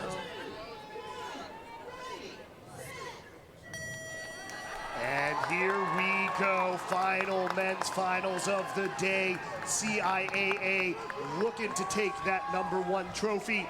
And these buggies, the CIA is beginning to pull away, but not by much. Yeah, Spirit, quality push teams, but a good bit of separation there on that 1-2 transition. Here comes CIAA looking for that Hill 2 shove into the free roll. And a pretty good crosswalk time. Great shove into the free roll by CIAA. And there is a good bit of separation here, but let's see how the free roll goes. I don't expect Spirit to catch up at all because CIA is flying. Yeah, it seems like if anything, Kingfisher is separating a bit more. Really good speed here. Let's look at this the stop sign time. And coming through there, a 53.8, so right around the top of everything we've seen. Yeah, they're holding station just a little over 2 seconds apart coming down here. So, CIA Kingfisher coming through. Nice smooth entry, little adjustment, but overall great turn. And here comes Spirit. A little bit of a power slide early, but they're through as cleanly as well. Yeah. And they came a little wider than usual, but they got away with it. So. And here we go, the Hill 3 pickup. So will CIA seize the day? We're gonna find out soon. We see Pika here up at the top of Hill 2, CIA at the top of Hill 2. And the crowds are gathering, yeah. Trying to figure out who's going to win the 3-4 transition by CIA. Spirit B now makes that 3-4 transition. Again, the time to beat for Pika is a 2:09.39. Can CIA top that? We're about to find out here as the final transition of Race Day 2023 happens, 4 to 5. And they are flying up there. Brian Hu for CIA trying to get that first place, 2:09.39, the time to beat for CIAA. And they're looking like they're gonna cook that. They're looking very fast. Here we go, Brian Hu coming across a 2:07.98, unofficial. But it looks like they've bested Pike there. You see them celebrating. And now the buggies are going to head over to drop. So if you are in the roads in front of the Jumbotron, perhaps, now would be a great time to clear the roads. Move either to the left or to the right of the roads. If you're walking down the hill, please make sure you're moving to the left so we have enough clearance for the teams coming through, as well as the lead and follow trucks. And waiting for the final time for Spirit B, but that looked like it was a 2:16 something, which would probably put them up into 4th place, just edging out over Fringe B. So nice to see there for Spirit having a 3rd and 4th place finish there, more than likely. And yeah, the time just came in, CIAA a 2:07.92. And that will give them the victory here pending these drops. Pika A, couple seconds behind at 2:09.39. Spirit A at 2:11.49 in 3rd. Spirit B 2:16.59. Fringe B 2:17.95. CIAC 2:18.63. But I have been informed we do have a reroll Apex A that is confirmed, and they might be able to wiggle their way into the leaderboard. On day 1, Apex A rolled a 215 flat. If they got that, that would put them into 4th place. So good to see Apex A with some smart, safe driving earlier, getting a chance to re-roll here and hoping that they can get a trophy. So that roll for CIA just matched Spirit's fast roll to the exact miles per hour, 36 for both of them, which is, I think, the best of the weekend. And they were motoring. So most of that difference there was all the pushers between Spirit and CIA. Well done to both teams, really, truly. Yeah. And I have had it confirmed. CIAB will also have a re-roll following Apex A. So again, folks, please do keep the course clear. We still have re-rolls coming, and then some exhibitions after that. You're listening here, WRCT Pittsburgh 88.3, or tuning in CMU TV. So yeah, but props, give the props to CIAA. They did it. You know, they put together a really strong squad. Depending on what CIAB does, you know, they might have 3 teams in the podium. No, I guess that mathematically is impossible. But congrats to CIAA. Pika A, you know they wanted that first place still. Nothing to be ashamed of with the second. And Spirit right now sitting in 3rd. 4th place, Spirit B. So 2 teams for them, but again, we are going to see Apex A. So a really nice men's race out here. Any big impressions from all y'all? Well, we saw fast free rolls from a couple boards. CIA threw it down, Spirit threw it down. Pike turned up the wick. They went a little quicker. Sigma Nu slowed down just a hair. And then I can't remember any of the other draft times because my brain's only so big. Here we have our drone footage of those shoot turns. Really awesome stuff, and it's honestly so cool that we now get the ability to watch these shoot turns from above. You can see how clean some of these lines are. And I guess actually I was just informed there will not be a CIAB re-roll. So just one re-roll Apex A, and then potentially some exhibitions. Yeah. Don't have full confirmation on that. But Apex A, definitely going to be interested to see this here because they have a very real chance at getting themselves a trophy. Also, just want to remind everyone, at the end of everything here, at the end of exhibitions and re-rolls and all that fun stuff, going to do a big Buggy family picture at the bottom of Hill 1, kind of right outside Margaret Morrison there. So once the races are over, if you would like to gather there and be included in this large picture to be shared probably somewhere on the internet, I would advise you to do so. Will be a good time down there had by all. But we are not quite done yet. Apex A still to re-roll. And then I believe we have some exhibitions after that, some fun ones. So I'm looking forward to seeing Apex A. Of course, they had that stop going into the free roll right above the transition flag. Great decision by the driver and now they're getting this re-roll. And the Estes, you could probably let us know what the cook's saying about the road conditions. Maybe they've been upgraded from warmish to hot. But Apex A getting the advantage of being a little bit later in the day. Perhaps that'll add a little bit of time to their free roll, or take a little bit of time off. My apologies. Yeah, the cook has left telekinetic range, so I did not know what he's thinking of the road surface. But it has been sunny, so I'm thinking it's a little toastier. Cool. And everyone, please do stay off the roads. Again, Apex A reroll coming up shortly, and then in addition to that, we will have 3 exhibitions. Robo Buggy's going to roll, CIA and Spirit Mechanics head-to-head, and then the grudge match to end all grudge matches, sweepstakes, BAA head-to-head battle. So really excited, looking forward to that one. I can't say that I'm looking forward to that one myself, but Connor is trying to talk trash to me right now. I don't know, it's you or James, Connor, on Hill 1, so. One is significantly taller. I will put that out there, though. We did mention earlier, I think this is the shortest sweepstakes in history, so should be exciting. So far, my wow of the day is definitely the Spirit Women A, dropping 6 seconds off their yesterday time to what looks like take the crown. It's been an excellent race day, very exciting. Great to see those 6 seconds dropped off by Spirit A and just how well they've been performing from day 1 to day 2. Who knows, maybe they were sandbagging on purpose, but that doesn't always happen. Sometimes it's just the excitement of getting a day 2 and wanting to do your best as wanting to do the best job possible. That buggy rolled like it's never rolled before, so that was impressive. Yeah, that was really great to see. Also, huge shout out to the inaugural all-gender race rather.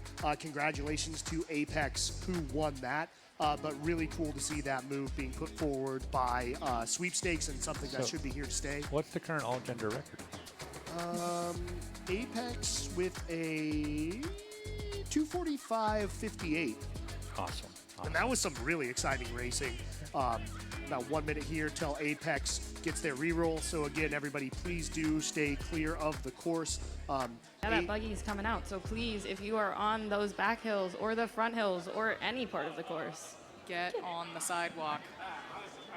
Apex deserves their fair shake. Let's make sure we're giving it to them. And it's great that we have time. We didn't get rained out, which was the biggest concern I had this morning. So. Yeah, it turned into a beautiful day in the neighborhood. I love it. Yeah, I asked Fred for a little of that magic. Here we go. Fred Rogers. Fred Rogers. Yeah, first name basis. Oh, yeah. Well, we met once back in the 80s. Someone told me, I don't know if it's true, that he lived in that apartment building over there. Oh, yeah. He had the misfortune of walking past our truck after we won races in 82. I'm not sure he enjoyed it. All right, so here we go. Apex A looking to get a share of that leaderboard. TJ Bridges on Hill 1. Again, they did not finish due to driver stopping for safety. And let's see what they're able to do here. About a 16-second Hill 1 push. Testing his recovery, because he just did that about an hour ago. Yeah, and it is tough, to go through the entire process of getting your buggy ready, getting everybody kind of prepped to go out there and push and do it again. So we'll see how that may or may not affect Apex's times. He also has a driver. Looking pretty good here. Moving along nicely. It's hard to judge. For mechanics, it's easy to just set the clock back to 1, but for pushers and drivers, you've already had all of that adrenaline going through your bodies. 55-second stop sign time, roughly, if not 54. So taking the upper transition flag. And a nice cross-shoot breeze that's going to push him up the hill here. Turn it in. Ooh, again, a little strange style, straightish for a while, but safely through. Swinging a little wide. Like it kind of wanted to go around late, but it didn't. Really shows driver control there, and we're picking up at Hill 3. Here we go. Great pickup by your Hill 3 pusher, Apex. Yeah, Joshua Malley right there on the Hill 3. Really nice pickup by him. Again, Apex wanting to secure themselves a spot in the top 6, get a trophy, get some hardware, and looking to be in a good position to do it. James Fruit, the Hill 4. Zoom in, getting ready for that 4-5 transition. The time to beat to stay in the top 6 is a 2:18.63 by CIAC. So if Apex can best that, they will get a trophy. And let's see here if they're able to do it with their Hill 5. This is Om Patel. And they're looking like a really nice time coming up for Apex here. Hand on the push bar, 2:13.67. Is that a team record? I think that's a team record. They set a record yesterday, and now they've just broken it. Yeah, wow. And the trap time data is a little garbled, but it looks like they had one of the better rolls for them. Like a third. Oh, yeah, very close to having the quickest trap time, just behind Spirit A and CIA. Yeah, and only a couple seconds behind Spirit A there, so really good job by Apex. Awesome to see them get to re-roll and get that paying off for them. Waiting for the official time, but it looks like that should slot them in 4th place for, I think that would be the 2nd year in a row. All right. Yeah, they took 4th place last year as well. I'm going to sign off here. I'm going to thank all the broadcasters for having ability to put up with me, and I think we did a good job. So kudos to the rest of my broadcast team, and I'm going to hand it off to, I think, the other Ben. Cool. Well, yeah, thank you, Mark, also for all the behind-the-scenes stuff, helping get this broadcast together this year. Always lovely to hear your voice. And, yeah, we got some exhibitions coming up here. So that is the close of men's race day there. Apex A, that time coming in. Still waiting for the official time to come in. Looking for them to pass drops, but that looks like a pretty likely thing, but important always to check. Now, if you're in the BAA right now, you are double. Oh, and it looks like Firefly has passed drops. That time is going to count pending a final safety inspection. Well done, Apex. All right, now if you're in the BAA, now would be a great time for you to understand which hill are you pushing. Now, I have the luxury of being here in the booth, so I don't have to run, which is nice. But just in case, I've put on my running shoes for today. So if we could make sure that we have somebody to pick up the buggy once it gets to Hill 3, that would be nice. If you want me to do something, Connor, tell me. Someone told me, I don't know, I was drunk. Anyways, Robo Buggy going to be coming up here. We got a quick package on them. One of the coolest teams out there, a fully autonomous role. So let's go ahead and learn a bit about Robo Buggy. This right here is Robo Buggy. Robo Buggy is rolling autonomous, so again, no driver in that buggy.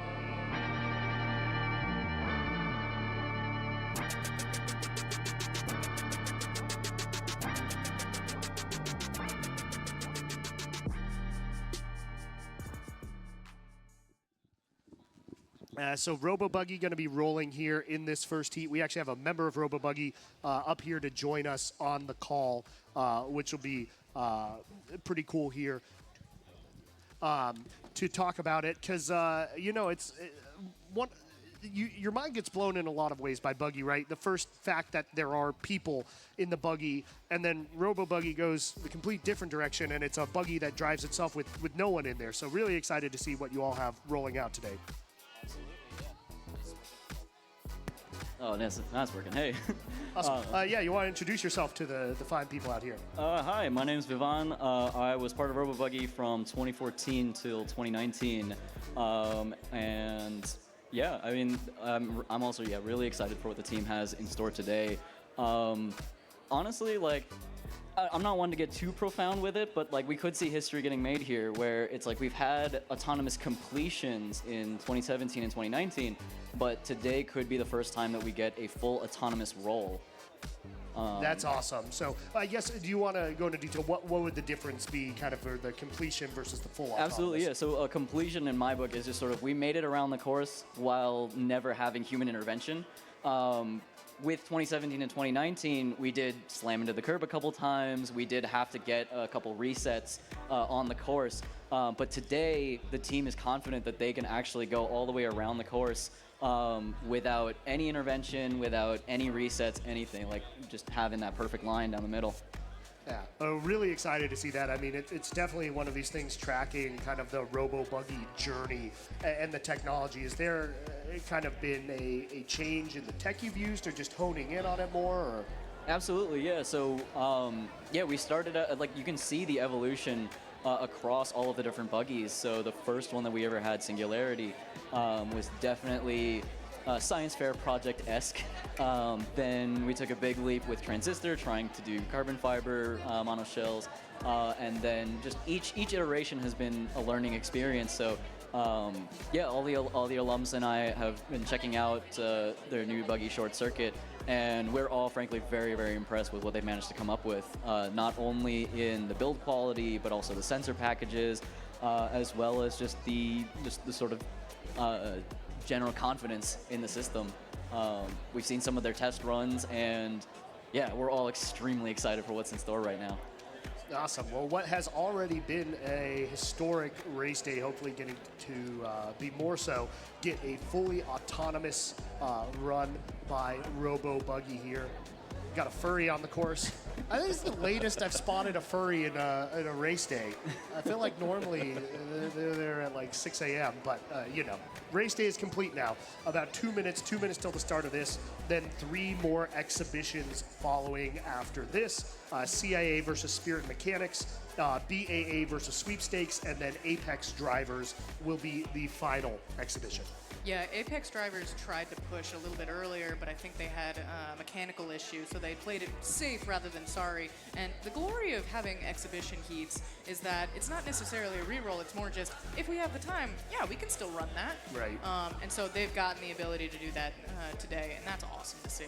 Yeah, I think we have a total of 12 exhibitions over this weekend, which is really great, especially after last year and the bad weather and everything. And, you know, we've been saying it ad nauseum, but, you know, Buggy's back, and this has been just an awesome race day. And now a nice little icing on the cake here with Robo Buggy under a couple minutes should be going, looking for their first ever fully autonomous roll. 1 minute to go until the start of this, and then 3 more exhibitions to follow. And after the last exhibition, we'll have a group photo down at the start line to commemorate all this amazing weather and 2 full days of races in many years. So very much looking forward to that, and everybody who's around is, you know, welcome to join in, all the Buggy fans. Oh, hello, Ben. Welcome. Made it. I took over for Mark. I'm down here waiting, looking forward to seeing this awesome Robo Buggy shell coming down. Will you be joining us for the BAA and following exhibitions as well? Absolutely, very conveniently. I'll be pushing Hill 3. Oh. Wow. So I'll be taking a look at the line coming down, and then join up as it passes by.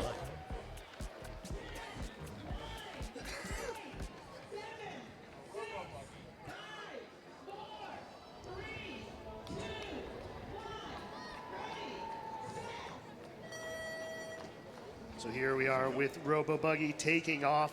I know yesterday it sounded like there's a little bit of an issue. The Hill 1 came in too hot. Yes, it is actually very interesting to see what kinds of problems they run into and how the same problems can always resurface. So that is actually something that we were always struggling with, because basically sitting still, your GPS will kind of bounce around a little bit just due to the natural error of it. And so your buggy just doesn't end up knowing where it is when you first start. So the slow kind of slow rollout really helps to kind of stabilize the system. But this is looking phenomenal. Yeah, nice stop sign at about 37 seconds there is, I think, a 24-second Hill 1. So beyond all the engineering, just some nice pushing and a little bit of a wiggle, but still holding true for the most part to the course, going through that free roll, having some pretty good speed. And yeah, turning nicely there. Seems like it's gotten itself straightened out.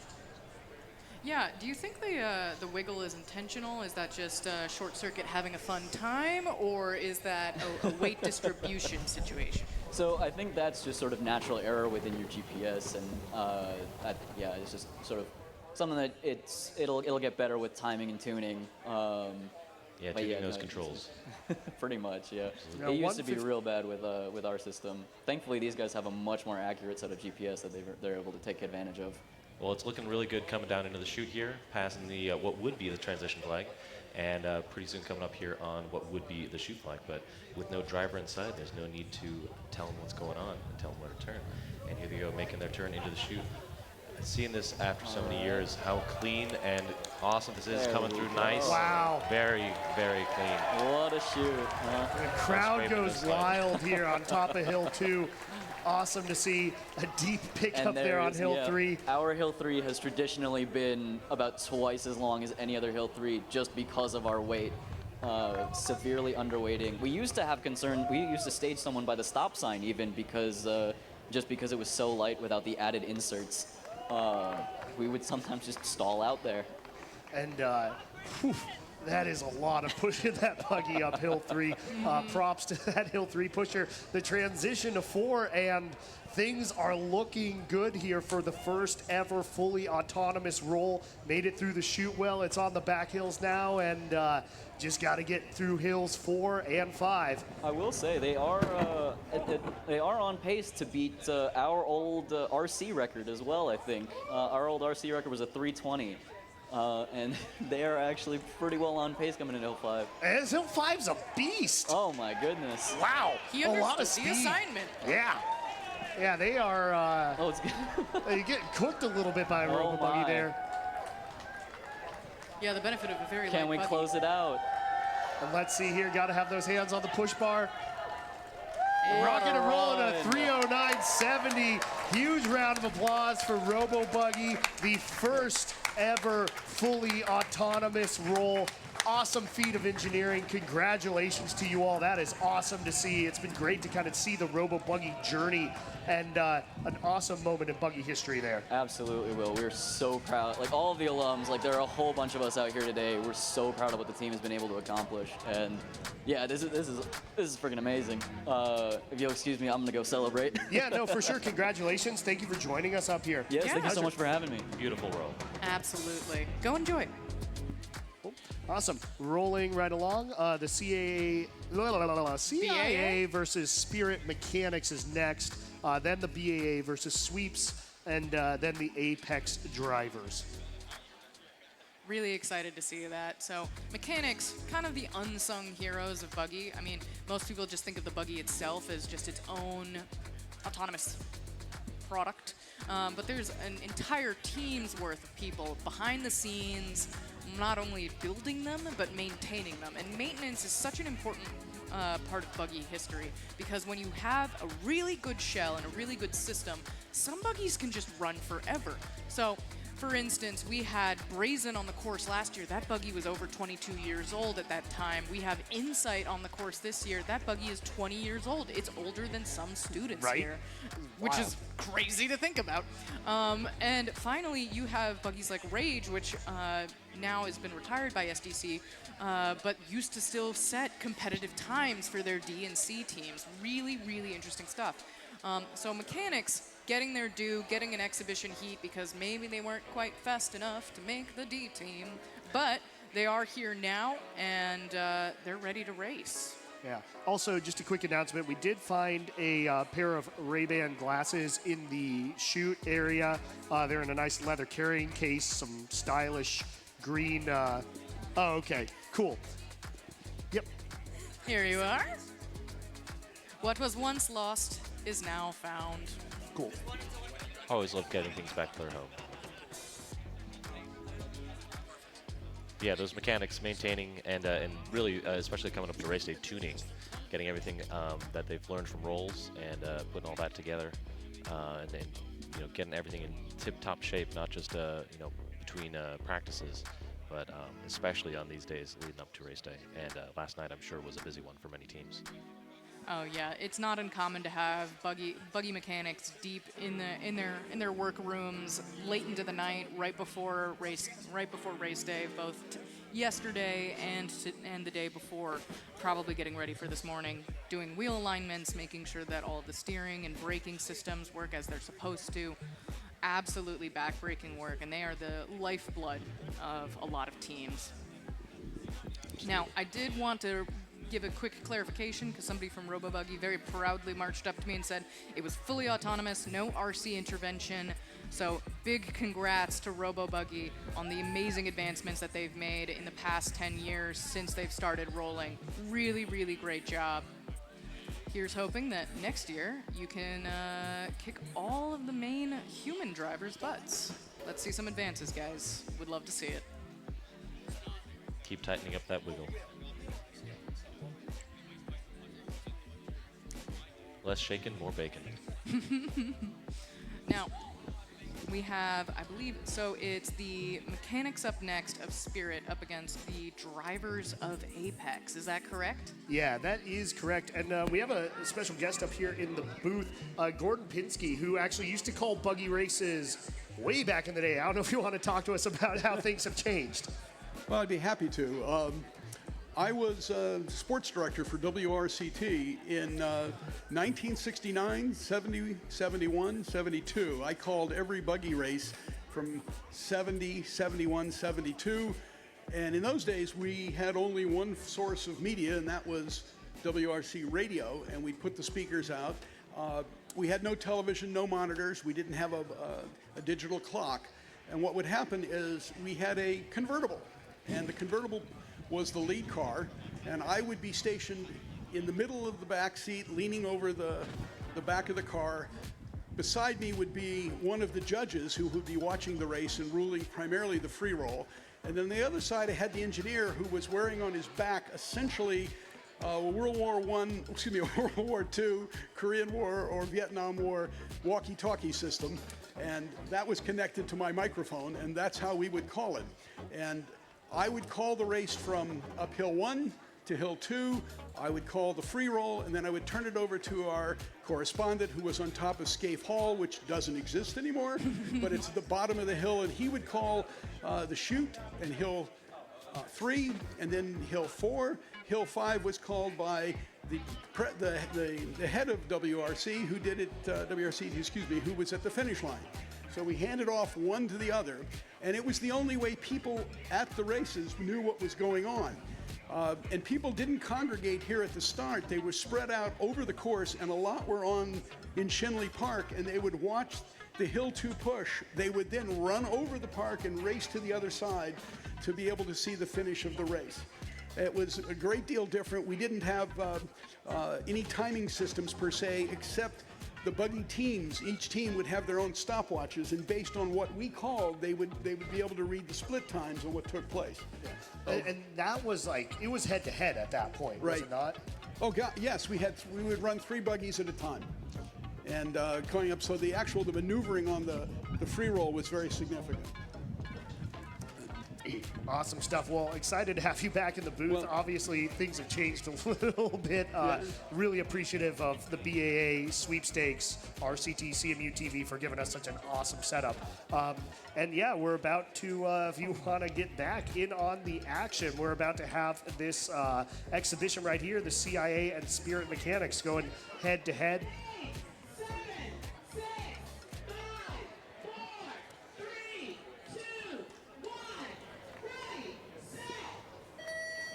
And they're off. CIA and Spirit here. The men's and women's champions, CIA and Spirit, going head to head here.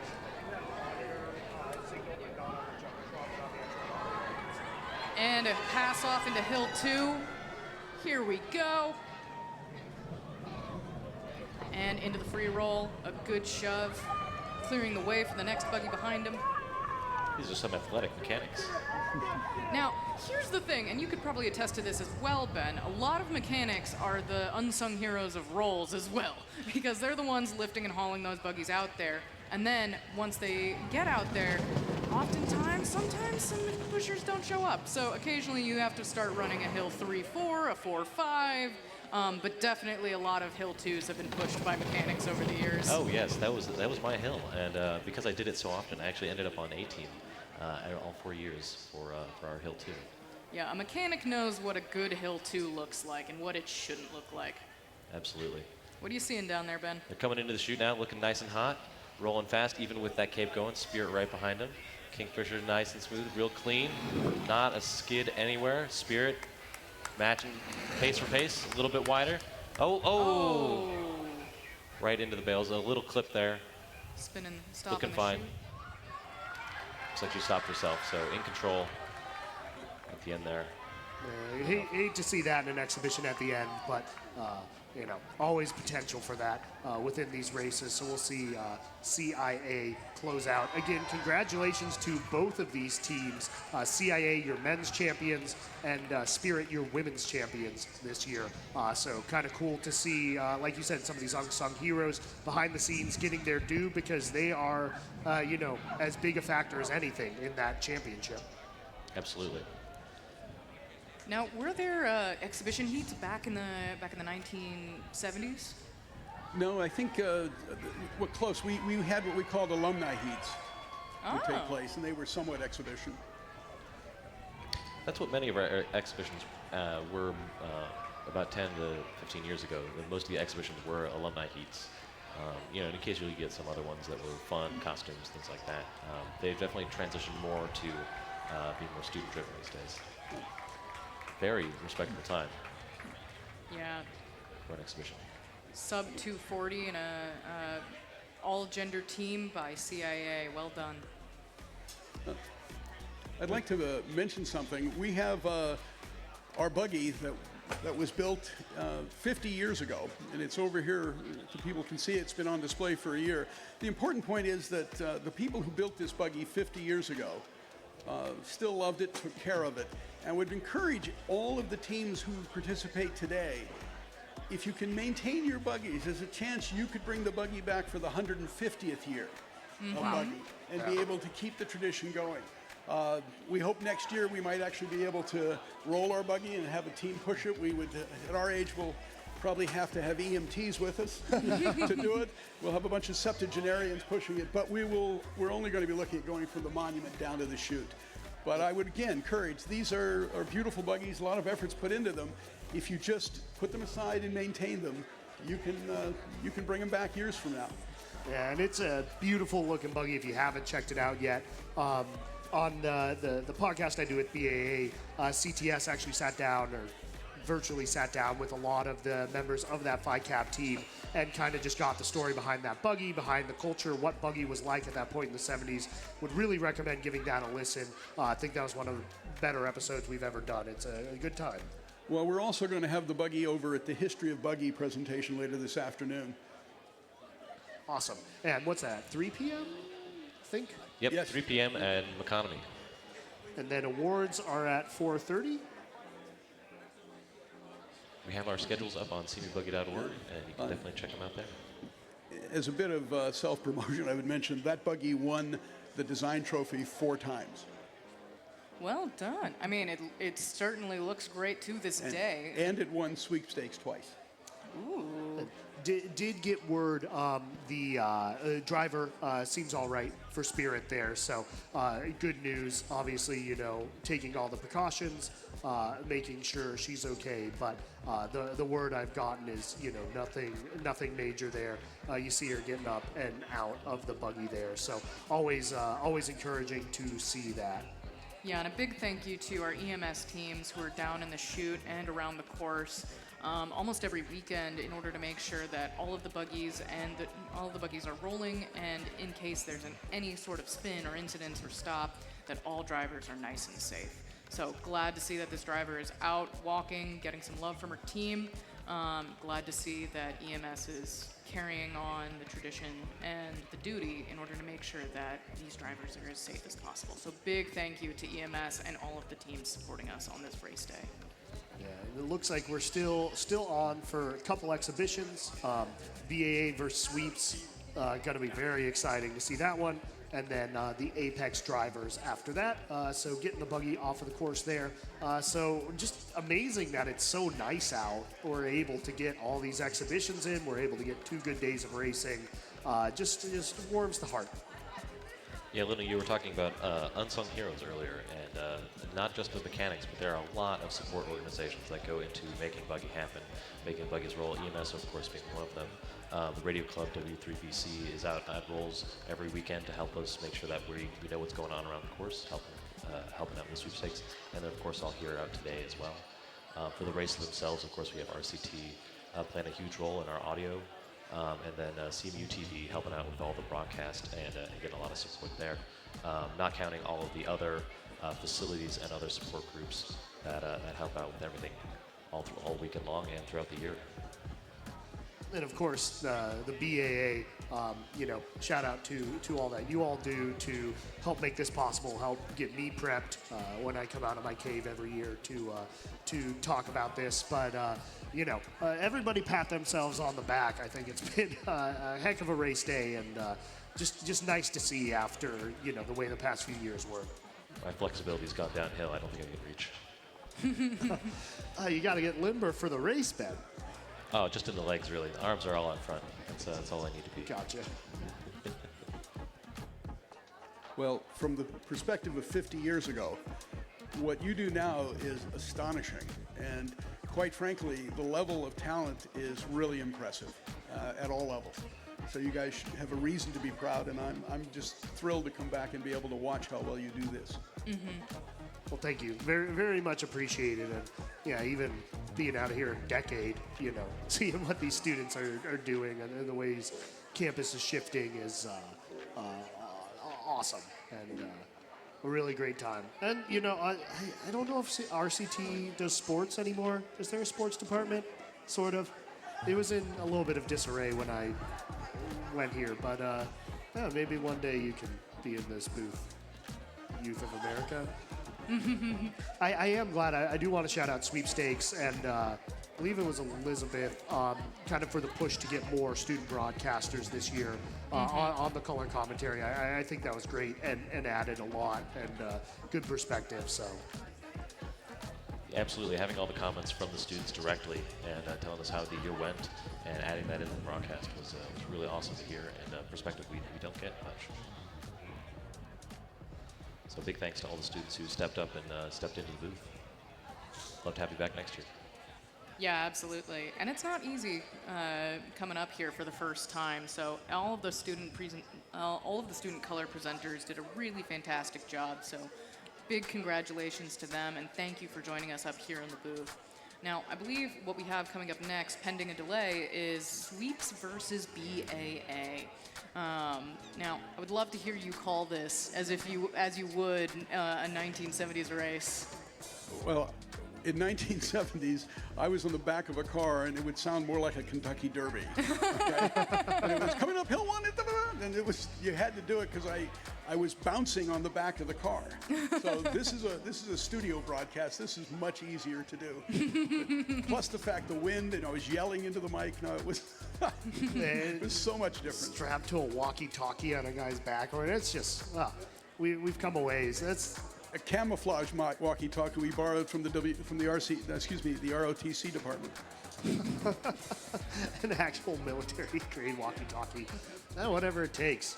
Yeah, that was like talking with the guys from like the 90s who did the video right before it was CMU TV and just sat in the back of the car with a handy cam. And now we have, you know, like I don't know how many camera angles we have on this thing, but... We have some walking cameras as well, which is quite frankly a privilege that we have, and it's amazing because we get some of those really interesting shots of drops and inside of some of the trucks as drivers get ready, which is lovely to see. Some beautiful drone footage this year, which was new. That was really cool. I think it kind of gives you a new and unique appreciation for just how tough the shoot turn is. You know, seeing how sharp they're really going in those things. Yeah, really excellent to see. So I think we have 9 manned cameras, so people with we're actually steering them and moving them around. And then, if I remember correctly, we have at least 4 POV cameras, those static ones that you get when we go through the chute or like the finish line, and we have one at the start line. I believe there's another one somewhere, if I remember correctly, but it changes year to year as we figure out which positions work well and which ones we want to adjust or which ones we want to add in. And all of that feeds into the production truck that they park on Hill 4. And just got word, we're about a little bit under 5 minutes until the start of the most dramatic exhibition race in the history of exhibition races, BAA versus Sweepstakes, a true David and Goliath story, the shortest sweepstakes committee of all time, I have been told. I don't know who tracks that information. It looks like we have Willie from former Pike Pusher out there for the BAA. So, you know, some disparity in the athletes out there, but it should be fun. Yeah, it's going to be a ton of fun. And up here on Dog Cam, it looks like we have Kiwi, fun little Australian Shepherd. So, Ben, are you just going to hop off the mic and get to the buggy? We'll see what happens when it comes down. All right, cool. Well, I'll have to judge how fast they're going. I've heard there might be some shenanigans getting pulled, so I'll have to be on my toes, ready to go. Gotcha. And after this one more exhibition, we will have Apex drivers for the final exhibition of the day. So do keep clear of the roads as we're getting into all of this. And if you stick around after the final exhibition, you can join us on Hill 1 for that group photo. And followed later today, we of course have the 3 p.m. History of Buggy and awards following that. We have another good doggo up here on the main screen. Sporting the Carnegie Mellon University handkerchief, available at the bookstore.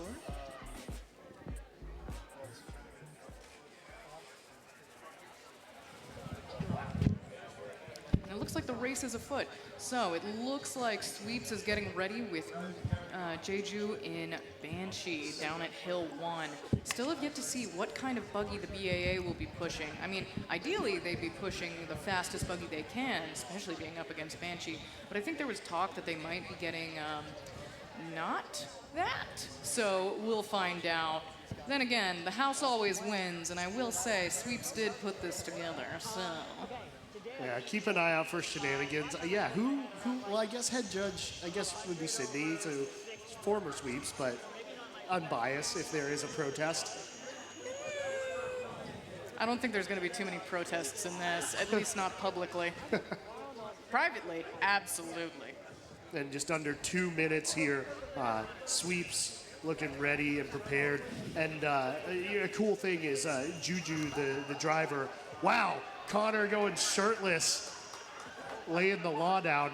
Juju, the driver for Sweepstakes, actually is the design, the buggy book chair, design yes, chair. That's correct. So full Sweepstakes committee on there. Connor been working out all year, preparing for this moment. This is his moment. This is his time. Nothing but raw chicken for the past 2 months. Do not eat raw chicken. That is a bad idea. I don't know. I've been talking for like 5 straight hours. It's getting weird.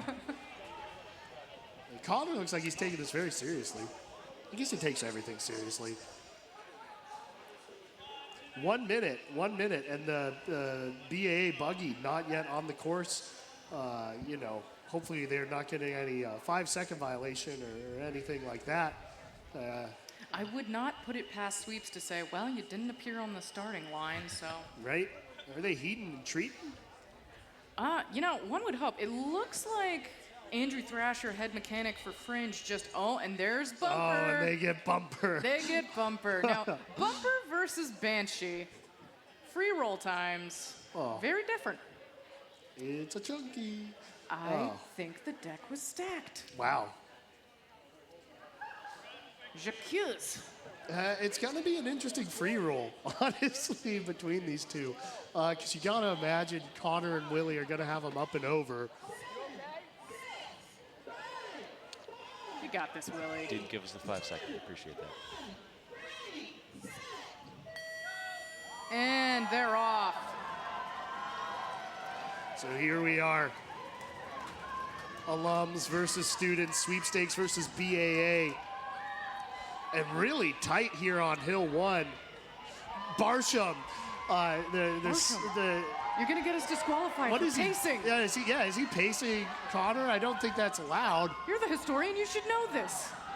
And really pretty simultaneous shove off there. Willie showing he still got it. Oh. Push into the free roll. And maybe grabbed a little bit on the bars there on that push though for Hill 2. Willie maybe taking a little time away from the BAA. And Sweeps actually is looking for some pretty good speed there with Banshee. I mean, once again, it's Banshee. Very good buggy. And okay, so we know Ben is still on the mic, at least at this point. I'm watching them come down. I'm gauging their speed. At what point do you take off your headset and start running? Oh, and it looks like it might be a pass. And Juju passes in Banshee, a 1:10 stop sign time I right might be there. picking this up deep. Deep into the chute, maybe even the hay bales. I might not have to go far to take off my headset.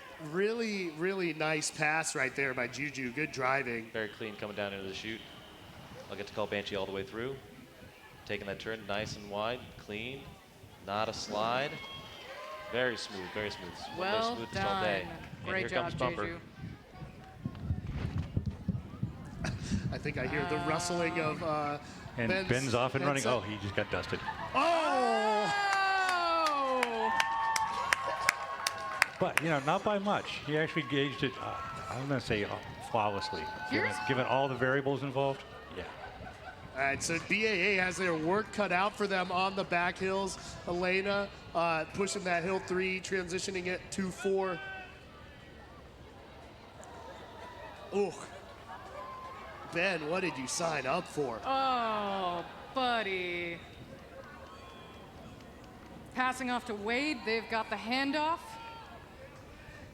But can they close this gap? It looks like Sweepstakes is just gonna fly away with it. I just heard somebody say no very loudly when I asked if they Is that could... Tuttle on Hill 5, or who is that? That's Tuttle on Hill 5. Something to prove, mayhaps? Yeah. Get a little bit of, so a pretty big lead here for Sweepstakes still. We'll see what Tuttle's able to do. But despite all the odds, all the prognostication, the shortest Sweepstakes committee in history looks like they're going to be pulling out a victory over the BAA in what is just a crushing defeat for alumni. Really making us question all our life choices here. Crossing over at a 3.6 or 3.704. Tuttle making up some speed. Pushing bumper. We are truly unworthy of the current students. And I BAA accept coming defeat. across 3:18.47. Oh, a little tumble there. Not quite Estes level. But wow, that was entertaining. Yes, it was. All right. Ben appears to still be alive. That's the good news. Coming to collect his phone, watch, and hat. Yeah, right. Yeah, Brian, I need to explain yourself. What's the pacing there? But And here we see the replay of the clear pass. Almost as if it was planned, one might say. Rigged. And one more exhibition after this, so please do still stay clear of the course. We have Apex Drivers, which is pretty cool. And Apex are winner of the inaugural all-gender race. So kind of cool to see all the winning teams this year having exhibitions afterwards. Give them a little time to get some recognition. Again, please stay clear of the course. We have one more. We have one more exhibition here, and then following that, we're doing a big group picture at the bottom of Hill 1, right by Maggie Moe. So feel free to go down there and join in on the fun in the group picture. But first, we have the Apex Drivers.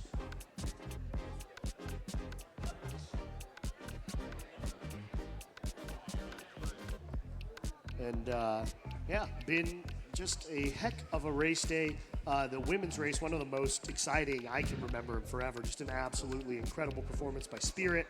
CIA on the men's side hangs on, gets that top spot and the victory there. And, you know, some history with the new all-gender and Apex winning that. And now they will close things out with this driver heat, the final of the day. Yeah, and it was very exciting racing to watch during the all-gender heat. We saw multiple passes both on the free roll and the back hills. Very entertaining stuff, all seemingly done very, very safely. So clearly a well-planned out, thought-out heat.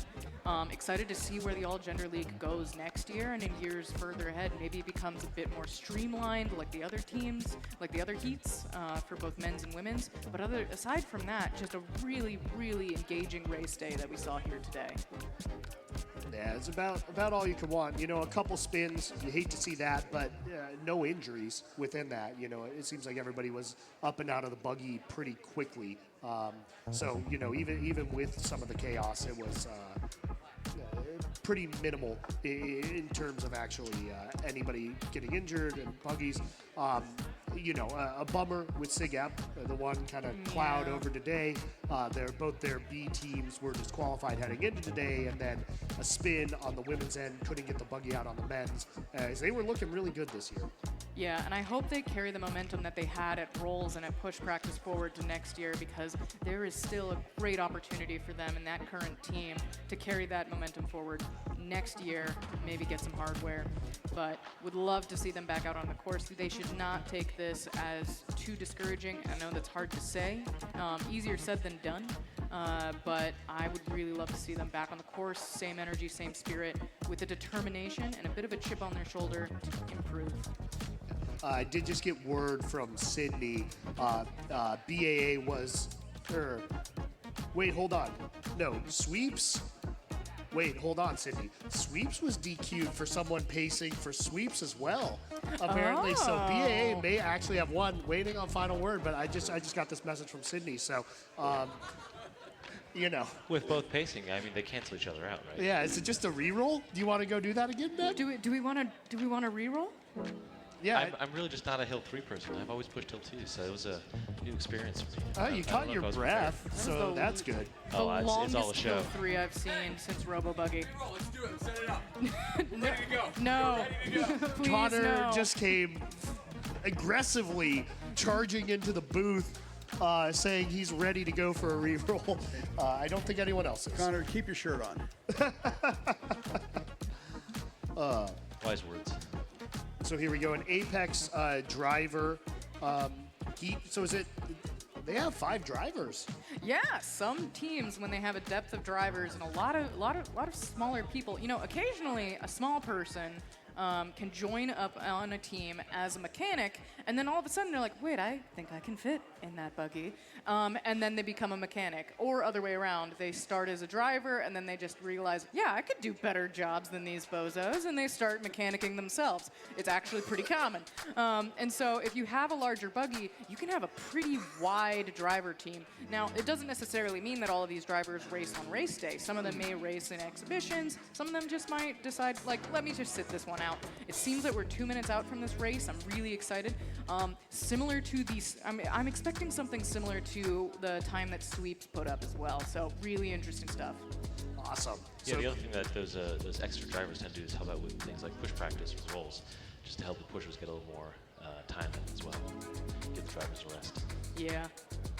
A lot of drivers means that you get to swap each other out a lot and get more breaks during push practice, which kudos to the drivers is a unforgiving and really lengthy process for them, because they're in the buggy for larger periods of time.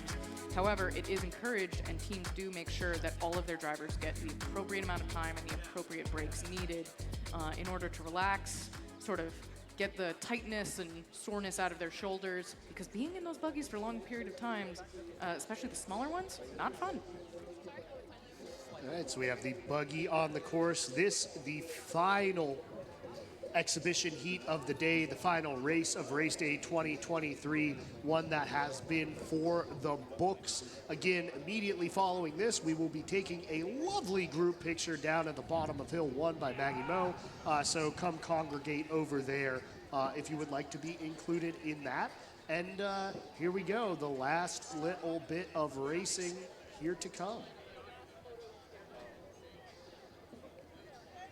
Apex Drivers Heat. Apex, winner of the inaugural all-gender heat, all-gender race.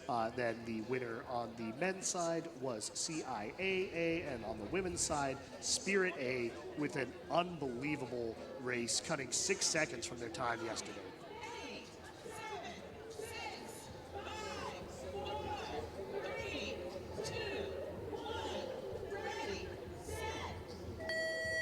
And they're off. Here we are. Really gives you an appreciation for, you know, how small a lot of these drivers are. Just seeing the push bar, you know, practically at their head level. Yeah, and they have to work extra hard in order to make sure that this goes up and over the hill.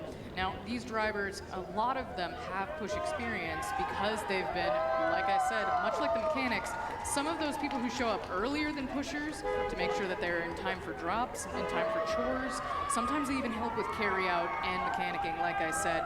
And so they are well versed with the course. Better than anybody, you might say, because they've rolled on it as a both driver and perhaps as a pusher as well. There we go, shoved down into Hill 2. Just a gentle shove. Yeah, leisurely pace. We see Phoenix cruising around the course. Phoenix being Apex's first buggy, still rolling to this day through repairs and through reincarnations, much like its namesake. Really incredible to see it still rolling on the course 10 years later. We'd love to see it. Now, for a bit of insight into Phoenix's build, I think the podcast did a really incredible job at about a 1:23 stop sign time.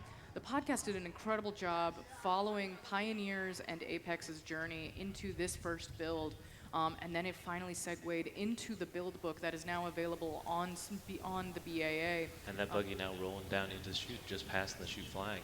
Starting her turn, a little bit wobbly, holding that line, staying clean. No skids though, carrying that energy through.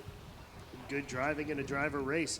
And yeah, no, shout out to Rachel Schmidt, who produces the podcast and kind of had the foresight to put that trilogy together. But if you're a buggy nut, those 3 episodes I think really play well together and kind of just highlight what the current buggy culture is. And you know, I'm a big fan of Apex, their culture, everything they've done. Connor's OL, a bunch of those kids. Sorry to call you kids. They're kids. But, so, you know, it's cool to see they've made it past 10 years now, a really nicely established org, and a team that's getting trophies regularly. All right, and now that they're into Hill 4, I'm going to sign off from the chute, and I'll join everybody up at Hill 1 for the photo. Awesome. Well, thank you very much, Ben. And here we are into, I think, Hill 5. Hard to tell. There have been several pushers. Some N number than 10, I believe, or N Hill less than 4.5. Yeah.